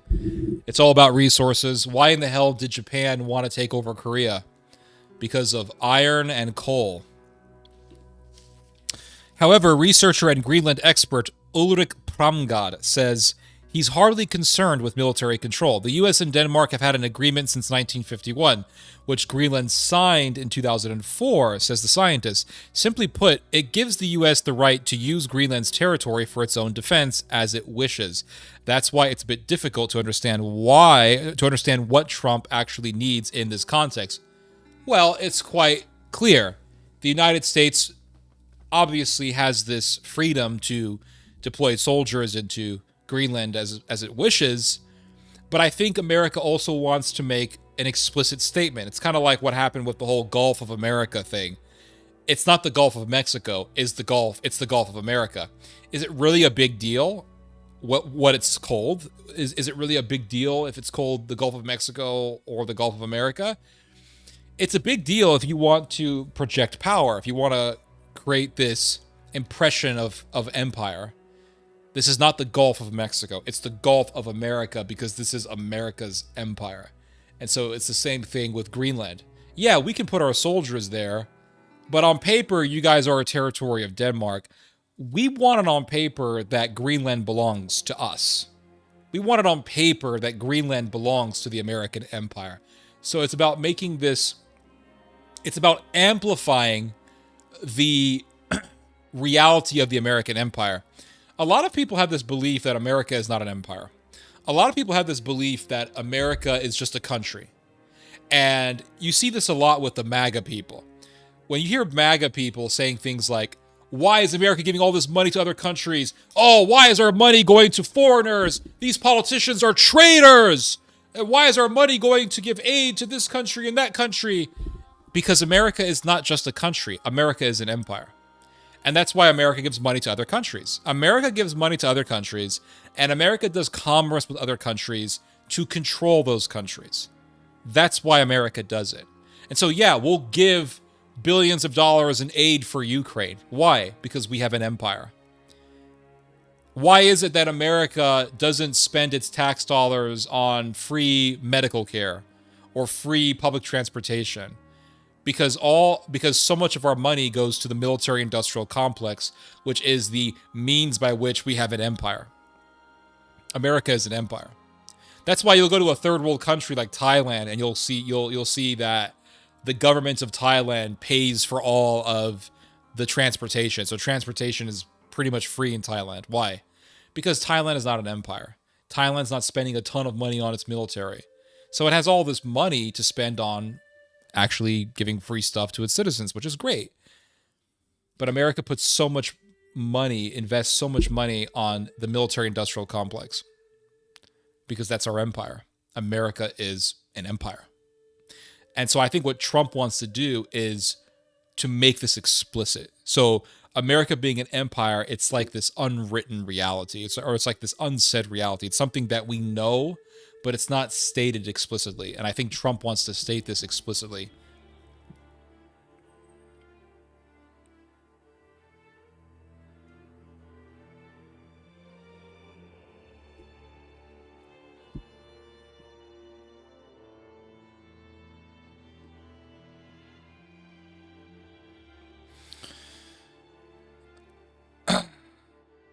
Denmark will face the U.S. fleet with the help of the long Viking boats. Well, I mean, the Danish people are very powerful people. I mean, they were the Vikings at one point in time. So, I mean, quite scary folks, let me tell you.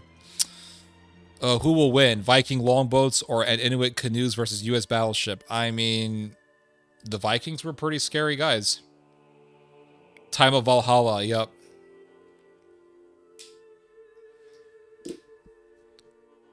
All right. Goodbye. Nobody wants to hear your... You have people who live in crazy houses, and I guess they give internet access to people who are insane. They need to stop giving internet access to crazy houses. Because then you get people like Jeremiah over here. I mean, this guy's completely insane. What about Iceland? What about Iceland? I don't know. I guess Iceland could be next. I'm not sure. So it says here, however... Okay, I've already read this. So it says here, for Greenlanders and Danes, the pressure from Washington is pure provocation. Right. But what the hell are the Danes going to do? Are the Vikings and the Inuit warriors going to come out? I mean, there's nothing they can really do. Tensions are being fueled by the visit of U.S. Vice President J.D. Vance and his wife. Shortly before Vance's arrival, Trump had once again escalated his rhetoric. We will go so far as we need to go, U.S. President said. We need Greenland, and the world depends. It depends on us having Greenland. Denmark, too. Denmark must give us Greenland. You must give us Greenland, Denmark. That's it. I think Trump is serious. I think these are bold statements that don't suit a U.S. president. When it comes to a close ally like Denmark, says Danish Defense Minister Troels Lund Poulsen. Right. So there's another article here on the whole Greenland situation that I found interesting. This is published by the same German publication. It says, where's Trump's desires come from? Where Trump's desires come from? The desire to take over Greenland. Where does this come from? So it says here, we support your right to determine your own future, Trump said, addressing the people of Greenland in a gracious tone. But he immediately added, if you choose to do so, we will welcome you to the United States of America. We need Greenland for our national security, even international security. So this is all about geopolitics. That's what this is. It's about geopolitics against the Russians and the Chinese. Because as the Russian on the chat said, Russia is an Arctic power. It's the biggest Arctic power in the world. And Russia really beat the Americans in taking over the Arctic area, the Arctic zone. So the Americans want to... The Americans are trying to have an edge against the Russians in the north, in the northern hemisphere. So the Americans take Greenland. And then if the Russians get too close to Europe, or if they get too close to the British, the Americans can be there in Greenland. The Americans are already there, but the Americans want to make Greenland officially into its sphere of interest. They want to make it explicitly known that Greenland is America's sphere of influence. So America can then say, hey, Russia, you're getting too close. That's our sphere. You're getting too close. That's our sphere. We don't want you there.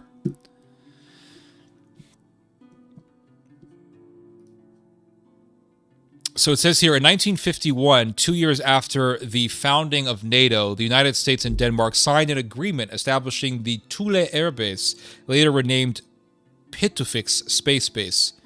Yeah, Thule Air Base sounds a little too Naziistic. The base houses a key component of the U.S. early warning system for potential incoming ballistic missile attacks. Vice President J.D. Vance also emphasizes this when he speaks about Greenland, as he did here on Fox News in January. Quote, what people always forget is we already have U.S. troops in Greenland.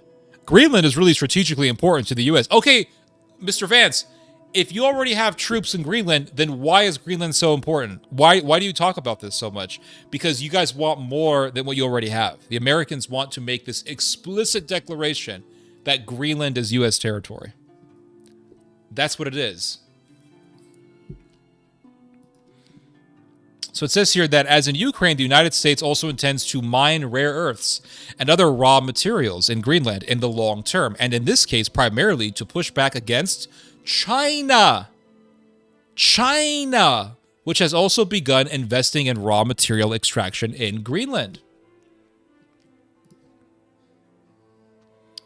So it says here, John Bolton temporarily served as Trump's national security advisor before the two parted ways. So this is what John Bolton had to say. He said, Greenland has been important to the United States for a long time.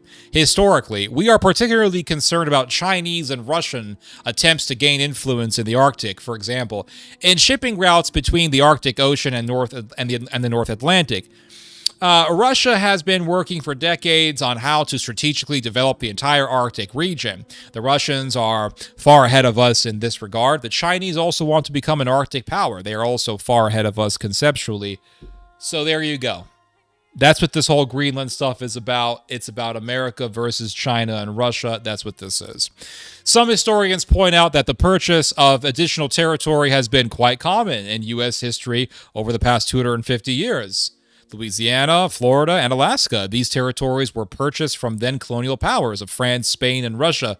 Military force also played a role in the annexation of annexation of Texas and California, for example, against Mexico. So it seems clear, it seems clearly out of date, and at the same time threatening when Trump concludes his speeches to Congress on Greenland by saying, "We're gonna get it, one way or another. We're gonna get it."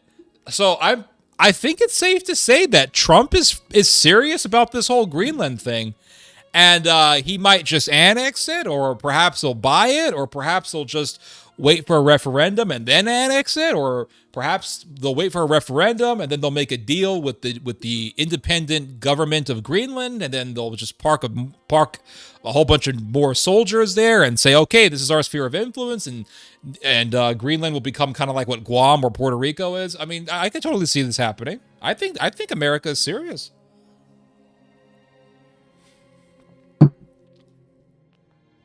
So I think there's one more article on the Greenland thing. Yeah, one more article. And this is from also Tagesschau, and it says, why Trump wants control of Greenland.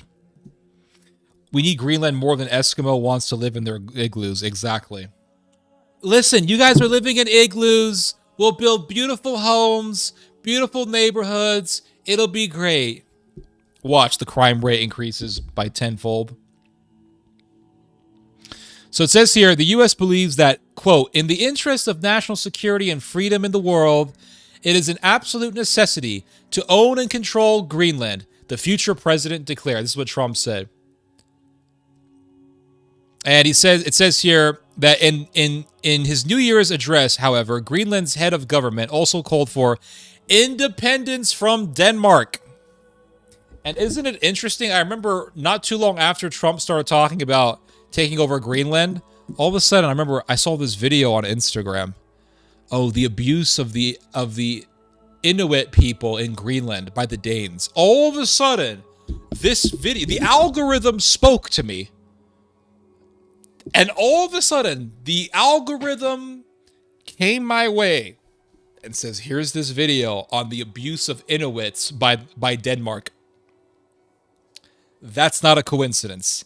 That's the U.S. government using the algorithm to spread this video around to get people to think, yeah, you know what? Those Eskimos, they need independence. Yeah, man, fuck Denmark. Yeah, Denmark's evil, man.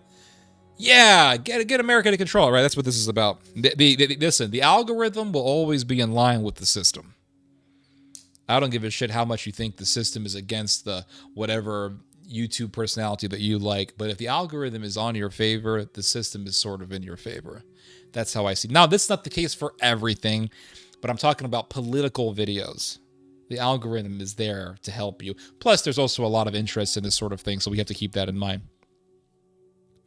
Putin recently commented about Greenland yesterday, noting the U.S. has been wanting to buy it in the 1960s. Yeah, this has been going on for a while. And it says here that Trump isn't the first U.S. president to be interested. You just brought this up. There you go. Trump is not the first U.S. president to be interested in Greenland. When Greenland was still a Danish colony, the U.S. under then-President Harry Truman wanted to buy the island in 1946, so even before not the 1960s, the U.S. wanted Greenland. And Truman wanted Greenland as a strategic asset during the Cold War for $100 million in gold. But even then, the government of Copenhagen rejected the sale. Greenland was a Danish colony until 1953 and is now a self-governing territory of the kingdom. Since 2009, the island has had the right to declare independence through a referendum. If this were to happen, Greenland could opt for affiliation with the United States, perhaps through an association agreement like the Marshall Islands, Micronesia, and Palau in the Pacific. Yeah, I can totally see this happening. Either way, if America wants to control Greenland, it's going to do it. It's going to happen, I think. If America wants to do it, it's going to happen. And how is that going to happen? Could be annexation, could be making a deal, could be waiting for a referendum to happen and then taking it over or making a deal. I mean, there's many different ways this thing can happen. They say they made hats that say "Make America Go Away." Oh, damn. Although most islanders desire independence, they view it with skepticism, given their economic dependence on Denmark and the EU. Well, that's not a problem. I mean, this is not a problem at all, because America can just say, "Okay, we'll give you money." Yeah, no problem. It's easy. You got 56,000 people living in your country? Yeah, easy. We'll just throw you a few billion, and you'll be fine. And look at what it says here. Greenland is scheduled to hold parliamentary elections in the spring, and independence from Denmark is a major issue in the elections campaign. Coincidence? And is it also a coincidence that the second biggest party in Greenland is a pro-America party? Yeah.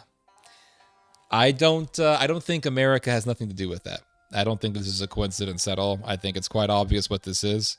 When you see, oh, America wants this country, and the second biggest party is pro-America, yeah, that's a proxy for the United States. So it says here that since 2019, Greenlandic politicians have repeatedly stated their interest in strengthening cooperation and trade with the United States. And there's something the U.S. can take advantage of. Greenland talks about becoming independent from Denmark, but no Greenlander wants to simply switch to a new colonial power. I'm sorry, my friend, but that's how it works. Sorry, that's how it works. Ukraine was within Russia's sphere of influence, and then Ukraine said, hey, we want to go to the EU side. We want to go to America's side. Russia said, nope, you're not.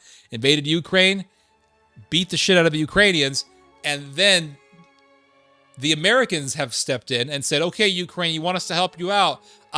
Your sovereignty belongs to us.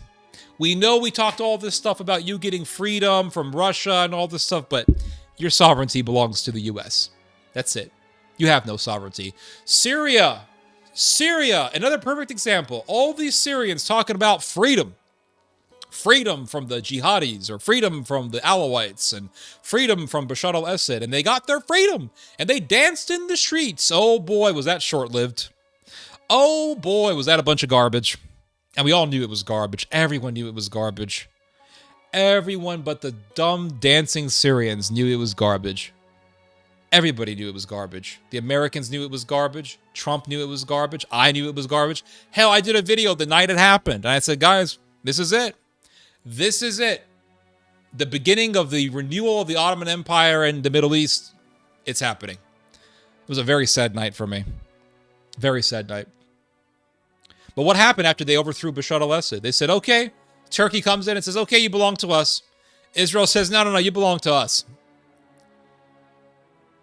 That was part of the plan. If you are a weak, brittle, and divided country, you are not independent. Hell, you don't even have to be divided. If you are a weak country, if you are a poor country, and if you are dependent financially on external powers, you are not an independent country.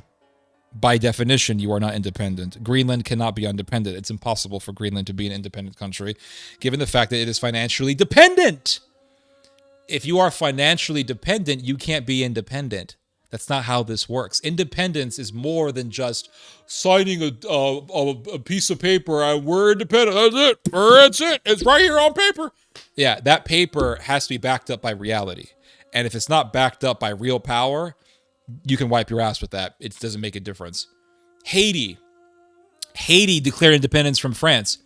Is Haiti independent? You believe Haiti is an independent country? It's a giant fucking war zone, graveyard, human toilet in the middle of the ocean. It's a dump. Nobody wants to live there, and everybody wants to run away from fucking Haiti. It's an insignificant country that's filled with warlords and gangs, and every time I read the news and I hear, as soon as I see Haiti on the title, I just keep scrolling. It's like Canada. I know Canada's nowhere near as bad, but it's just an insignificant country. It's like Canada. Okay. Canada is not independent. Canada is not an independent country. It's not. I don't give a shit if you're Canadian and you disagree with me. I'll die on this hill. Canada is not an independent country. Canada is a country that is completely dependent on the U.S. It's not independent. Mexico's not independent. None of these countries are independent. Germany is not independent. You think Germany's independent? Well, even with all their wealth and power, yeah, they're one of the more successful slaves of the United States. They're not independent. They have 30-something thousand U.S. soldiers living in Germany. That's a military occupation because they lost the war. And so Germany is it's like a European Iraq. All these soldiers there. It's a military occupation. Germany's not independent. The AfD, the nationalists, they want to start calling the shots and they want to control their military and they want America to leave Germany. Those are revolutionaries. Those are German revolutionaries. That's what they are. They want to overthrow American power in Germany. Simple as that. Just like you had people in Britannia who fought against the Romans. Japan is not an independent country. How many soldiers live in Japan? How many U.S. American soldiers are in Japan? It's under a military occupation. It got nuked and then it got militarily occupied. It's not an independent country. Most countries are not independent. Russia is an independent country. China is independent. Maybe Iran, yes, Mr. Falco. But most countries are not independent. And the countries, have you ever noticed that the countries that America hates the most are really the most independent countries? Have you ever noticed that? Because it's not about, fighting terrorism. It's not about fighting tyranny. It's not about, authoritarianism. Authoritarian. All this Glenn Beck, Dennis Prager bullshit. We got to fight totalitarianism. All that is bullshit. It has nothing to do with any of that stuff. It's about America controlling the countries. That's all it is. And if you are not under the power of America, guess what? All of a sudden, you're a terrorist organization and you're a totalitarian state and all this bullshit. All the countries that America hates are the ones that are just independent countries, or they're not dependent on America. That's it. Russia can grow its own food. It has its own oil. It has its own natural gas. It has a bunch of resources. They don't need America. So America is like, I'm mad. And that's what it is. So that's the reality. Right? Greenland is not independent. And I don't give a shit how many Greenlandic, whatever that means, basically just Danish people who live on the island. I don't give a shit what the descendants of the Vikings say. You know, Vikings were all freaking murderers and pillagers and rapists and weirdos. Now their descendants are there and they're acting like they're the, God's gift to man. I don't give a shit what these people say. Well, America's not going to do... No, we will be independent. We're Greenland, damn it. We're proud Greenlanders. Make Greenland great again. MGGA. MIGA. Make Greenland MIGA. We're part of the MIGA movement. And we're Greenland. Doesn't mean shit. Doesn't mean a damn thing. America, when America was trying to become a brand new country, they needed the help of France. Why? Because it was a fledgling country. And then America, because it has so much territory and resources, America quickly became a very powerful country. It did. It became a super powerful country, and it solidified its power in the world in World War One when it defeated the Germans and when it helped the British and the French defeat the Germans. And America showed to the whole earth that America is the most powerful country in the world.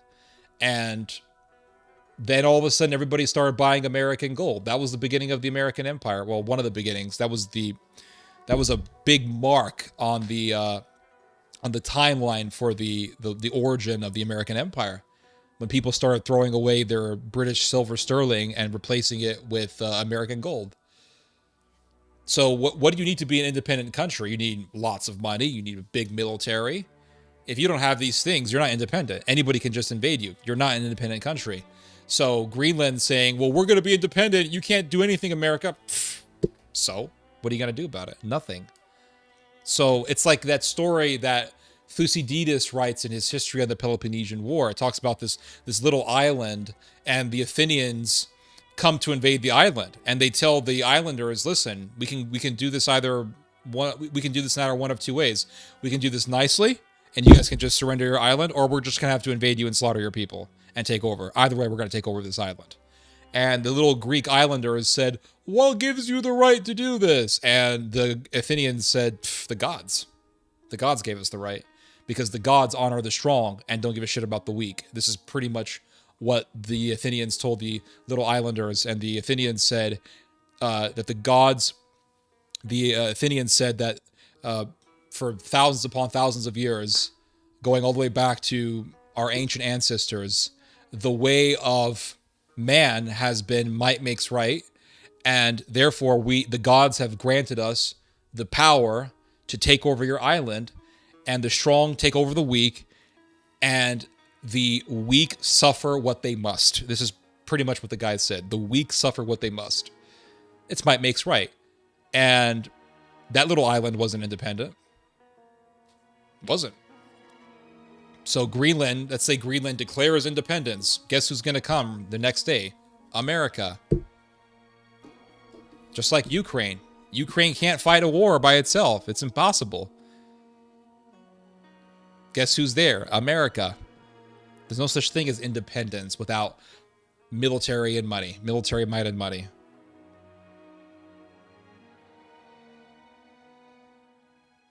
Imagine if the Berlin Wall never came down. Yeah, it would still, half of Germany would still be under Russia. America, and there probably would be, it would be better off, I think. American Eagle Distillery lost $20 million over the last month. Damn.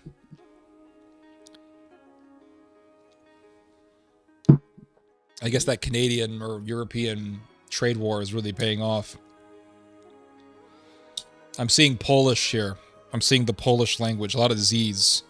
I'm seeing a lot of Z's there. It's not American. I don't see the American language there. So it says here,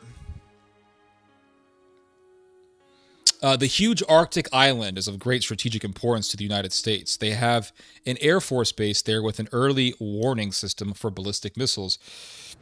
As the shortest route from Europe to North America runs through Greenland. So that's the big reason why America wants to take it, because they got these trade routes that run through Greenland. And you have here, it says right here that the shortest route from Europe to North America runs through Greenland. So there you go, right there. That's the reason. So if you take over Greenland, you can just easily. It's all, war is all about logistics.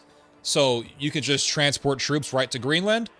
That right there gives you a close enough foothold near Europe, adjacent to Europe. If the shit goes down in Europe, it wouldn't be that difficult for America to go to Europe from Greenland. Another thing also that we have to keep in mind is war is about logistics. And if you are going to win a war, if you don't have your logistics pat down, guess what? You lose. Bottom line, you lose. There was a German thinker, I forget his name, but there was a German thinker who wrote a whole book on war. And he said that basically what wins wars is logistics. And if you do not have logistics, you are fucked, essentially. You're not going to win anything. That's why in wars, the opposing sides will always focus on cutting off the enemy's food supply, cutting off the communications lines, cutting off phone lines, cutting off reinforcements, preventing reinforcements from joining the battle or joining the battles. The reason for this is because once you cut off your enemy from its reinforcements, from its food, from water, from its communication, you're done. You lose the war. Plain and simple. You lose. I mean, there's a reason as to why the Russians, when the Russians and the Ukrainians were fighting over Bakhmut, there's a reason as to why the Russians were always hitting the Ukrainians' supply routes. The Russians, you could read about it. The Russians were always hitting the Ukrainians. They were always hitting the Ukrainian supply routes. Why? Because that's how you win a war. You have to hit the enemy logistically. You have to destroy the enemy's logistics. So, perfect example. Battle of Al-Mansura, which happened, I want to say, in the 13th century. The Crusaders, under King St. Louis, fought a war with the Muslims in Egypt. The Muslims won. How did the Muslims win? Because the Muslims did something very simple strategy. Sure, the Crusaders had big swords, big armor. Sure, the Crusaders were probably better at fighting. But the Muslims did something that inevitably led to the loss of the Crusades and inevitably led to the greatest defeat in all of Crusader history, the Battle of Al-Mansura. The Muslims simply noticed that there was a big old fat ship coming in from Europe filled with salted pork. And the Muslims said, that ship, we don't eat pork, we're Muslims. That ship is heading towards the Crusaders to feed them. Because if those Crusaders can't eat, they starve. And if they're starving, they can't fight. And if they can't fight, they lose. So what did the Turks, or what did the Muslims do? They just took the ship. They saw the ship coming down the river in Egypt. They ambushed the ship, and they stole it. They took all the food on the ship. They didn't eat it because it's pork, but they kept all the food on the ship. These Crusaders from France were wondering, here they were fighting all these Muslims, and the Muslims had blue fire, and the Crusaders couldn't win because they're starving. It's like trying to work out on an empty stomach. I mean, you can't. You got no calorie. You got no energy. You can't do shit. You can't fight. You can't work out. You can't do anything. So here were these Crusaders. They're fighting, and they had some food supply left, but that was depleting. Came to the point where the Crusaders were exhausted. They were starving. They surrendered. 30,000 Crusaders lost their lives in the Battle of Al-Mansura because of this one simple strategy. What happened? The Muslims defeated the Christians logistically. And that's how you win wars. It's as simple as that. That's why when you read about these wars, you will always read about how the two opposing sides would fight over this one area, right? And that one area seems really insignificant because it's super small. It's a super small territory. But for some reason, they will fight for months for one little area because wars are, it's like wrestling. You know, you can try to beat somebody with sheer strength. Yeah, you can win if you're stronger than the other person. But if you and the opponent are of equal strength, you can't beat him with sheer strength. So what do you got to do? You have to manipulate his joints. You got to grab a wrist. You have to grab a finger. You have to grab an arm. You have to do the arm bar. You got to do a knee bar. You got to do all these different joint manipulation moves to make that person lose. So wars are kind of like that. Japan versus the United States. Battle of Midway. Fighting over this little battle. How many people died? World War II, the Battle of Kursk. Over 1 million Russians were killed over Kursk. This one area. And over 200,000 Germans lost their lives fighting for that one region of Russia. Why so much death over one area? Because the Germans knew if they could take Kursk, it would have been easier for them to go into Russia, to invade Russia. It was a major foothold into Russia. Same thing why the Russians and the Ukrainians were fighting for months over Kursk. Same reason. Russia, Ukraine went into Kursk. From what I understand, it's an easy place to enter. The Ukrainians went in there. Tens of thousands of people were killed or wounded or captured as a result. It was a complete disaster. But anytime you read about a war, it's always these little battles that an entire war is hinged upon. Another example, Peloponnesian War. Peloponnesian War, great example.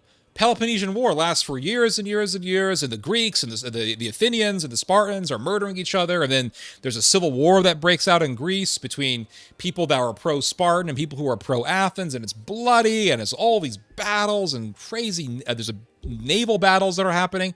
But what really settled the war at the end of the day? What settled the war was Sicily. That's what did it. There were the, what were they called? There were the Syracusans, who were the Syracusans, I believe, were a proxy of the Spartans. Let me look it up real quick. Syracusans.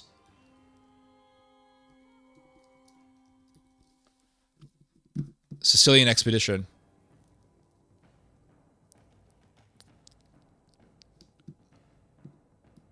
Yeah, there was the Sicilian expedition. Let me see here.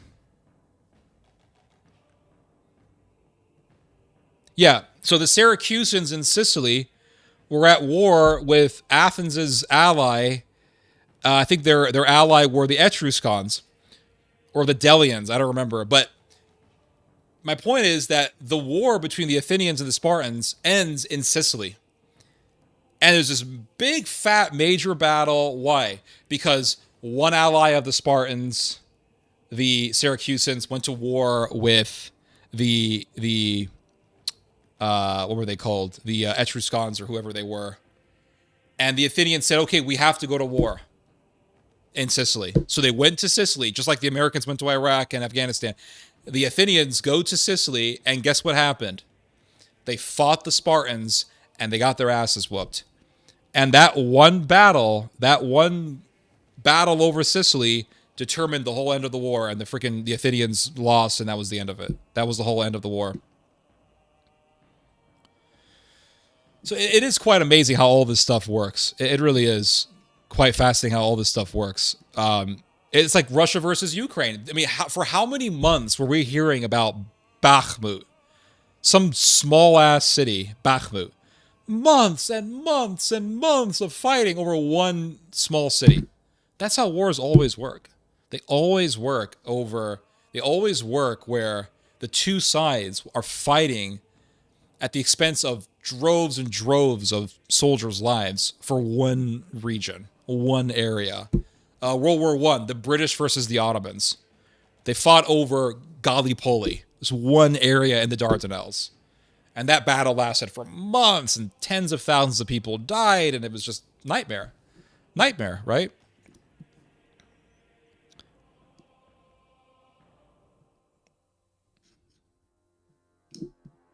Battle of Waterloo. I haven't really read about that, but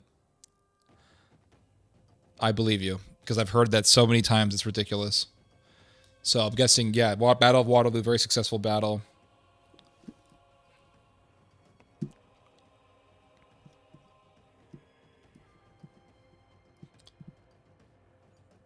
I think you mean Karl von Clausewitz. I think you're correct that it's Clausewitz. Let me just look it up real quick here.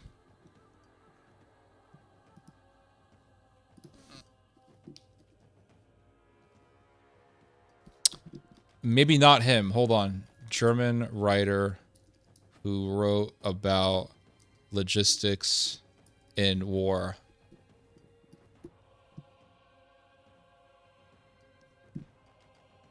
And Google never fails to disappoint me with all of its freaking search results that have nothing to do with what I'm saying.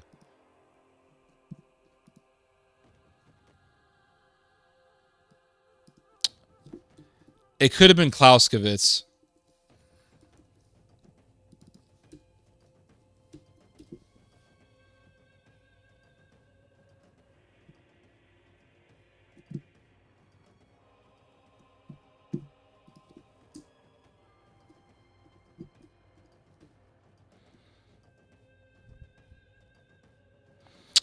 It could have been. It could have been Clausewitz. Let me just see real quick here. I have to find this out, or else it's gonna drive me crazy.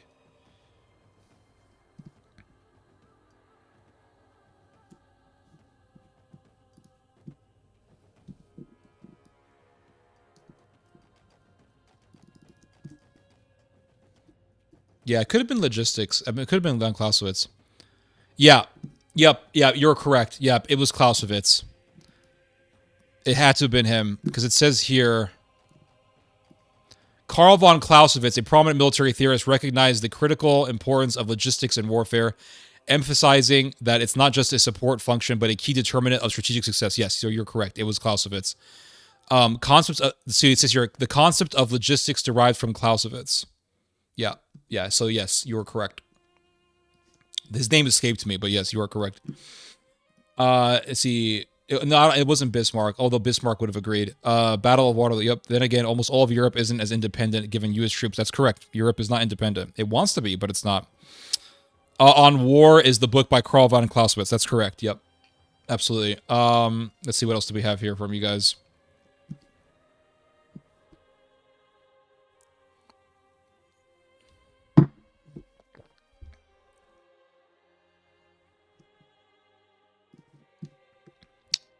We still got more things to talk about, guys. I really prepared for this stream.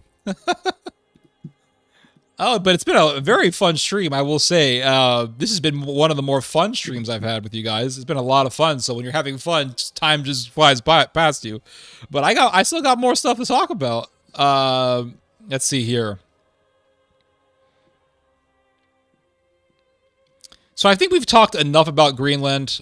We got the idea of Greenland's importance for the United States geostrategically. So let's talk about Ukraine. Speaking of independent countries versus dependent countries, and speaking of Ukraine just basically having no sovereignty, let's talk about Ukraine. And let's talk about the deal that Trump recently proposed to Ukraine, and basically how it tells Ukraine, you can kiss your sovereignty goodbye. So it says here, Ukraine considers new draft deal with U.S. as crossing red lines. This is an article that comes from Russian media, believe it or not. It's not even an American website.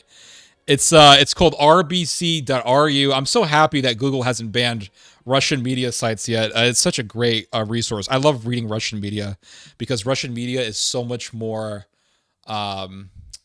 Russian media is so much more open and explicit. It's kind of like Polish media in that you can read Polish media and it just has more interesting stuff, or I should say just more interesting interpretations of the news. And Russian media is similar in the sense that, yeah, you have some really interesting interpretations of the news. For example, when American media talks about Germany wanting to spend more on its military, the Americans will say, oh, this is great. You know, this is so amazing, guys. We love this. Look, Germany is finally getting its act together, and Germany is finally contributing to the NATO alliance and blah, blah, blah. And a Russian commentator will see that and say, oh, damn, look, Germany is going back to the 1930s. And I just love how they see things. Americans see things more through the lens of individualism, and they see things more through the lens of just what's happening now in the current state. Americans tend not to connect things to history. And this is why I say Americans are a very ahistorical society. And the reason why I say individualism is because if I tell you, look, Nazism could come back in Germany, the Americans will say, no, people today are different. They're not connected to history. Whereas the more Eastern mind, be it Middle Eastern or Eastern European mind, tends to be more deeply rooted in history. And so when they see things happening in real time, they say, oh, this is like what happened in the past. This is like what happened in et cetera, et cetera. So, for example, if I say, look, the Russians and the Ukrainians are fighting in Kursk, Americans will just say the Russians and the Ukrainians are fighting in Kursk. Whereas if you speak to a Russian is more likely to tell you, oh, by the way, the Nazis and the Russians fought over Kursk in World War II, and the Germans are backing the Ukrainians, so this is sort of like a repeat of what happened in the past. Eastern mentality. So, what I have read, and I think this is 100% true, Western people tend to be more theoretical or empirical. So, Americans always want to see evidence for everything. That's why there's that famous meme that says, "Oh, do you have a stat for that?" Like, "Oh, look, I've seen this terrible thing happening," and then an American will say, "Do you have a stat for that? What's your stats?" The Eastern mind is experiential. It's experiential. So what does that mean? Does that mean that the Eastern people do experiments? No.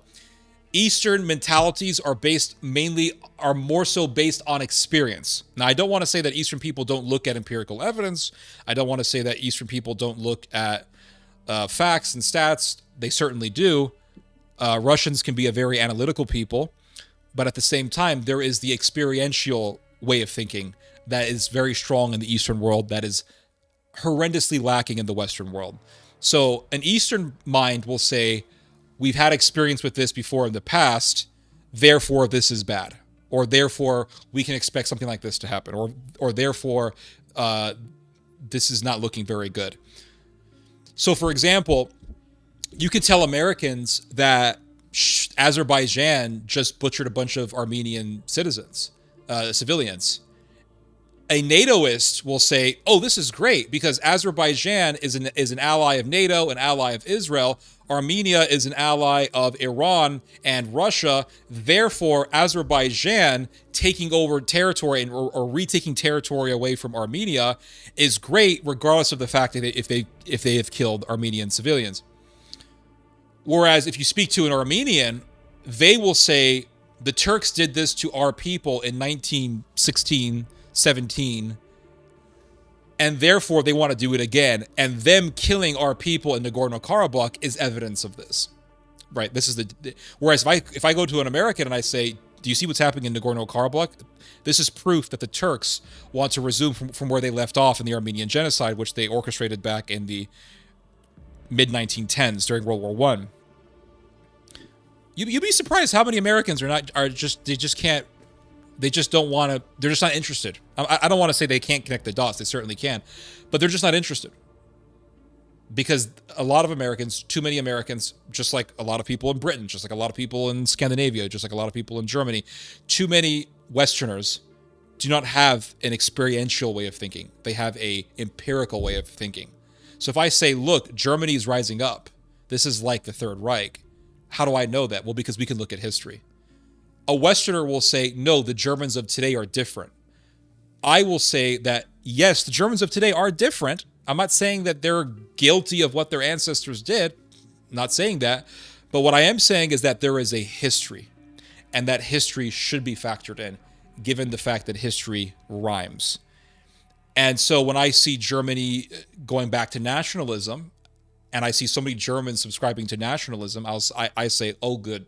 I don't say good. I say, oh, look, World War I, World War II, German nationalism was the foundational ideology for Germany in both of those conflicts. Looks like Germany's going to go back to the war path. Well, why do you say that? Because of the history. That's it. Like that's all I need to say, just because of the history. That is an experiential way of thinking. It's experience. It's not my personal experience, but it's the experience of humanity. Humanity went through this before. Therefore, if I see these signs that are parallel or are the same to what happened in the past, I am going to say, according to history, this is bad. So there's an experiential thing that's happening. Whereas if you speak to Americans, they'll say, no, there's no link to history. The problem with and there's problems with both of these mentalities. I don't want to say that this mentality is better than the other, which, I mean, I kind of do want to say that. But to be fair, there are problems with the Eastern mentality. The Eastern mentality, because the problem is that some Eastern people take this way too far, and they say, well, because you're a member of this race, automatically you are this. That's the problem that I see amongst people who are overly experiential. The problem with the Western mentality is that while they won't make someone guilty or present someone as being guilty for the sins of their ancestors, which is good, they will become completely oblivious to signs that are quite parallel with what happened in the past. And therefore, they will ignore history, and they will ignore all the warnings of history. So if I tell an American, look, Germany is rearming and they're going back to nationalism, I mean, this is like World War I, World War II. An American will say, no, it's not, because there's no link to history. There's no root in history. Whereas a Russian or a Polish person will say, this isn't good. Same thing with the Chinese. If I tell an American, look, Japan is rearming, I mean, given the history of Japan, it looks like we're going to be seeing another Sino-Japanese war. I mean, there were already 2 Sino-Japanese wars, so might as well just, 3 times the charm. An American will say, no, I've been to Japan. They're the nicest people in the world. My answer to that is, you don't think they were nice people in Japan in the 20th century? They were very nice then. But an American will say, no, there's no root to history. Whereas if I talk to a Chinese person or a South Korean person or a North Korean person, they will say, no, this is a problem because of the history of Japan. I remember going to a sushi place many, many years ago, and there was an Asian guy who was doing the preparation for the sushi. And I told him what I wanted. He was preparing the sushi for me. And he had a very thick accent. And I knew he wasn't from here. And so I'm thinking, okay, where's this guy from? And I said, where are you from? He said, he said, South Korea. South Korea. Oh, South Korea. And I said, what's your opinion on Shinzo Abe? I mean, this is like the autism kicking in, right? What's your opinion on Shinzo Abe? I automatically got into politics with him. What's your opinion on Shinzo Abe? He goes, and he had this little mask around him to prevent him spitting on the food or anything. He had this mask around him, so all you saw was his eyes. It was so funny. And he had this white hat on top of him, so you see the white hat and the white mask around his face, and all you have is a slot for the eyes. So all you see is his eyes just get really intense as soon as he hears Shinzo Abe. He goes, and then he goes, no good, no good. And I said, it was like the voice from a video game, no good.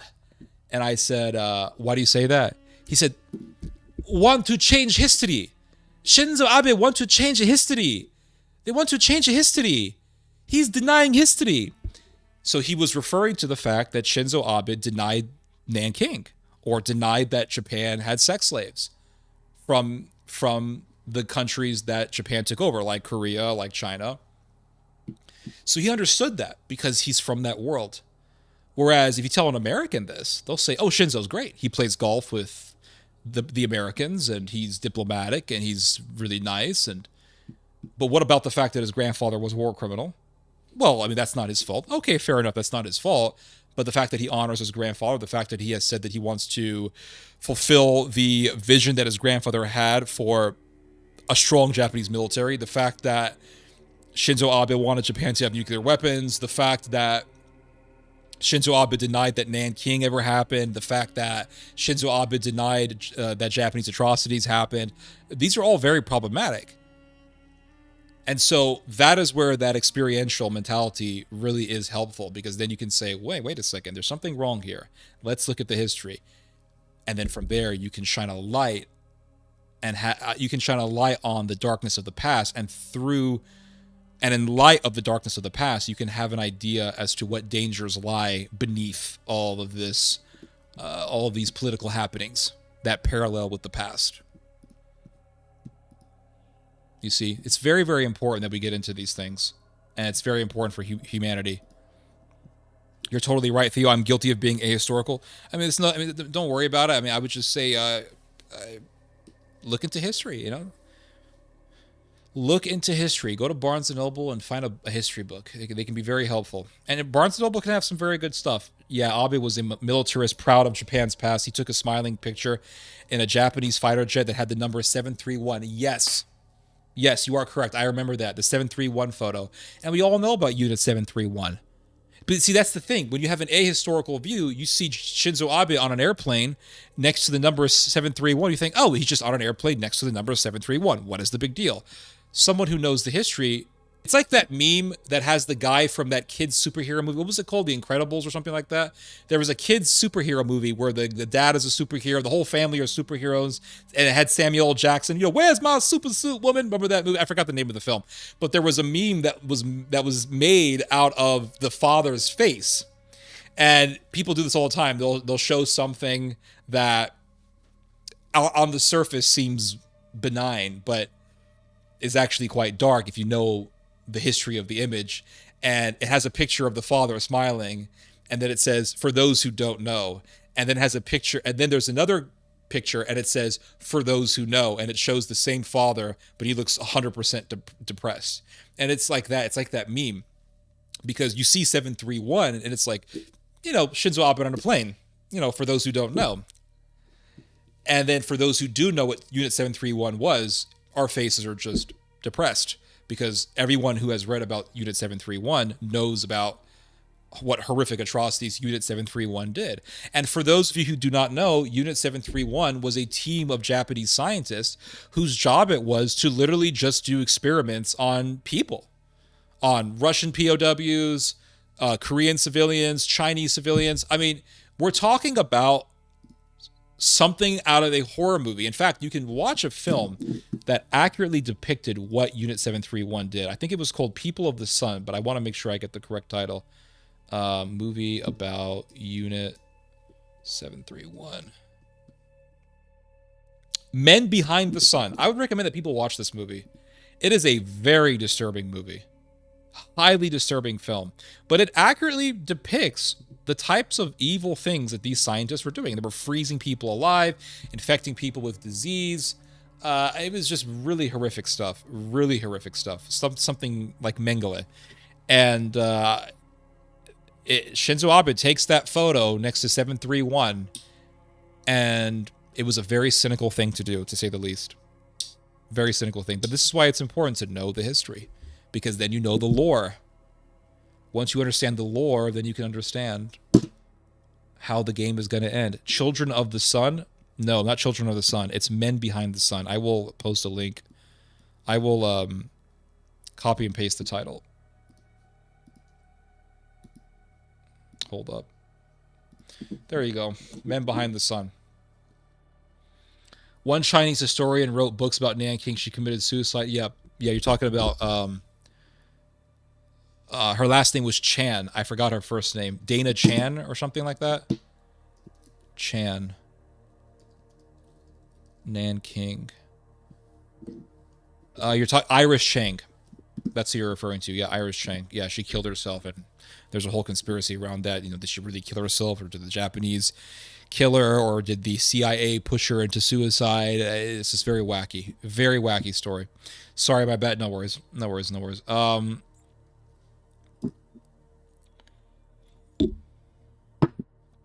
Appreciate that, John. This has been a very enjoyable stream. We started out a little bit rough. I started out a little bit rough, I'm not going to lie. But I went back to an old custom of mine, which is to prepare for these streams on Thursday. So that way by Friday, when you start preparing in the morning or in the afternoon, it's not too difficult because you already have enough stuff to talk about. So because I stopped doing that. I used to prepare every Thursday for these streams. So every Thursday would come, I start looking at all the news, say, okay, this looks good, that looks good, this looks good. And it was great because it would give me enough time to highlight all the best parts of these articles, because you read all these articles. And what I used to do this thing that I really stopped liking because it was so monotonous, and that is I would just read a whole article from beginning to end. And the problem with doing that is you really don't know exactly what to expect. So let's say you find an article, you read the first couple paragraphs, and you say, okay, this looks good, I'll talk about it during the stream. And I would do stuff like that. And it's awful because you don't know what to expect. Your mind is not completely in it because you don't know what to expect, and you're not familiar with what the article is going to say. And then you're going from beginning to end of the article, which can be very monotonous and tedious and can be exhausting for both the reader and the listener. And so I started using this thing called Highlight, this Highlight app, where I would just highlight the best parts of the article. At least for me, what are the best parts of an article? So I just highlight the best parts. That way it's not monotonous. I know exactly what to read, and then I give my commentary on what I have read. And so I used to just do preparation every Thursday, and then on Friday before the stream, I would prepare for a few hours before the stream. And that would give me enough time to have plenty of things to read about, plenty of highlights to read, so that way we can prevent any sort of monotonous reading of an article from beginning to end. And it was great. It was very, very effective. And then I stopped doing the Thursday preparation, and that was a mistake. That was a mistake. So now, yesterday I said, let's go back to the Thursday preparation. Started preparing on Thursday, got a bunch of articles read, a bunch of stuff highlighted. And then today, continued preparation before the stream, about 2 or 3 hours before the stream. About 2 hours or so before the stream, I did more preparation. That gave me enough time. And by then, I already had enough stuff to read about, but that 2 hours gave me more time to get even more stuff. Highlighted a bunch of stuff. And when you have a bunch of articles where the best parts of the article are highlighted, it makes the stream so much more enjoyable because I don't have to sit there and read a whole article. I can just read the best parts and then go on with my commentary. Or I can read a certain highlighted part, give my commentary, move on to the next highlighted part, give my commentary. And it's just so much more enjoyable that way. And it's just less exhausting. But let's talk about Ukraine. No problem, John. Let's talk about Ukraine. All right. And the Americans have basically told the Ukrainians, yeah, you guys don't really have any sovereignty. It's all bullshit. Let me make this a little bit smaller. I think that's better. That way I can make my screen bigger. So let's read on here. So it says here that the U.S. has given Ukraine a draft agreement that is similar to the document rejected by Zelensky and has zero chance of being ratified. European Pravda writes, the Verkhovna Rada clarified that it does not contain security guarantees. Yeah, you see, and the Americans don't want to give Ukraine a guarantee for security, at least in the last two drafts that it's proposed. They don't want to give guarantees because Ukraine's a losing card. America right now, this could change in the future, but America right now is in a state of just everybody hating war. So war is not popular. War is not a popular thing right now. So what's America going to do? We're going to put boots on the ground and we're going to fight to the last American for Ukraine. America's not interested in that right now. So it says here that the 58-page document in fine print tries to cover all aspects from handling revenues to voting rules in the bilateral structure being created. The publication writes, it was named the American-Ukrainian Investment Fund for Reconstruction and Development. That's just a way of saying money, money, money, money. And it says here, Kyiv. You can't say Kiev anymore. It's Kyiv. Kiev will be required to compensate for all aid Washington has provided. Ooh, boy.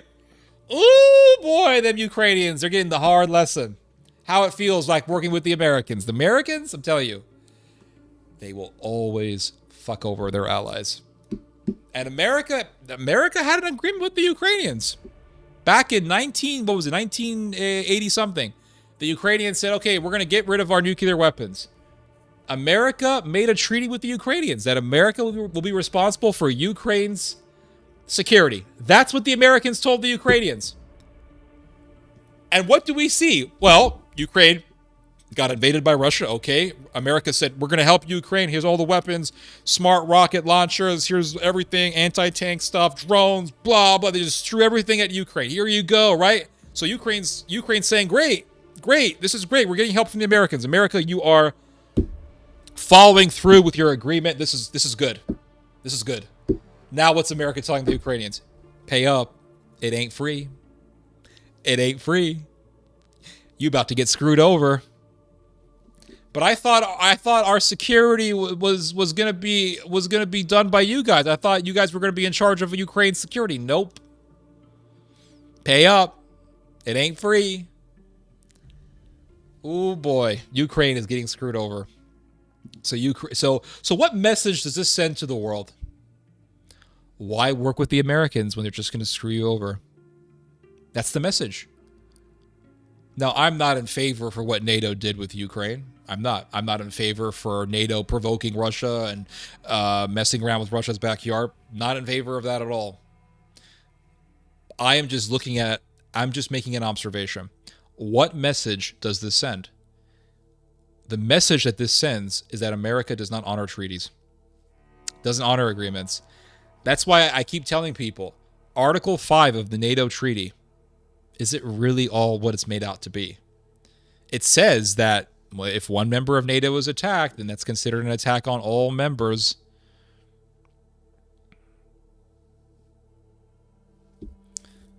Well, Ukraine and America made an agreement, and America was supposed to be in charge of Ukraine's security. And now America doesn't even want to make a guarantee for Ukraine's security. America is telling Ukraine, you owe us billions of dollars. Is that really a trustworthy ally? This is why the Japanese are rearming. This is why the Germans are rearming. This is why these countries are rearming, because they can't trust the Americans. That's not the sole reason why, right? That's a reason. And I think this is being used as more of a green light to these countries to pursue rearmament and to pursue massive militarization. There is definitely an ideology underneath it all. I think the Japanese have an ideology of nationalism, and in some cases even things like going back to emperor worship and sun worship. And I think the Germans definitely have an ideology. There's definitely a militaristic ideology, and there's definitely there is some underlying Nazism there.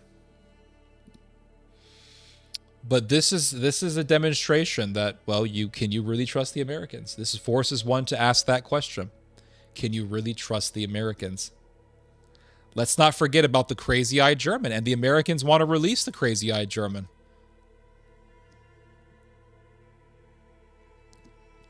So it says here that Kiev will be required to compensate for all aid Washington has provided since the fighting began. The document notes that the total cost of support will have to be calculated and written down in an appendix to the agreement. It will become the DFC's initial contribution to the fund. The Ukrainian government will be obliged to convert the fund's income into dollars and transfer funds to the American side's accounts upon the first request, with Kiev also compensating for commissions, taxes, and fees. Ooh, this is like getting a loan with interest. I mean, they are just financially raping this country. At the same time, as European Pravda writes, Ukraine is being put on a meter. Every year, the amount of compensation to the U.S. budget will increase by 4%. Ooh, man. They really hitting Ukraine with that exploitation. That banker exploitation. You got a loan? It's going to increase every year. Interest rate's going to increase by 4%. In addition, the document assumes that the United States has the right of first consideration for all future investment projects in the sphere of natural resources and in the sphere of infrastructure. In other words, if you're going to make a deal selling your resources, you have to come to us first. And you gotta offer that deal to us, and we'll negotiate with you. And if we don't like the deal, if we're not interested in the deal, then you can make deals with other countries. But any deals you make with other countries, we must first review them. This is not autonomy. This is not independence. This is not liberation for Ukraine. This is enslavement. That's what this is. Ukraine will be able to negotiate with other investors only if American companies are not interested in the proposal. At the same time, Kiev must share the details of these negotiations with Washington and does not have the right to offer better conditions to other investors within a year from the moment of refusal of American investors. I mean, this is complete control. Oy vey, yeah. The new draft also includes a provision that was not in previous versions. Ukraine will be required to add to licenses for companies that will extract critically important minerals a ban on the sale of those minerals to buyers whose principal place of business is in a country that the DFC defines as a strategic competitor of the United States. So if you are a strategic competitor of the United States, you can't be making deals with Ukraine according to this deal. And that's hostile to Russia, if you ask me, because Russia is not a friend of the United States. European Pravda notes that most likely the strategic competitor of the United States will be the European Union. Ooh, Ukraine, you can't make deals with the EU. Nope, they're against our interest. It's almost like the Americans want the German Nazis to come back and to hate the Americans like they did in the past. Just a thought. Just a thought. So such an obligation may hinder Ukraine's integration into the EU. The DFC will be authorized to appoint the head of the fund, and the majority of the board will be U.S. representatives. Oh my gosh. So it really is just an American takeover of Ukraine. As previously specified by Verkhovna Rada Deputy Yaroslav Zelezniak, the board will include 5 people, 3 of whom are U.S. representatives with veto power. According to him, the new project covers all of Ukraine's mineral resources, including oil and gas, and its changes or termination are possibly only with Washington's consent. At the same time, the deputy emphasized the document does not contain even a hint of Ukraine's security guarantees. In other words, we want your money, we want your resources, but when it comes to your security, we don't give a damn. In this form, the agreement has 0 chance of ratification, concludes European Pravda. So Ukraine rejected the deal. Of course, they rejected this proposal, so we have yet to see what's going to be proposed in the future. But this is really just a sign of what America is thinking. They want to control Ukraine and take the resources. It's all about money. It's all about resources, business. Has nothing to do with Russian tyranny and totalitarianism. Ukraine received a new version of the resource deal agreement from the United States on March 23rd. It was expected that the parties would sign the previously agreed document on February 28th. However, this did not happen due to a squabble between Trump and Zelensky. Nah, no surprise there. As Zelensky specified, Washington is changing the terms of the deal. The parties have been discussing this matter since February. Yeah, and we have yet to see what's going to happen. I think the United States wants Ukraine to have another election, which means they want Zelensky out. And who knows who's going to replace Zelensky? Whoever does replace Zelensky, I'm going to guess it's going to be a Russian puppet. Sorry, a pro-American puppet. It could be a Russian puppet. It could be both at the same time. But it's definitely going to be someone who will be there for America's interest. It's most likely going to be someone who's going to play both sides, if I had to guess.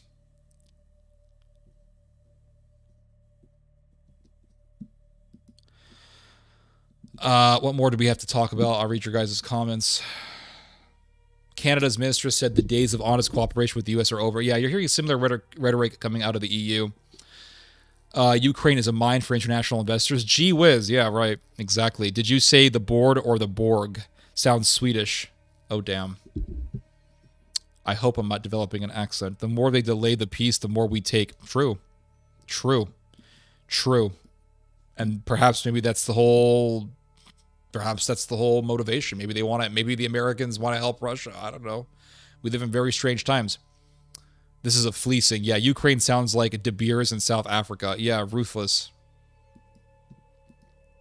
An empire in decline resorts to predatory practices toward its vassals. True. In order to delay the decline, when there is nothing to squeeze out of the vassals, empire starts cannibalizing itself. Yeah. Like the Byzantines, Russia with Ukraine, China with Taiwan, and America with Greenland. That's a good observation. I would say that is a fitting observation for the future of these powers, or really the current state of these powers. And also, just as a side note, Ukraine recently invaded another part of Russia called Belgorod. Now, the Ukrainians, as much as we want to feel sorry for them, the Ukrainians are not that innocent. They're not as innocent as we may think they are. Let's read about Ukrainian war crimes that the Ukrainians did when they were in Russia, in Kursk.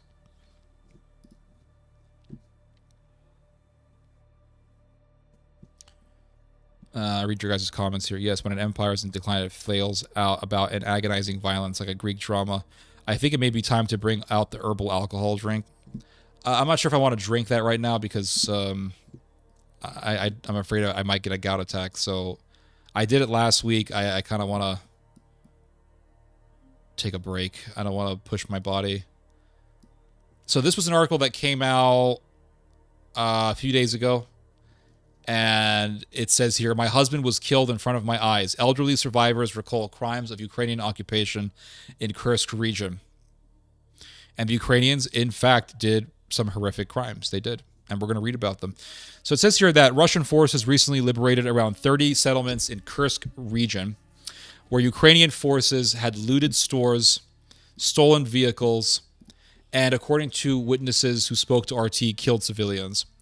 Residents from Kazachia Loknya have recounted their experiences following several months under occupation by the Ukrainian army. One local woman told RT that her husband had been murdered in cold blood by Ukrainian troops. Another was forced to abandon her home. Both still find it difficult to comprehend how they survived the brutal occupation. When the Ukrainians entered Kazachia Loknya, they began firing randomly. 2 people were killed near the store, and when they retreated, they set many houses ablaze. It was absolute hell, Tatiana Ivanenko, 64, said. Remember when we were first talking about Ukrainian war crimes in the beginning of the war, and the people were saying it was all lies and Russian propaganda? And then there was a video that came out from Kursk showing a pile of dead bodies of people that were murdered by the Ukrainians, and the Ukrainians didn't even spare the dog. You can see the dead dog next to the bodies. Yeah, there's video, you can see of it on Twitter. But supposedly all those stories of Ukrainian war crimes are all Russian lies. When the Ukrainians entered, okay, I already read this. Unable to escape the village before the Ukrainian force arrived, Ivanenko endured 218 days under occupation until Russian soldiers retook Kazachia Loknya. We slept on the floor in our neighbor's hallway. I was afraid to sleep in my bed. All our windows were blown out, and we boarded them up after every shelling to block out the cold. Ukrainian forces distributed food rations once every 2 months, and we fetched water from a well, she recounted. I mean, this sounds like hell, right? According to Ivanenko, Ukrainian forces took control of Kazachia Loknya on the night of August 7th, 2024. My daughter called me the morning before it happened. She lived with her family in Sudzha, and pleaded with me to leave for Kursk. I told her, they'll fire some shots and it will calm down. And this is what people think all the time, right? The Armenians thought similar stuff when the Azeris went into Nagorno-Karabakh. They said, the Azeris aren't going to do war crimes. And the Azeris did war crimes. They beheaded, executed people. I told her they'll fire some shots and it will calm down. But the next morning, stepping onto my porch, I heard Ukrainian voices and saw soldiers with blue armbands. Yeah, you know you're screwed. I realized the Nazis had reached our village and it was too late to flee. That's horrifying. It really is horrifying stuff. And most people in the United States cannot comprehend this. She described how once established Ukrainian forces turned to looting and violence. Our neighbor Artem, who used to work for the Ministry of Emergency Situations, had his tire shop completely stripped clean. Grocery stores were broken into and robbed. Thankfully, we had some canned preserves. There's that dacha survival skills kicking in. Another neighbor's car was stolen after Ukrainian troops broke into his house. One soldier threatened him, saying, "I'm a convict. I killed my..." Oh, shit. There's some demons here. Another neighbor's car was stolen after Ukrainian troops broke into his house. One soldier threatened him, saying, "I'm a convict. I killed my father and 7 others, and I can shoot you easily." Holy shit. That is... I'm telling you, man, there's some sinister fucking people in Ukraine. And why do I say this? Well, not only because of these crimes that are obviously evil, but listen, I knew about the evils of Ukraine many years before 2022. I started writing about Ukraine in 2014 after the whole Crimean situation happened. And then I read a book called Nazis in the Euromaidan, which is a great book written by 2 Ukrainian political commentators. And the book gives you the whole history of the Ukrainian neo-Nazis and how they go back to the 1990s and all that. And the book gives you the connections between the CIA and these Nazi types and Ukrainian intelligence. And so we can see a history. So this is how I knew about this stuff. But it's blatantly evil. But the big historical example where you can really... learn about the evils of Ukraine is the massacre of Volyn, the Volhynian massacre, when Ukrainian nationalists went into Polish villages in East Galicia, in Volyn, in Lvov, And they just started butchering people like cattle animals, and they killed 100,000 Polish people. And that was during World War II, and they were being backed by the Germans. And who are backing the Ukrainians today? It's the Germans, not just the Americans. It's the Germans. The Germans are backing them because the Germans have a political interest in backing the Ukrainians, just like they had a political interest in backing the Ukrainians against the Russians during World War II. So, another sign of this evil is the fact that the Ukrainians today will still honor the orchestrators of the butchering of the Polish people in the Volhynia massacre. So the fact that you have people, the fact that you have these cults of personality in Ukraine, revering the murderers, revering the people who butchered the Polish people, tells me that that evil spirit is still there. And this is what I mean when I say the East is experiential and the West is ahistorical. I remember telling Westerners about this stuff, and there were Westerners who were saying things like, "Oh, that doesn't matter, because it's just a patriotic thing. It's who cares if they're praising Nazis? Who cares if they're praising the Ukrainians who butchered Polish people? It's just a patriotic thing, and these Ukrainians don't even know the crimes that these Ukrainian nationalists did in the past. They're just brought up with it. It doesn't mean anything. It doesn't mean that there's a Nazi spirit in Ukraine." If Hitler was still revered in Germany, that would be a sign that the evils of Nazism are still strong in Germany. The fact that Ukrainian Nazi collaborators are praised in Ukraine tells me that that spirit is still there. And so if you revere Adolf Hitler, how are you going to end up? You're going to end up with a bunch of Nazis. Because then people are going to read the history and they're going to say, oh, Hitler killed the Jews and he killed the communists and the Jews are the enemy. And I read Mein Kampf and he says the Jews are the enemy. And I read his speeches and he says the Jews are the enemy. So he was right. And so if I'm revering the Ukrainian nationalist leaders, people like Andrei Melnik and Stepan Bandera and Shukovich, if I'm honoring these figureheads, I don't give a shit if they killed Polish people. And if I find out that they did, I would say, well, they must have had a good reason.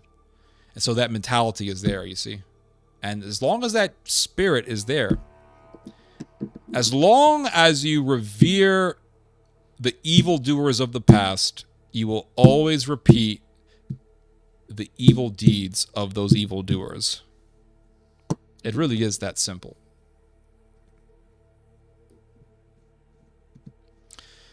So it says here that he put a rifle to my neighbor's head and took his keys. 2 people Ivanenko knew personally were killed by the Ukrainians.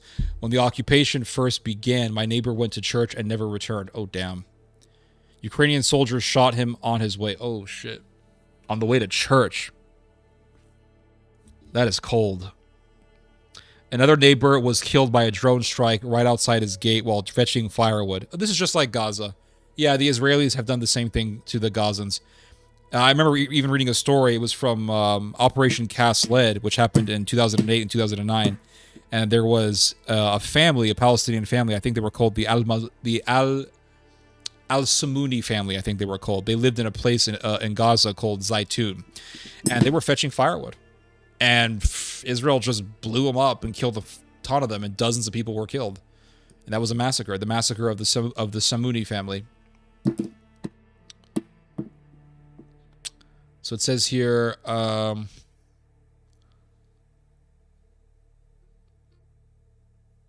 in December, Tatiana was forced to leave her home after Ukrainian soldiers installed electronic warfare equipment directly in her yard. They set up a large device and with rotating antennas and hid in our cellar to avoid airstrikes, she explained. Shells repeatedly struck her house, leaving it partly destroyed. Tatiana currently lives in a temporary shelter in Kursk alongside her grandchildren, her daughter Olga, and her son-in-law. She was evacuated to a safe zone following the liberation of Kazachia Loknia by Russian troops. Thank God we're all safe, etc. It says here... Yeah. Yeah, it's just a nightmare. It really is. And, of course, you're going to have people saying that this is all bullshit, but It's hard to deny these stories when we have videos of dead bodies in Kursk and you see a pile of dead villagers. I have Ukrainian friends, but my God, wallahi, the Ukrainians are effed Manuk because of the crazy Zelensky. We are punished by our leaders. Yep. America can make a deal with China and Russia for Greenland, Ukraine and Taiwan if America wasn't run by warmongers. That's true. I think it may be time to bring up... No, hold on, I already read that. Thanks, Theodore. I'm just an Irish Catholic, descends from coal miners in northeast Pennsylvania. Molly McGuire's. We fought and lost. My great-grandfathers were buried in a coal mine collapse. Oh, damn. That's sad, man. Molly McGuire's great film with Sean O'Connery and Richard Harris. Watch it. I'll check it out. Yes, still I have a family telling me about the Ukrainian massacres. Yeah. You know, if any one of your family members want to talk to me, let me know, because I'll talk to them. What goes on in Ukraine in World War II with the massacres reminds me of the martyrs of Najran and Muhammad's massacres of Jewish tribes. Yeah, it's all murder. It's all murderous. Good evening. Hello, Short Feral. How are you?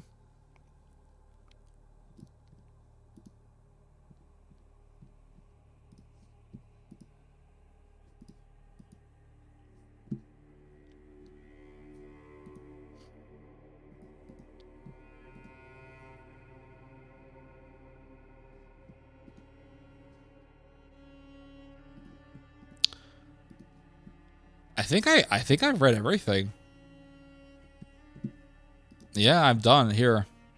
It took us basically 6 hours. So,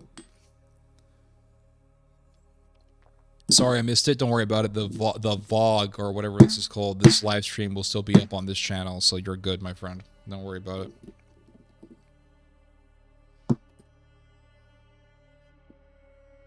Hauling furniture. Oh, I know the feeling. That's a lot of work. That's a lot of work. How many people are listening to this stream? 31 people? Not bad.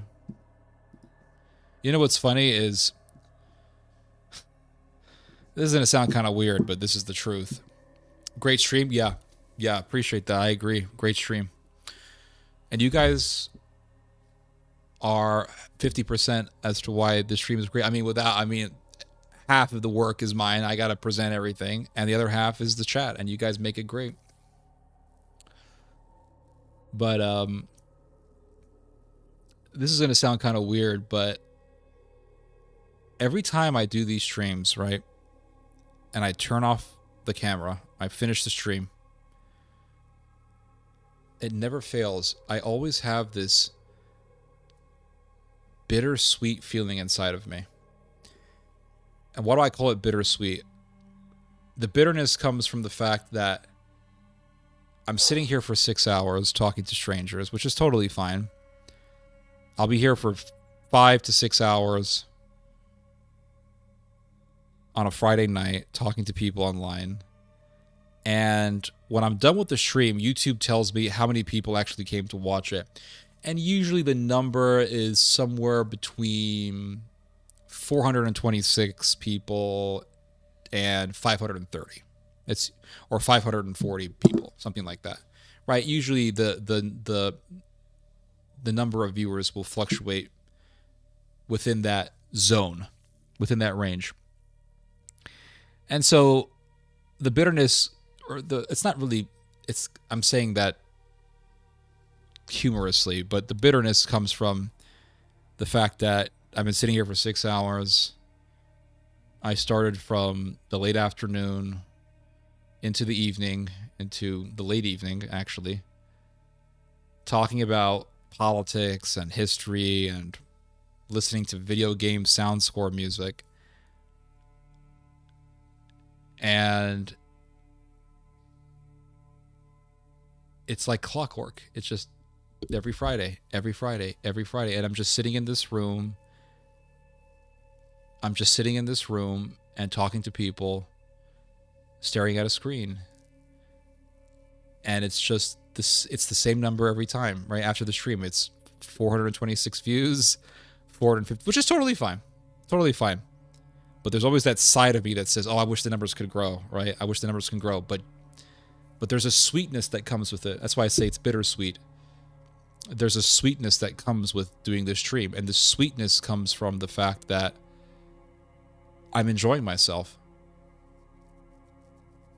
I'm enjoying myself. I love sitting here talking about politics, talking about history, talking about theology, listening to this dark video game music, talking with you guys. It's really fun. I don't know. My dad will ask me, why do you stream for so long? Why do you stream for 6 hours? And I give him the same answer every time. It's fun. That's it. It's fun.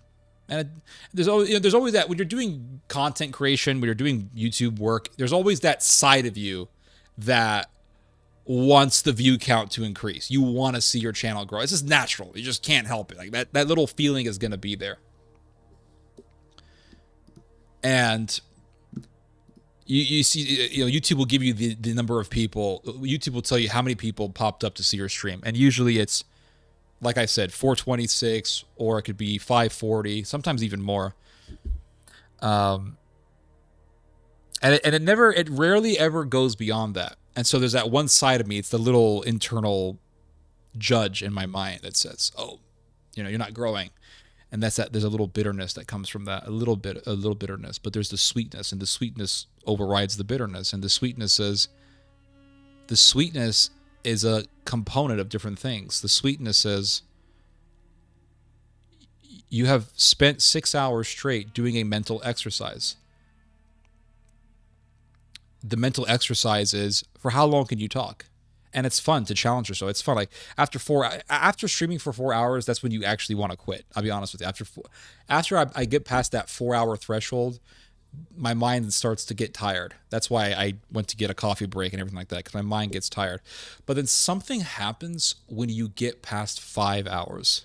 When you go past that 5 hour threshold, something happens where you just get this energy, and the caffeine definitely helps, but you get this, it's not just this energy, but your brain just softens up and it becomes so easy to talk in front of a camera. It's ridiculous.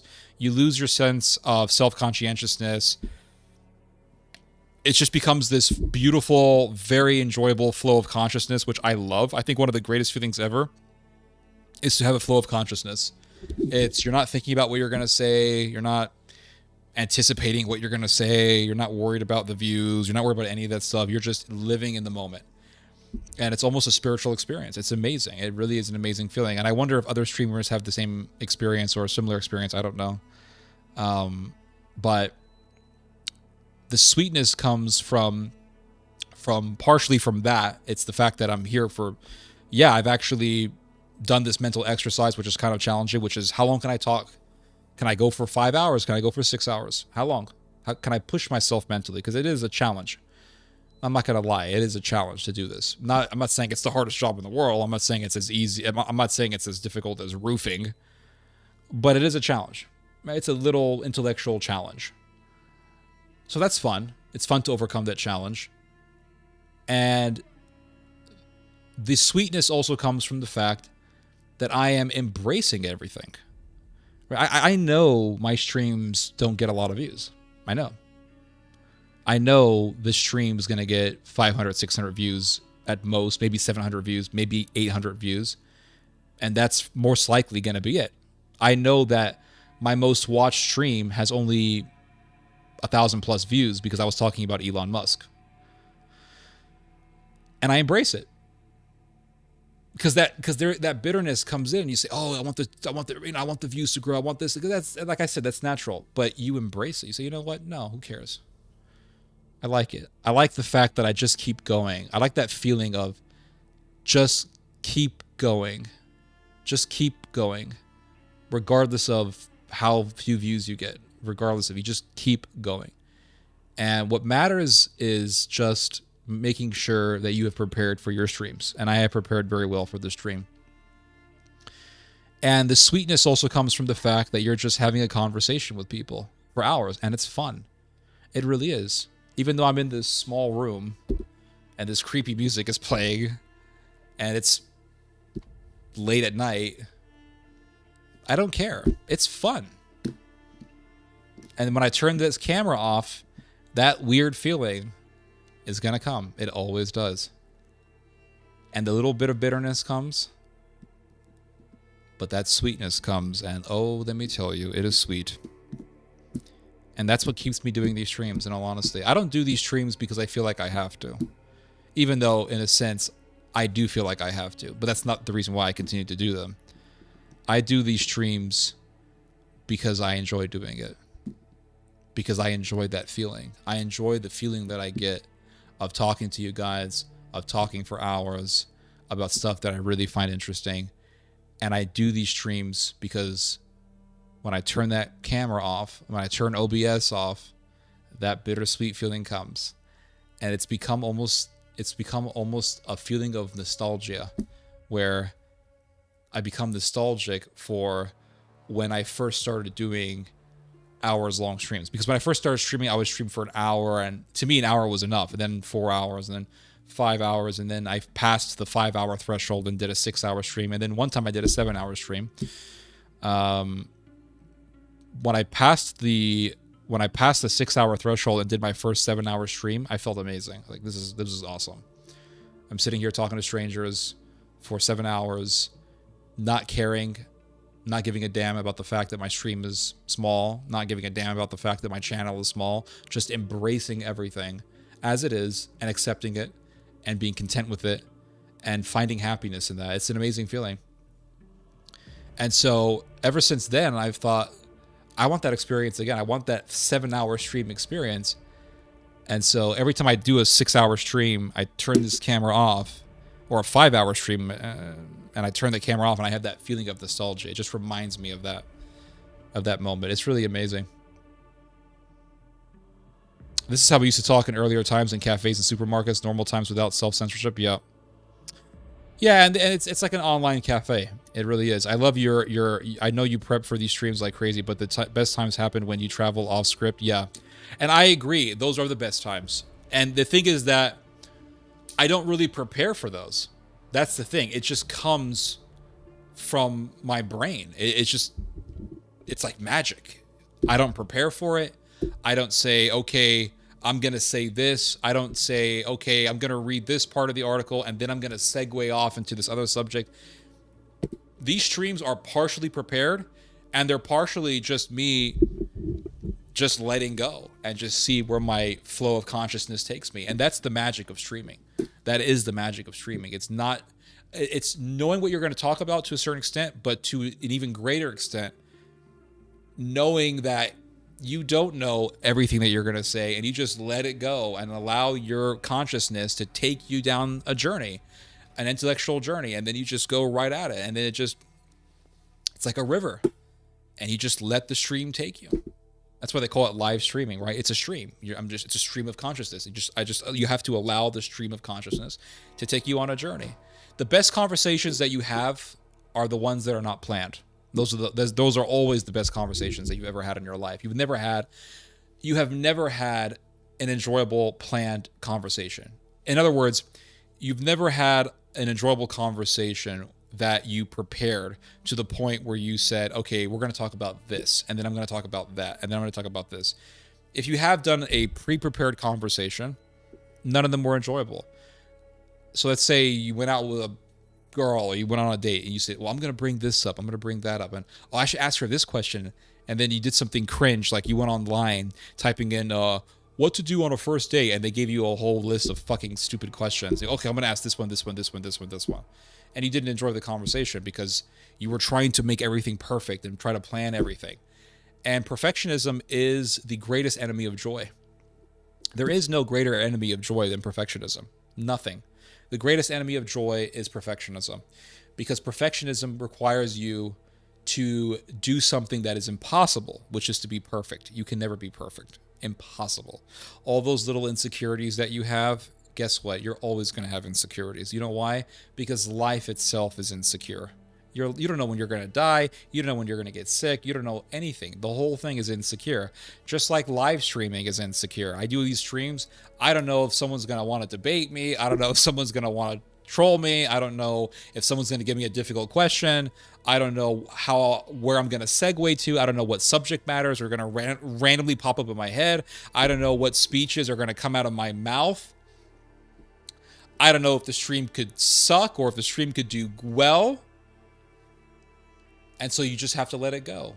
And that's something that's very difficult for me. It's difficult for me just to say, yeah, tomorrow I could die. Tomorrow I can get hit by a car. Tomorrow I could get a disease and die. Tomorrow I could be murdered in a mass shooting. You just have to just let it go and say, yeah, all that can happen. And I have to embrace that reality. So it's like with these streams. I'll have all the articles lined up. And that's super important, by the way, to have your articles lined up and to have the parts of those articles highlighted. That way you don't have to read an article from beginning to end and be monotonous and exhausting. You have all the articles laid out. You have a slate of articles that you want to cover. The parts of those articles that you want to read are highlighted. That is where the preparation comes in. When you prepare for a stream, what happens is you have something to talk about. But how you talk about it and how your brain will connect the dots, what dots your brain is going to connect, and what information you have in your storage unit of memory in your computer is going to come out and connect with the subject matter that you're reading about is not planned.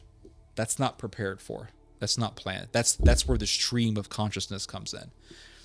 So you're talking, and then all of a sudden your computer and your head says, hey, you read about this years ago. Check this out. Peloponnesian War, Syracusans, and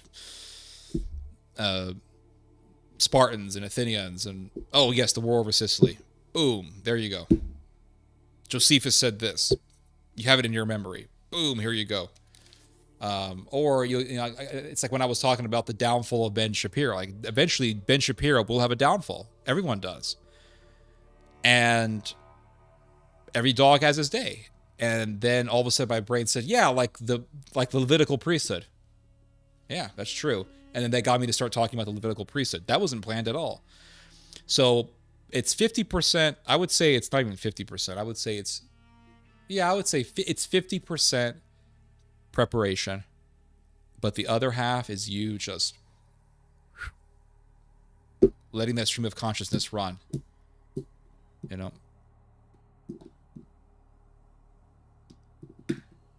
letting that stream of consciousness just run right through, and it's a lot of fun. But there's that ego, you know, and the ego comes in and says, well, why isn't your channel growing? You know, your channel's small. And I just accepted it. I said, oh, it's small. Who cares? I'm going to sit here for 5 to 6 hours, and it doesn't matter how many people come to the stream. I'm just going to talk. Once you do that, everything becomes easier. Once you start worrying about view counts and YouTube analytics and, you know, how much you're engaging your audience and all this stuff, once you get obsessed with that, you become so focused on success that you forget about living in the moment. And you forget about creativity because you're so obsessed with gaining popularity. And when you're obsessed with gaining popularity, what ends up happening is you start talking about stuff that you're not even interested in because you want to talk about stuff that other people are interested in the hopes that you're going to grow your channel. Whereas, as opposed to talking about what you're interested in, having that deep conversation, and allowing your mind to figure things out, and allowing your mind to connect the dots, and allowing your voice to just express itself. And people admire that. People always appreciate familiarity over scripted dialogue. They will always place familiarity and relatability above scripted dialogue. So if I have a scripted dialogue, sure, you can have a lot of views if you do scripted dialogue and you do a video essay. But how long does it take for you to do a video essay? If you're doing all the work by yourself like I am, It takes a long time. Now, if you have a whole team of people and they're writing the script for you, and yeah, you can do it every day, right? You have a team doing all the research for you. Yeah, you could pull it off. But if it's just you and the camera, me writing a script and reading it out and putting B-roll for every video, fuck that. It'll take me weeks to do every video. Because then I have to find a subject that I'm interested in. Okay, let's do our research. Okay, let's write a script. Okay, let's read the script. And reading a script is a pain in the ass. Because you're reading a script and then all of a sudden you trip on a letter, you mispronounce a word. Let's start again. All right. And it is exhausting. Believe me, I've done stuff like that before. Whereas if I'm interested in, let's say, the Armenian genocide, and I want to do a video about the Armenian genocide, I'm going to get my information done. I'm going to get my information right, do research, go online, find some other stuff, write notes, put notes in front of the screen. That way I don't forget certain things. And that way I remember certain details that are difficult to remember. And just turn that camera on and just go. And that's what I want to do. I do not want to be one of those channels that upload every 2 weeks, 3 weeks. I don't want to do that. That's so depressing for me. It is so depressing. I kid you not. I kid you not. When I see a YouTube channel, even a successful YouTube channel, that uploads a video every once in a while, every 2 weeks, every 3 weeks, every month, I'm like, it's depressing. It's absolutely depressing. I see a YouTube channel. Yeah, they might produce good content. Don't get me wrong. I'm not saying the content is bad. But if I see them producing a video like, oh, this video came out 1 month ago. This video came out 3 months ago. Fuck that. Because I'm not really interested in making perfect content. I'm not interested in overly produced content. I am interested in expressing myself. And this YouTube channel is an outlet. That's how I see it. And almost every single day I have thoughts almost about these sorts of things. And almost every single day I'm reading about certain things. And so I always think I'll be reading about something and I think that's a good idea for a video. Some ideas or some articles you read, you think, I could just write about this. But some articles or some part of a particular book can inspire me so much that I say, turn the camera on, let's do it.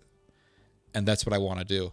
And if I have nothing to talk about in a given day, no biggie. All I got to do is go to one of my 6-hour streams, review it and say, oh, I talked about this interesting topic on this 6-hour stream, carve that part out of the stream and upload it into a separate video. And that way my channel is uploading consistently. And that's what I find really important, is to upload consistently. 1 video, 2 videos a day at least. 1 or 2 videos a day. I see certain channels that are really good, but they inconsistently upload. And I wonder, why aren't they uploading every day? For example, there is a woman, I'm not a huge fan of hers, but I think she does a good job in her videos. Her name is Elena Pierce, and she's a video game commentator. And I think that she does a good job in communicating, but she'll upload once every 2 weeks, once every 3 weeks. And I'm thinking, and it's not like her videos are overly produced. It's not like her videos are overly complicated or overly edited. There's some edits where she'll cut off certain areas so that the communication is continuous and there's no part of the video where there are these long pauses. So I wonder to myself, she does a good job in her videos. She does a good job talking about video game gossip and news. She should be uploading every day, but she doesn't. And it just boggles my brain. Like, why aren't you up? You should be uploading a video a day, or at least every few a few videos a week.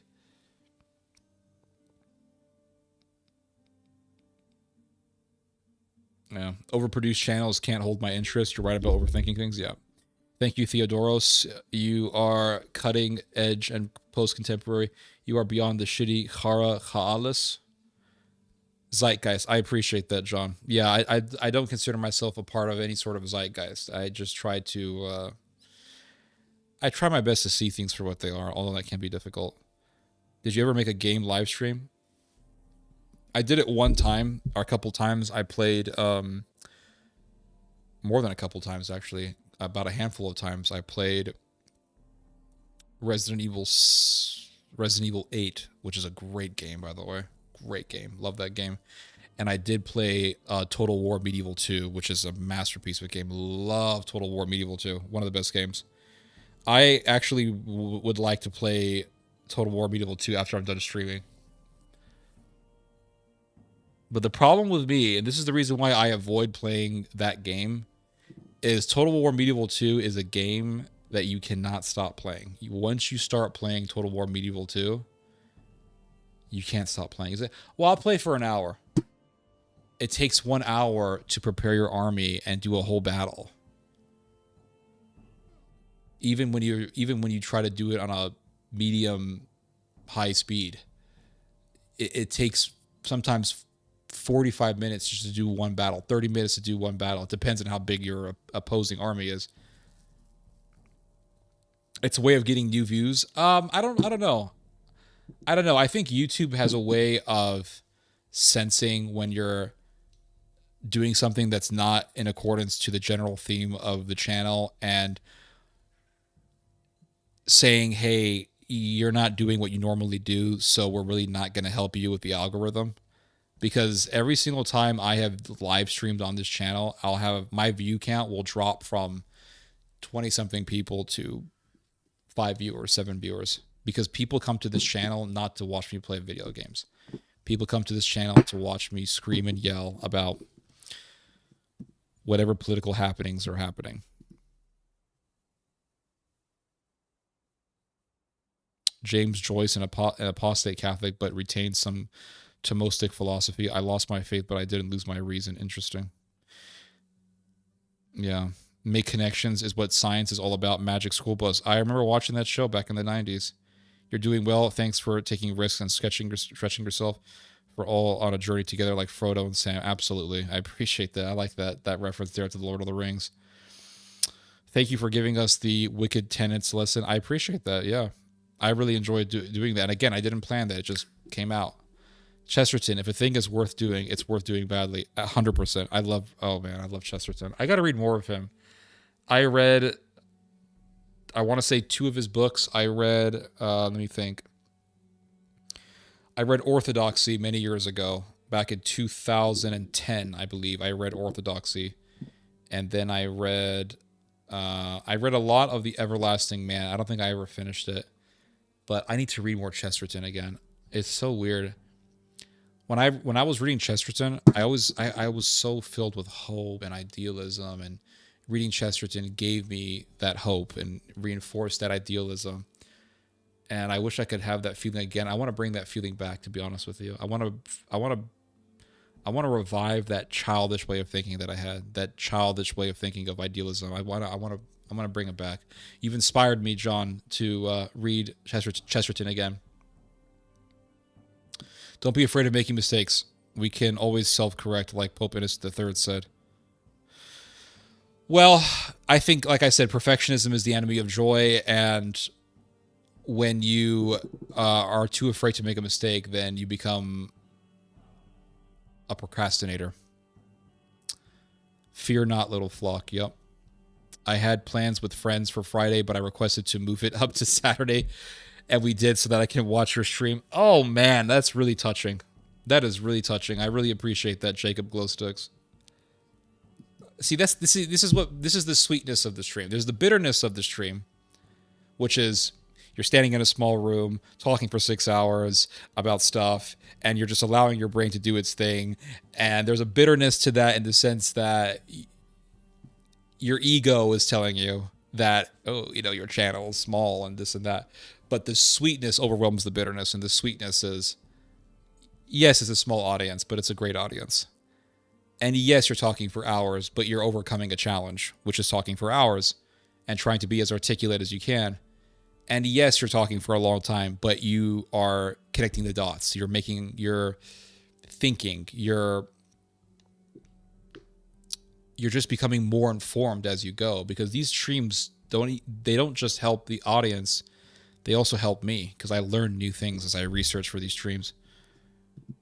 I used to watch your stream the next day, but never live, but recently have been joining live. Oh, I really appreciate that. Yeah, way more fun. Yeah, absolutely. That way, because you can interact with other people and I can interact with you guys. I now have a routine centered around watching your Friday streams. Oh my gosh, that's awesome. I smoked half a pack these 5 hours. Oh no, don't smoke too much. But I am very touched that your schedule is centered around this stream. I just find that very touching. I'm not gonna lie. I'm not gonna lie. I cannot understand for the life of me.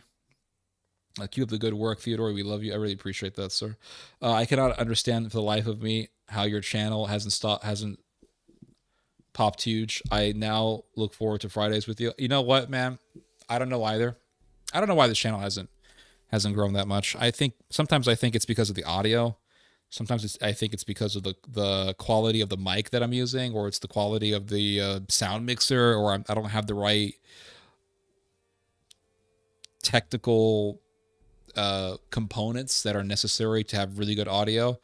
Or perhaps I don't have the know-how to make really good audio. Perhaps it's the fact that I'm using a 720 camera. Perhaps, I don't know. Perhaps it's because I'm bringing up subject matter that's really niche and people don't really give a shit about. I have no clue.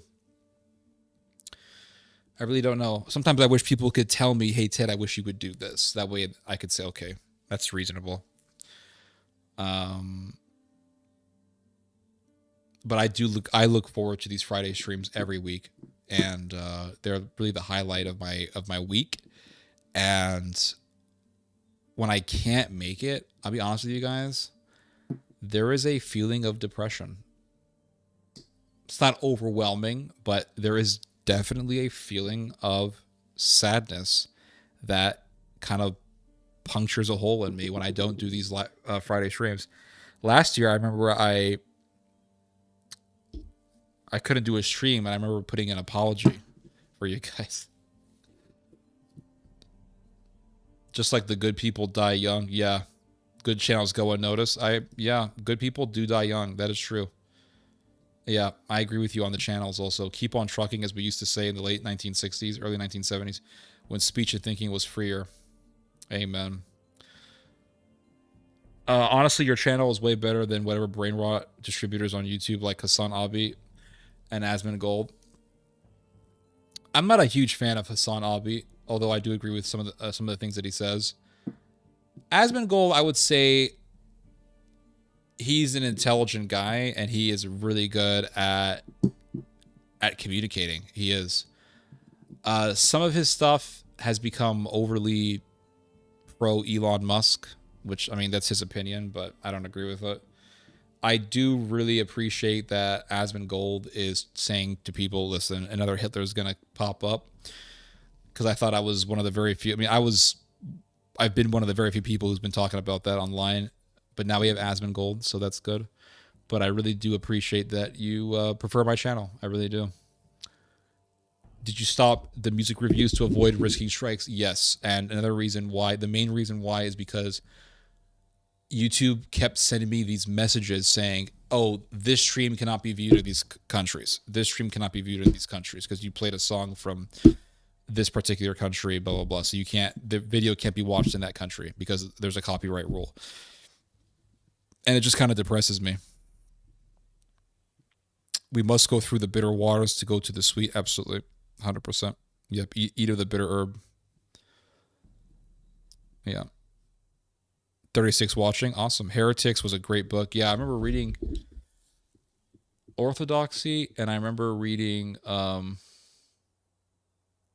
Everlasting Man.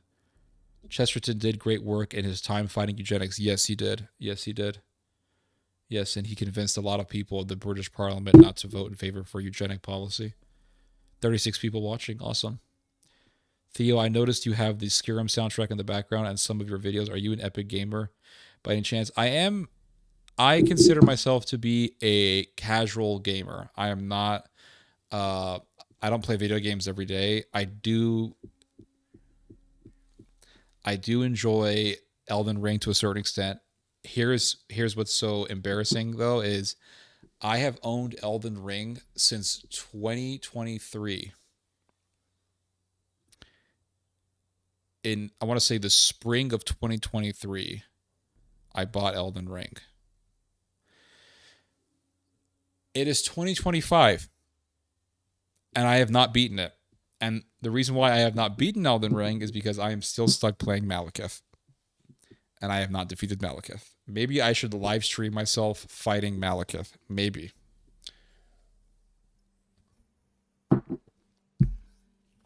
But last time I played Elden Ring was when did I play Elden Ring last time? It was like 2 weeks ago I played Elden Ring, maybe a week and a half ago, and I was so close to beating Malekith and died. I love Bannerlord. Great game. Love Bannerlord. Such a great game. Wonderful video game. Love Medieval 2. Total War Medieval 2. Great game. Love Far Cry 5. One of the greatest games ever. Love the Metro games. Metro Exodus being an absolute masterpiece of a video game. Loved Far Cry New Dawn. Excellent game. Grew up playing Metroid Prime. Metroid Prime on the GameCube. Great game. Loved True Crime Streets of LA. Played that growing up. GameCube. I loved Sleeping Dogs. Wonderful game. Not a lot of people played it, but Sleeping Dogs, one of the best games ever made. Red Dead Redemption 1 and 2. Amazing games. Red Dead Redemption 2 was a masterpiece. It was a perfect video game. Truly a perfect video game. I have played a bunch of the Modern Warfare games, although almost none of those games are very memorable. The story modes, you can beat them all. You can beat you could beat story mode in a Modern Warfare game in about 4 hours if you've tried hard enough. They're not that amazing. The graphics are very good, but the problem is that those games are so short that you don't really have an immersive experience. Whereas when you play Metro Exodus, Metro Exodus was such a good fucking game. Love that fucking game. Oh my god, I love that game. Such a great game. Far Cry 5, fucking masterpiece. Far Cry 5, love that fucking game. Damn, I love that game. What else? Resident Evil 4. Oh my god, dude. You cannot imagine how great Resident Evil 4 was when you played that game when it first came out in 2000 and whatever, 4. I think it came out in 2004. I played that game when it first came out on the GameCube. Could not stop playing it. I played that game so fucking much that my mother said you can only play this game once a week, and I was limited to playing RE4 once a week. And I remember the days when I wasn't playing RE4, I would just think about fucking RE4. Like, what's going to happen next? I don't know. What's going to happen next? What's going to happen next? Like, just thinking about what was going to happen in the story. And such a great game. Oh my god, RE4 on the GameCube. There was RE4 the remake, which came out last year, which was also really good because RE4 remake really kind of brought that experience of playing the game for the first time kind of back to you, because I played RE4 so many times that the excitement of the game became dull. So playing the remake, not completely, but it sort of reinvigorated that feeling. Because when you played RE4 the first time, the graphics were amazing. And then as the years went by, you realize that the graphics were meh. So playing the remake with really great graphics brought back that experience of being excited about the gameplay and the graphics and the story. And it's just, and the gunplay in the remake, I think, is really good. Love the gunplay in the remake. Such a good game. Oh shit. There's so many games that I love. Resident Evil Revelations 2. Such an underrated game. It's so underrated. That Irish dude who does reviews, he's like the drunken critic or something like that. I forgot his name, but he's a redheaded Irish dude. He does reviews for movies and games. Even that dude, as critical as he is, he himself said Resident Evil Revelations 2 is an underrated game. If you love horror games that have guns, Resident Evil Revelations 2, such a good fucking game. There's only I played a lot of Resident Evil. The two Resident Evil games that I loved playing the most, RE4 and Resident Evil Revelations 2. I played Resident Evil Revelations 1. Great game. It's kind of a comedy, but it was a great game. But man, Revelations 2 really got deep into the horror element. Really got deep in the horror element. It was just a masterpiece of a game. GoldenEye on the N64. I played so many hours of that on that game. Great game. I mean, now you play it, what's all pixely. But when I first played GoldenEye on the N64 many years ago, it was a great game. The first person shooting, all that, and then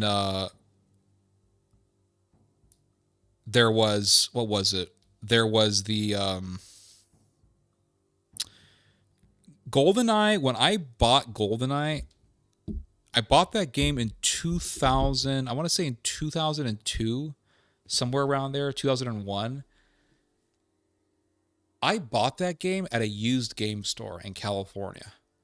And man, oh man, holy shit, guys. Used game stores. You want to talk about nostalgia?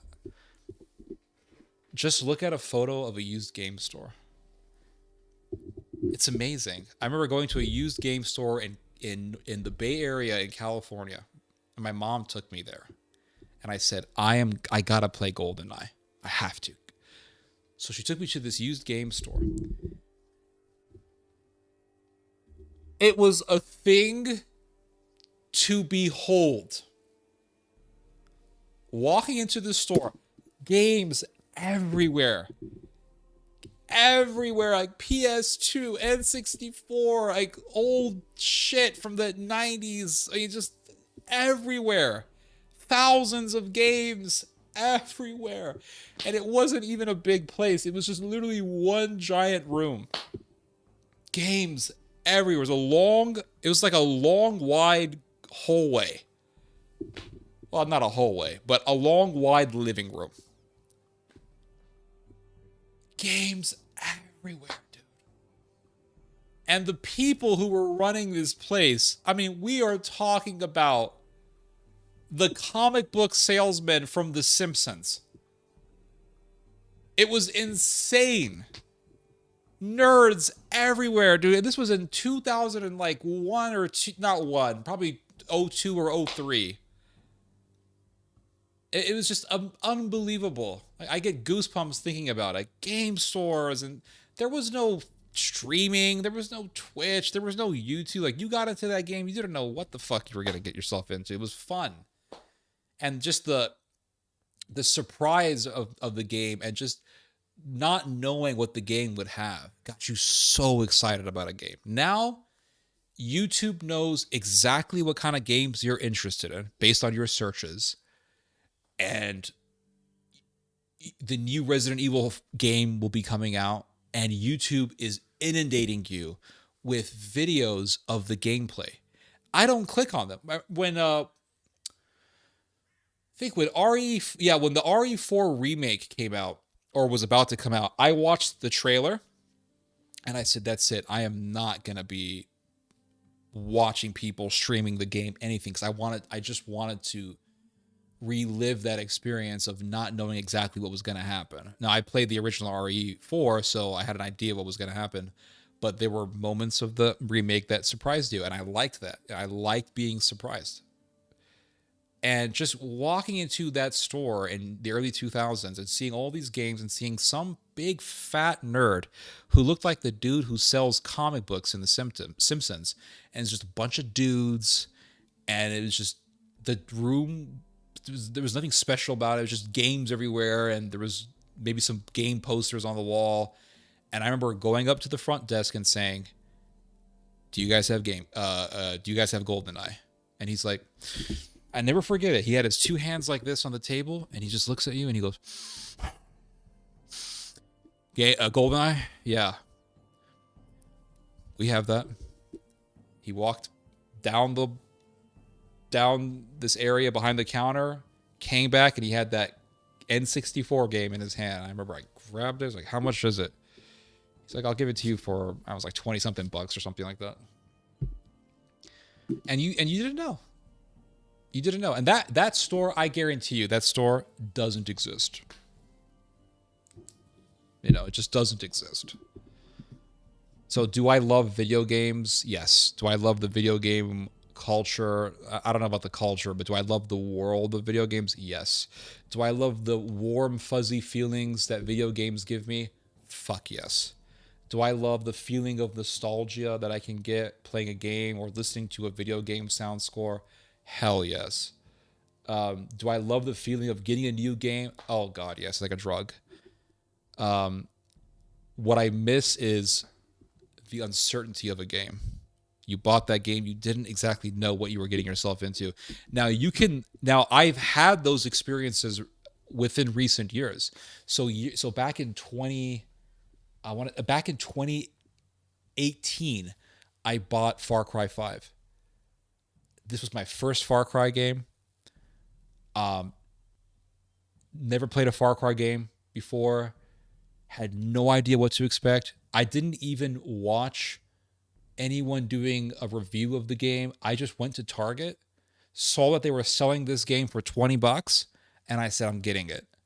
And I read the back of it a little bit, and I said, this looks good enough. And I bought the game. Started playing that game. What an experience. I never sat there looking for a review, and I just played the fucking game. And I loved every moment of it. One of the greatest games ever made. Far Cry 5. Beautiful game. Beautiful game. Oh my gosh, it's so good. Love that game so much. The sound score, it's just the voice acting, the characters, the story. It's just masterpiece of a game, really. Let me see what you guys wrote here. Malekith is such a cool name. If I get married and have a son, I might name him that. That's cool. I'm excited for the new Metroid, and Red Dead Redemption 1 and 2 are excellent. I didn't know they were making a new Metroid game. I'll have to check it out. I have a Switch, so if it's good enough, I'll get it. Must be honest, I know nothing about video games. Yeah, this is just a bunch of millennials. Most of the people who watch my videos, by the way, are millennials. According to YouTube analytics, most of the people who watch my videos are between the ages of, I want to say 25 and 42 or something like that. It's millennials. Just know about them through my son. Ignorance and vicarious experience is bliss. No problem. Mom's worried for a boy getting sucked into the video games. Yeah, it was. I mean, it came to the point where I played so much RE4, I wouldn't stop. You know, I just kept playing. I wouldn't do my homework, nothing. Honestly, don't understand the maniacal obsession with video games. It's the same reason why people get pulled into movies. It's the same thing. It's not the same thing, but it's a similar feeling. You play a game that's really long and immersive. You get familiar with the characters. You get familiar with the concepts. You get familiar with the potential philosophical concepts in a game, like with the Metro Exodus game, or with Far Cry 5. You get familiar with all the characters and the music and just the experiences in the game mixed with the music. There's just a very emotional component to it. RE4 definitely in my top 3 favorite games. Yeah, RE4 is one of the greatest games ever made. Theodore, glad you're sounding off on video games. Not my cup of tea, but God bless, no problem. I still play GoldenEye on Xbox. It's a great game. I think DOD.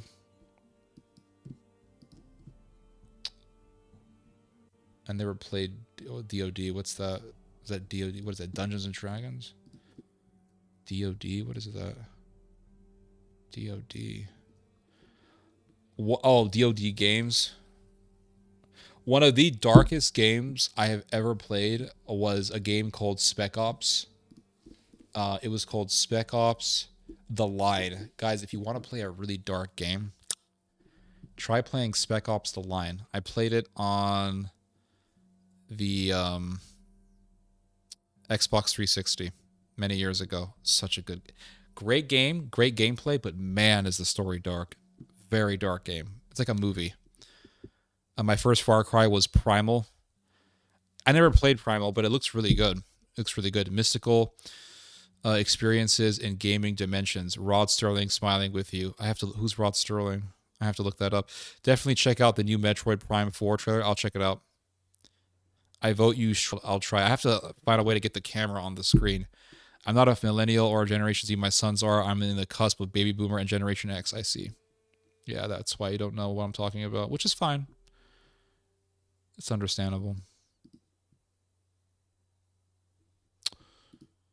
How many people are listening to this? 34 people. Not bad, guys. Not bad at all. Yeah, but there's some great games out there. But yeah, I love video games. Love it. Just love the feeling. I love some of the aspects of game culture. Not the toxic aspects, but I like listening to people talk about games. Sometimes late at night when the house is totally quiet, I will go on YouTube and I will look for reviews for games that I've played and I'll just watch them. But I don't look for any type of a review. I look for a specific style of a review. I look for a review where the person is just pontificating on the game and just talking about the game. And this habit of enjoying listening to people talk about games, it goes back to when I was a teenager. There was a channel called G4 TV back in the day. It doesn't exist anymore. They tried to do a comeback some years ago, and it totally failed because G4 decided, okay, we're gonna try to come back, but they were totally woke, so people just didn't watch it. But back in the day, man, before YouTube existed, before Twitch existed, you just watched G4. And G4 had all these shows dedicated to gaming. It was so fun. Tommy Tallarico reviewing games, talking about games. And then there was this one show. Oh, I forgot the name of the show. But it was these two chicks and one dude. They would sit there for an hour just blabbering about games. The two chicks, just like NATO, they were armed with the proper ballistics. And they knew what they were talking about, too. They knew about the games. They would sit there and talk about them. And I would watch them every day. And if they were talking about a game that I played, I would especially watch them. And there was another show. Oh, I forgot the name of it. But it was this chick. Her name was something Webb. Morgan Webb, I think her name was. And she did a show with this dude whose name I don't remember. But this chick was like NATO, armed with the proper ballistics. And they would talk about games for an hour. Oh my God. Such memories watching this show. Just spending hours watching G4 TV. Tommy Tallarico, the two chicks talking about games, the one chick and the guy whose name I don't remember talking about games. Oh man, what a time. What a time that was, man. What a time. And then once I got into, let me think. Once I got into my sophomore year of high school, I just forgot about G4 because I moved to Mexico and I was going to a high school in Mexico. And so there was no G4 TV in Mexico. So I just forgot about it, to be honest with you. And then when I got back to the States, I thought, what happened to G4? And then I found out that they changed G4 into a different channel. They got a new name, but they were talking about electronics and tech and games. So I did continue to watch some of the stuff on there. And then eventually, you know, YouTube just took over my view time straight up. It came to the point where I didn't even really watch TV anymore. When I was in high school, when I was in my junior year of high school, I slowly just stopped watching TV. And then there came a point where I was just watching YouTube, just straight up watching YouTube.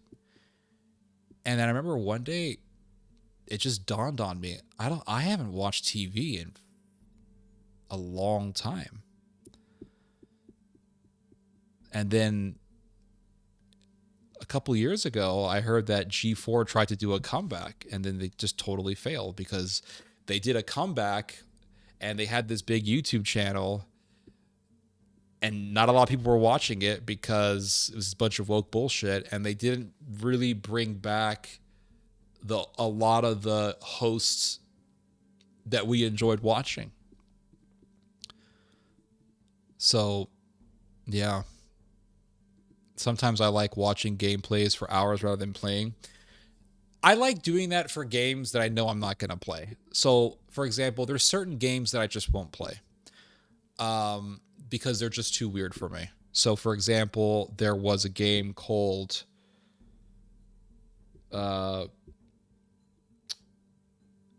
it was called Outlast Whistleblower or Outlast something. It was a horror game where you are in a crazy house and you have to escape. And the game, I watched a little bit of the gameplay.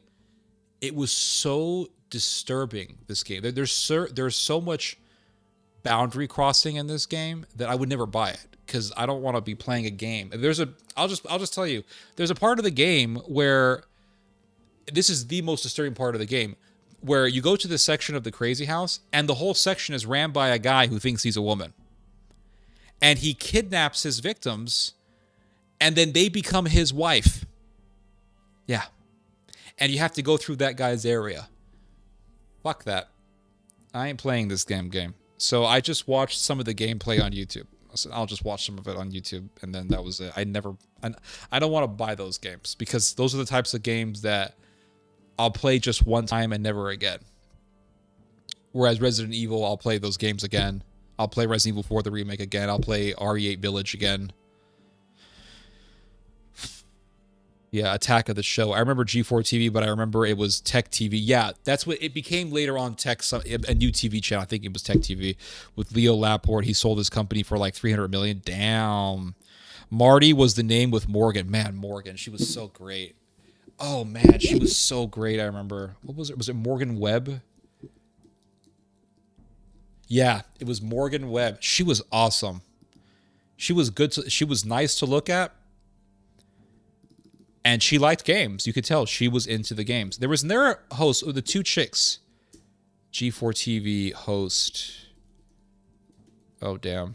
Two girls. What was the TV? It was like two chicks and one dude. And they would talk for an hour about games.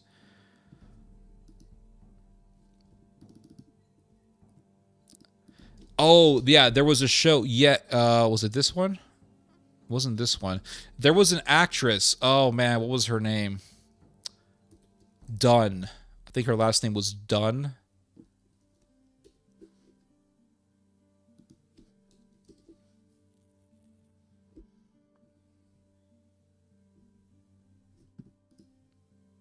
Olivia Munn. She was one of the hosts, and she was fine. And then but there was another host that was with her.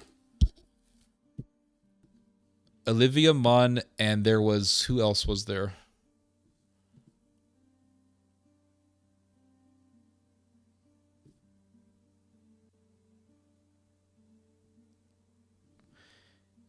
Yeah, Attack of the Show. Yeah, that was the name of the show. Kevin Pereira, and she was replacement for host Sarah Lane, who left the show along with Brendan Morgan. The network. Who was the one chick? She had blonde hair.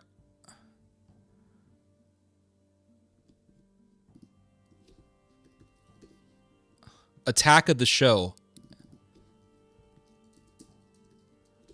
Who was the host?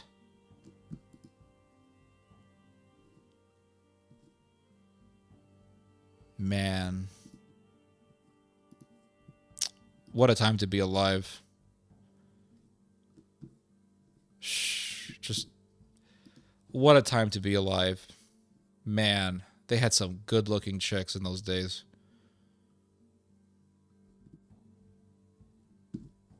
What was it? There was another show, Attack of the Show, and there was a host.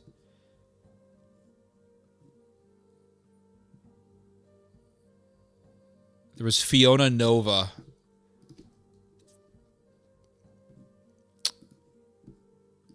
Gina Darling. I think this was the other one. Oh, was this her?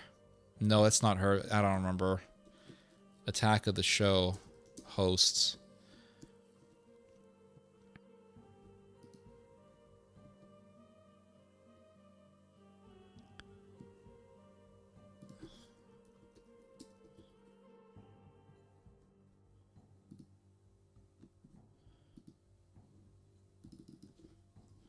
G4 TV hosts. What was the name of it?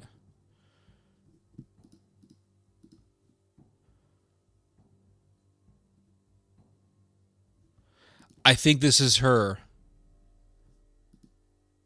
This is her. Oh, yes. Her name, Laura Foy.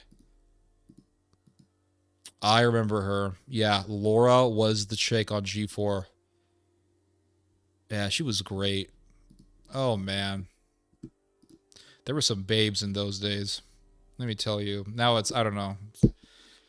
Now you go out with some chick in her 30s and she's telling you about the psychological drugs she takes. I'm just not interested in that.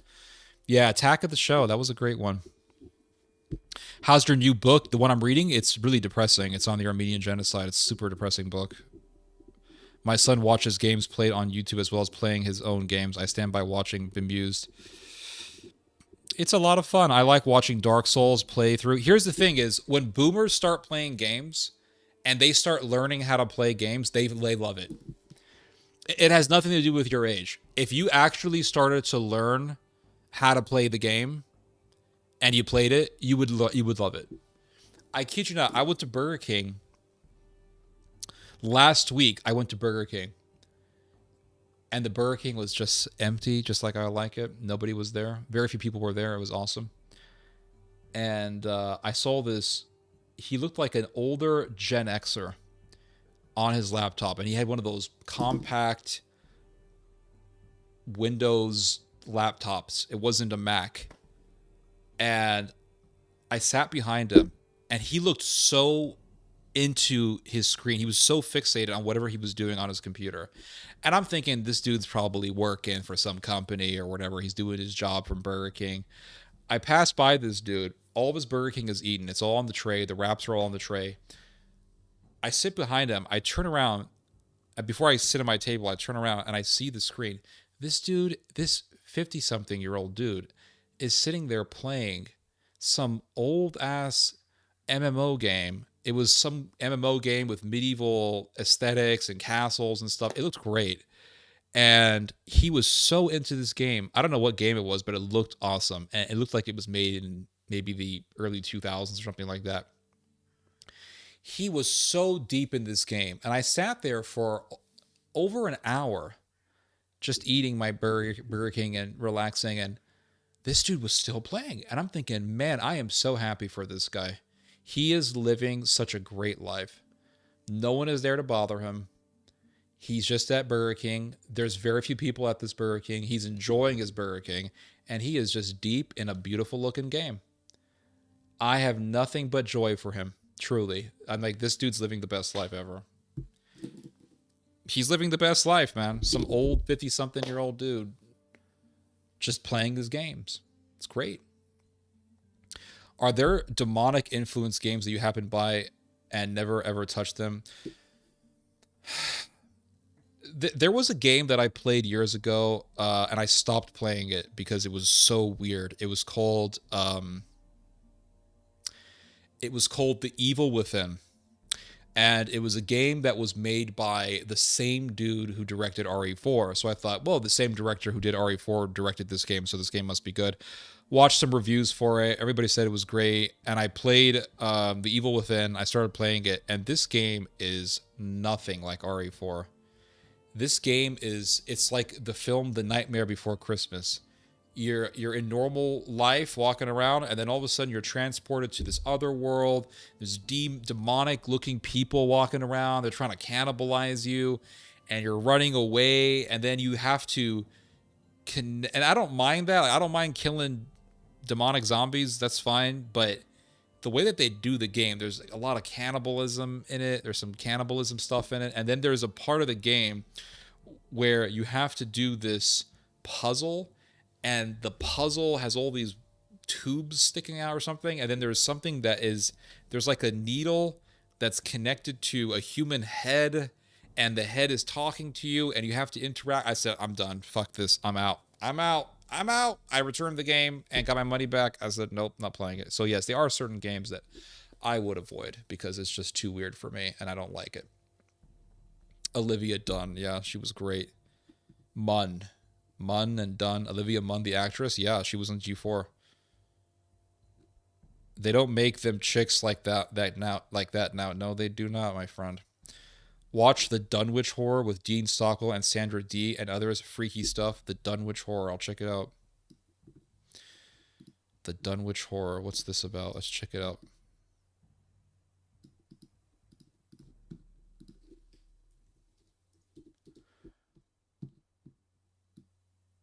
Oh, this is a book, but they made a film about it in 1970 something. It looks dark, man. I have to check out this film. Sometimes old horror movies can shock you as to how good they are. A great example is The Exorcist, which came out in the 70s, which was a very well done horror film. But then there was a film that came out in the 80s. It was called Come and See, and it was a Soviet film that is about Nazi atrocities, but it's filmed in a horror movie like style, and it was very well done. And it came out in 1984, 85, and it was just so well done. Such a well done film. Once every few years, I'll look through that film and I think, damn, what a movie this is. Adam Sessler. Yeah, Adam Sessler was the host with Webb, I believe. It seems that Hollywood picks up starlets and then discards them. Yeah, that's how the business works. I remember when MMO was a thing. Yeah, he's living La Vida Loca. He is. Love your interaction. Appreciate it. Want a weird game? Try Fear and Hunger. I'll look it up. The Evil Within was non-stop anxiety. It was such a creepy game. We have reached 7 hours. Hot damn. Hot damn. I knew we were getting close, but I didn't know we were there already. Yeah, celebration time. Dunwich Horror, H.P. Lovecraft. Come and See is great. Come and See is a wonderful film. Very dark film, but extremely well done. It is insane how well done that film is. Holy shit, when you watch the film, oh my god, guys. Months and months ago, I did a stream. And it was like a 5-hour stream or something like that. 5-hour and a half long stream. And after the stream was done, I said, I am going to watch Braveheart. Because it's the greatest film ever made. And I want to watch it.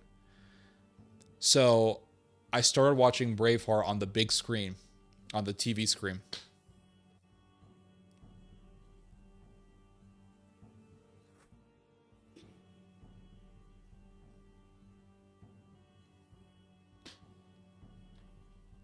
People who have never seen Braveheart cannot imagine how great that film is. Everything about that film is wonderful. The scene when William Wallace raids the English camp and he's riding his horse and the arrows fly past him and that music plays in the back where it's like, oh, I mean, I remember watching this. My brain was so startled by the beauty of the film. And it has that 1990s aesthetic, that it has that 1990s tint that makes it so perfect and so beautiful. you would think, well, it's like it's this old 1990s tint. It's this decades old color or this decade old style texture for a film. How could it be great? It just is. It's so beautiful. And just the hairstyles of the characters and the way they dress and just the music and the acting and the story and just how long and immersive the film is. I said, this movie's perfect. This film is perfect. It's a perfect movie. And that's that aesthetic and that level of creativity where you can tell that the director really put his heart and soul into something is rare to find. And you could say, well, nowadays all the films suck. I think it has always been rare to find good films. Braveheart was a masterpiece. Saving Private Ryan, these films were masterpieces. But even if you go back to the 1990s, there were a lot of movies that came out in the 1990s. Most of them sucked. So I don't want to say, well, in those days it was better. But in those days, I think there was more creativity than today. And you watch a film like Braveheart, and it's just everything about that film. The aesthetics, the color, the acting, the emotion. Freaking Angus McFadden. I mean, he made that movie into a masterpiece. I truly believe that. Very underrated actor. Come and see as one of the most iconic scenes in all cinema, the hug above the ditch. The hug above the ditch. Is that when he's in the swamp?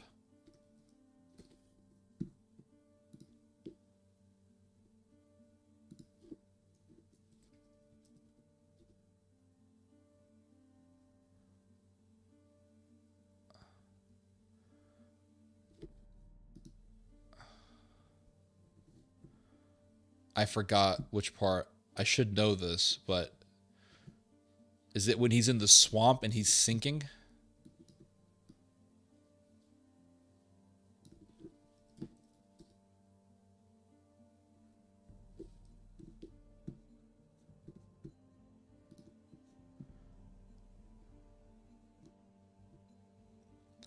Gladiator, another masterpiece. Yeah.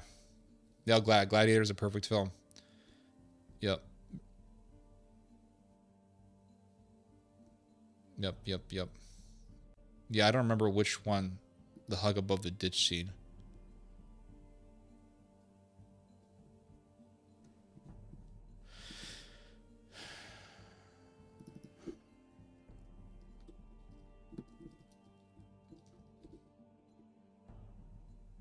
Yeah, I don't remember. Love Scottish and Irish bravery. Yeah. Yeah, it's an amazing thing. Anyway, how many people are watching this stream? All right, guys, we have hit the 7-hour threshold.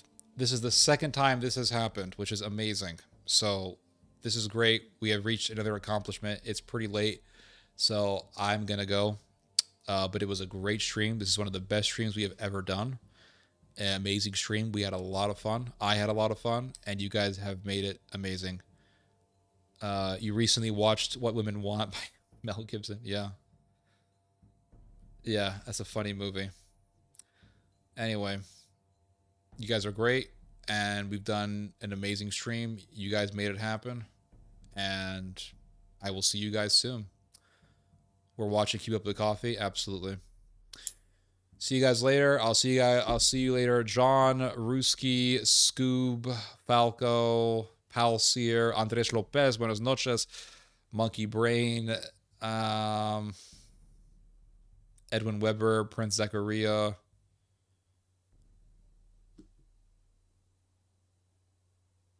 Scoob1337, who asked me about video games and got me to talk about games for almost an hour.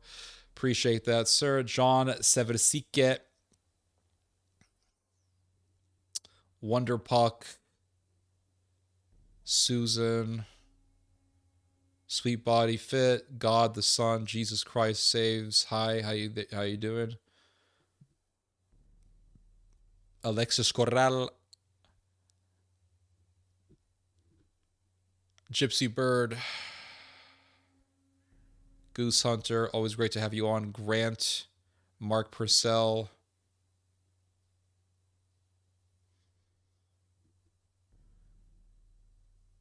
Mr. Glowsticks, Jacob Glowsticks, Fred Jacobs, Selorm Lumor. Try to name all you guys. Really appreciate all you guys. You guys make these streams very fun. Catherine Galpo. Appreciate all of you guys. No music recommendation. No, it's just no, I'm sorry about that. I really am. But I've tried to, provide good music in the back of the streams, and I've tried my best to make a good stream. And I appreciate the fact that you have come on, Goose Hunter. Good night, everyone. I hope you all have a great weekend. Thank you, Theodore, for your time. Thank you, Monkey Brain. We had a great time. Peace out, brother. Have a good night. Thank you, Scoob. Thank you for the great question on games. It got me to think about video games. And I love thinking about video games. And be well. Susan, good night. God bless, Goose Hunter. Sorry about the no music recommendation. It's kind of difficult for me. I'm only using really songs that are, for the most part, not copyrighted. I don't think any of the music I played is copyrighted. It's all just game score stuff and just music that's under the radar. But yeah, I try not to get any copyright issues with my videos because I don't want my streams to be banned. YouTube is kind of a pain in the ass, not gonna lie. Anyway, appreciate that, John O'Malley. Thank you for the shout out. God bless you guys. Be well. Have a good night. You guys just heard some Theo Logi. God bless.